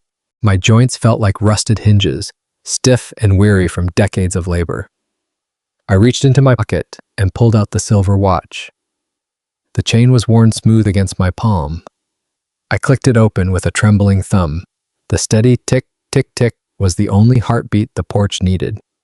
It was the same watch Clara had placed in my hand when the world was white and cold. Back then, the air smelled of lavender and impending death. Now, it smelled of summer hay and something distinctly sweet. That sweetness was drifting from the barn. Toby had turned the old structure into a sanctuary of craft. The scent of pine needles and rendered tallow wafted through the evening air. It was the smell of Clara's soap. It was the fragrance of a memory that refused to be buried. The screen door behind me groaned on its springs. A man stepped out into the fading light. He was tall, broad-shouldered, with hands that knew the weight of an axe and the delicacy of a loom. I didn't look like the shivering boy who had whispered about his mother's last day, but his eyes remained unchanged. They were deep, liquid, and full of a quiet kindness that the frontier hadn't been able to tarnish. "The last batch of the season is cooling, Arthur," Toby said. His voice was a low rumble, steady as a mountain river. He leaned against the railing, looking out over the emerald pastures. The descendants of that first milk cow grazed in the distance. They were dark silhouettes against the tall, swaying grass. "The pine scent is sharper this year," I remarked. "I gathered the needles from the high ridge where the air is thin," he replied. He wiped his hands on a heavy canvas apron stained with oils. "I think she would have liked the consistency of this poor—" He didn't have to say her name. Clara was the silent partner in every breath we took on this land. She was in the way Toby measured the lie with surgical precision. She was in the way he carted the wool for the patchwork quilts that now sold as far as Philadelphia. People in the city called them the Brennan wraps. They said a man could survive a 100-year storm just by touching the hem of one. They didn't know the story behind the vibrant squares of fabric. They didn't know that each stitch was a prayer for a woman who died so her son could walk. I looked at Toby's hands. They were scarred and calloused, much like mine had become, but they moved with a grace I never possessed. "The shop in town was busy today," I said, shielding my eyes from the final glare of the sun. Toby nodded, a small, satisfied smile playing on his lips. "Old Man Miller's grandson came in this morning. He wanted a crate of the lavender soap for his wedding guests. He told me his grandfather still tells the story of the man who bought a cow for a bag of gold." I let out a dry, rattling chuckle that vibrated in my chest. The legend had grown taller than the white pines over the years. The town didn't talk about the debt or the dying house anymore. They talked about the stranger's grace. They talked about the man who came for a cow and stayed to build a life. "It was never about the gold, Toby," I whispered. "I know, Arthur." He stepped over and sat on the top step, his boots caked with the red earth of the farm. He looked at the old oak tree on the hill. The headstone beneath it was silvered by time, but the grass around it was meticulously trimmed. He walked up there every Sunday. He never went empty-handed. Sometimes it was a wild rose. Sometimes it was just a handful of the rich, black soil she had loved. "She saved me," I said, the words catching in the evening breeze. "She saved us both," Toby corrected gently. He reached out and placed his hand over mine on the arm of the chair. His skin was warm, pulsing with the vitality of a man in his prime. "I found something to you," he said softly.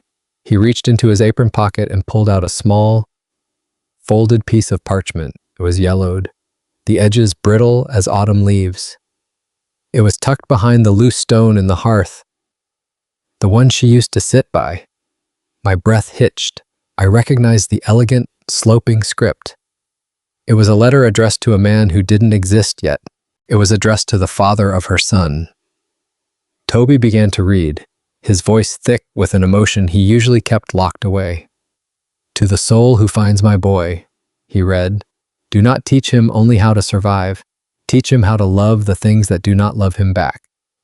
Teach him that a man's strength is not in his fist, but in his endurance. If you are reading this, it means you have chosen the hard path. It means you have seen the light in the middle of the storm. Thank you for being the bridge he needed to cross." Toby stopped, his shoulders shaking slightly in the twilight. He folded the paper with trembling fingers. "She knew you would come, Arthur. She didn't know your name, but she knew your heart."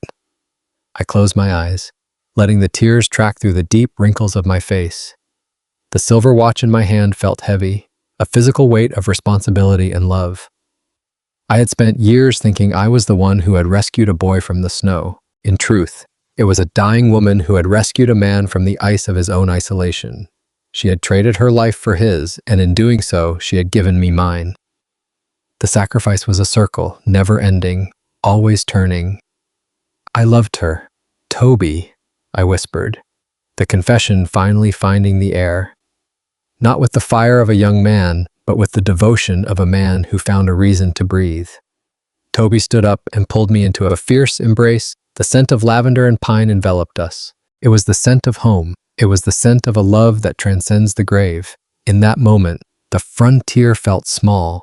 The mountains felt like a gentle embrace. The long road, the hunger, and the cold were merely shadows in the rear view of our lives. We were not just survivors. We were the stewards of a sacred memory. We were the living proof that justice is not found in a courtroom. It is found in the way a man honors his word when no one is watching. It is found in the way a son honors a father who chose him. The stars began to pierce the velvet kepi of the Pennsylvania sky. The moon rose, casting a silver path across the pastures. I looked at the silver watch one last time before closing it. The ticking had become a lullaby. "Are you coming in, Father?" Toby asked. The word "father" hit me with the force of a tidal wave. It was the first time he had used it. It was the final piece of the foundation. "Yes, son," I replied. "I'm coming home." We walked through the screen door together. The light from the hearth spilled out onto the porch, warm and inviting. The winter was gone. The spring was a memory. The summer was full and ripe, and in the quiet of the night, I knew the deal was complete. The harvest was gathered, and we were finally, eternally free. The shadows of the mountains whispered a final benediction over the house. The silver watch rested on the mantle, no longer counting the seconds of a life in decline. It was marking the rhythm of a legacy that would outlast the stones. It was the heartbeat of a family born from a bag of gold and a mother's prayer. Everything was as it should be. The world was at peace, and the milk was still sweet. Toby leaned against the porch railing. His shadow stretched long and thin under the rising moon. He reached into his pocket. He pulled out a small, jagged piece of cedar wood. He began to shave it with a pocket knife. The scent of fresh wood cut through the cold air. It was a scent that reminded me of the day we rebuilt the barn. "I was thinking about that corn soup today," Toby said suddenly. His voice was lower now, carrying the weight of a man's experiences. He looked back at the darkened kitchen. The lamp hadn't been lit yet. "The soup you made that first night," he continued, "when the fire was low and the wood was damp. I can still taste the steam in the back of my throat. It was the first time I felt warm after she told me she was leaving. He didn't need to say her name. Clara was everywhere in this silence. I closed the silver watch with a soft, final click. The sound echoed against the floorboards. I was just trying to keep the shadows back, son, I replied. My voice sounded like dry leaves skittering across stone. You did more than that, Toby said. He stopped carving and looked at me. You gave me a place to put my grief so it wouldn't drown me. He reached out. He placed his large, calloused hand over my gnarled fingers. His grip was firm. It was a bridge between his rising strength and my fading light. I felt the pulse in his palm. It was steady. It was the heartbeat of a future I had helped buy with a bag of gold. I looked at my hands. They were stained with the red clay of Pennsylvania. They were scarred by the winters of 1888 and 1889. Those were the years that broke lesser men. The great blizzard had tried to bury us. The frost had tried to turn our blood to ice, but we had endured. I had arrived at this crumbling farm years ago looking for a beast of burden. I had been a man of ledgers and cold transactions. I wanted a horse. I wanted a way to move my goods across the state. Instead, I found a dying woman and a boy with eyes like a trapped bird. I had found a son who taught me how to be a man again. I had come looking for a way to fill a void in my barn. I had found a way to heal the hollow in my soul. The darkness settled over the valley like a heavy wool blanket. It was the kind of darkness that used to terrify me. Now, it felt like a sanctuary. The first stars began to pierce the velvet veil of the sky. They looked like the sparks from a blacksmith's forge. Toby stood up and stretched. His muscles rippled under his heavy work shirt. He was the image of the man his mother had prayed he would become. I'll bring the lamp out, Arthur, he said. The air is starting to bite. The frost will be on the pumpkins by morning. I'm fine right here, Toby, I said softly. I like the quiet of the dark. It's when the world stops its shouting. It was in this stillness that I could see the past most clearly. I could almost see Clara's face in the silver moonlight. She was leaning against the doorframe of my memory. She looked content. She had made a desperate gamble. She had left her only child in the hands of a stranger. She had trusted a man who had no reason to stay, but that stranger had become his father, and that boy had become a man who kept her legacy alive. I kept it in every bubble of pine soap. He kept it in every thread of a quilt. He kept it in the way he treated the animals in the barn. Toby went inside, but his footsteps were heavy and rhythmic on the floorboards. They were the sounds of a man who belonged. A moment later, a warm, amber glow spilled from the parlor window. It illuminated the porch. It cast my long, thin shadow across the yard. I looked at the silver watch in my palm one last time. The metal was warm from the heat of my skin. The time for searching was over. The harvest was in. The deal we made in that small, dying house had been honored. Justice, I realized, wasn't something found in a courthouse in Philadelphia. It wasn't found in the laws of men or the decrees of kings. Justice was a man keeping his word to a ghost. Justice was a boy growing up with a full belly and a clear conscience. I leaned my head back against the high wooden slats of the chair. The wood groaned in sympathy with my old bones. The tick, tick, tick of the watch was slower now, or perhaps it was just the rhythm of my own heart. The two sounds were becoming one. I closed my eyes. I could hear the whisper of the wind through the oak leaves on the hill where we had laid her to rest under the shade of the great tree. The wind didn't sound like a lament tonight. It didn't sound like the lonely whistle of the Pennsylvania Railroad. It sounded like a thank you. It sounded like a blessing. I was no longer the lonely traveler lost in the snow. I was no longer the man who measured life by the weight of a coin. I was Arthur, the father of Toby. I was the keeper of a sacred fire. I was the guardian of a promise that had outlasted the winter. And that was enough.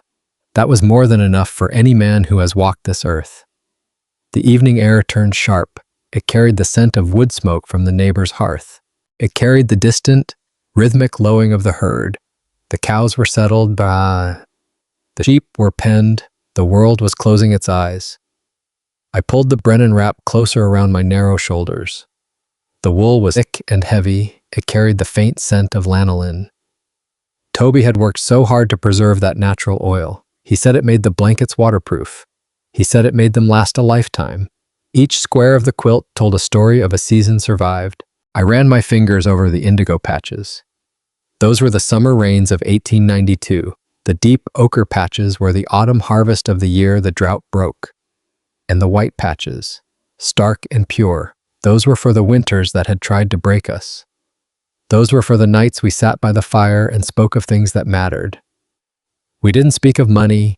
We didn't speak of the rising cost of grain or the politics in Washington. We spoke of dignity. We spoke of what it means to be a man of your word in a world that forgets. I looked at the silver watch again. Its ticking was the only pulse left in the quiet of the twilight. It was a small thing, really, piece of metal and glass. But it was the anchor that had held me to this world. It held me when I had every reason to drift away into the fog of my own regrets. I leaned my head back against the wood of the rocker. My mind drifted back to that mud-slicked road. The year was 1888, the year of the Great White Hurricane. I had been a man of commerce then. I had been a man looking for a cow to fill a hole in my barn. I hadn't known that my own heart was a hollow shell. I hadn't known that a dying woman in a shack would be the one to fill it. Kindness is a curious thing on the frontier. Most men think it's a weakness. They think it's a luxury for those with full bellies and soft beds. But as I sat there, watching the stars, I realized the truth. Kindness was the only currency that never devalued. It was the only thing that didn't rust or rot. I had put a bag of gold in a tin box for a woman I barely knew. I had done it out of a sudden, inexplicable impulse. In exchange, she gave me a legacy. She gave me a son who had grown into a man of honor. She gave me a family that wasn't bound by blood. We were bound by the shared heat of a hearth and the memory of a prayer. I watched Toby in the distance. The amber light from the window caught the edge of his jaw. He was closing the heavy barn doors for the night. The hinges creaked, a familiar, comforting sound. He moved with a quiet, deliberate strength. He was a man who knew the value of a day's work. He knew the sanctity of a promise. He had spent his life honoring a mother he barely remembered. He had done it through the scent of pine soap. He had done it through the warmth of his quilts. He had done it by taking an old lonely traveler and calling him father. The title still felt heavy in my chest. It was a weight I carried with immense pride. A father isn't the man who gives life. Biology is a simple thing. A father is the man who stays to witness the life. He is the man who stays when the fire goes low. He is the man who stays when the soup runs thin and the wind howls. I looked at the hill where Clara rested. The grass was silver in the moonlight. I had kept my word. Clara, I had protected the boy. I had protected the land, and in doing so, I had saved myself from a life of silence. The bag of gold was long gone. It had been spent on seed and lumber and taxes. It had been spent on the things that keep a farm breathing. But the investment was everywhere I looked. It was in the thriving herd. It was in the laughter of the townspeople who used Toby's soap. It was in the steady hands of the man walking toward me now. Toby stepped onto the porch. His face was illuminated by the amber light from the window.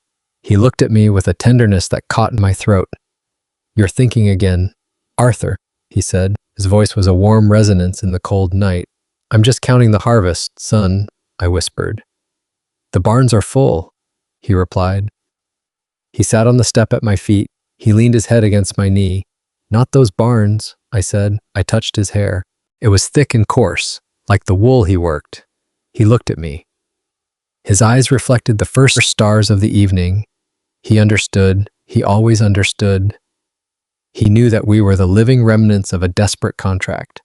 He knew that our life together was a miracle. It was a miracle born of a single act of grace. It was a miracle born of a mother's love and a stranger's choice. I closed my eyes. I let the silence of the Pennsylvania night wash over me. The journey was coming to an end.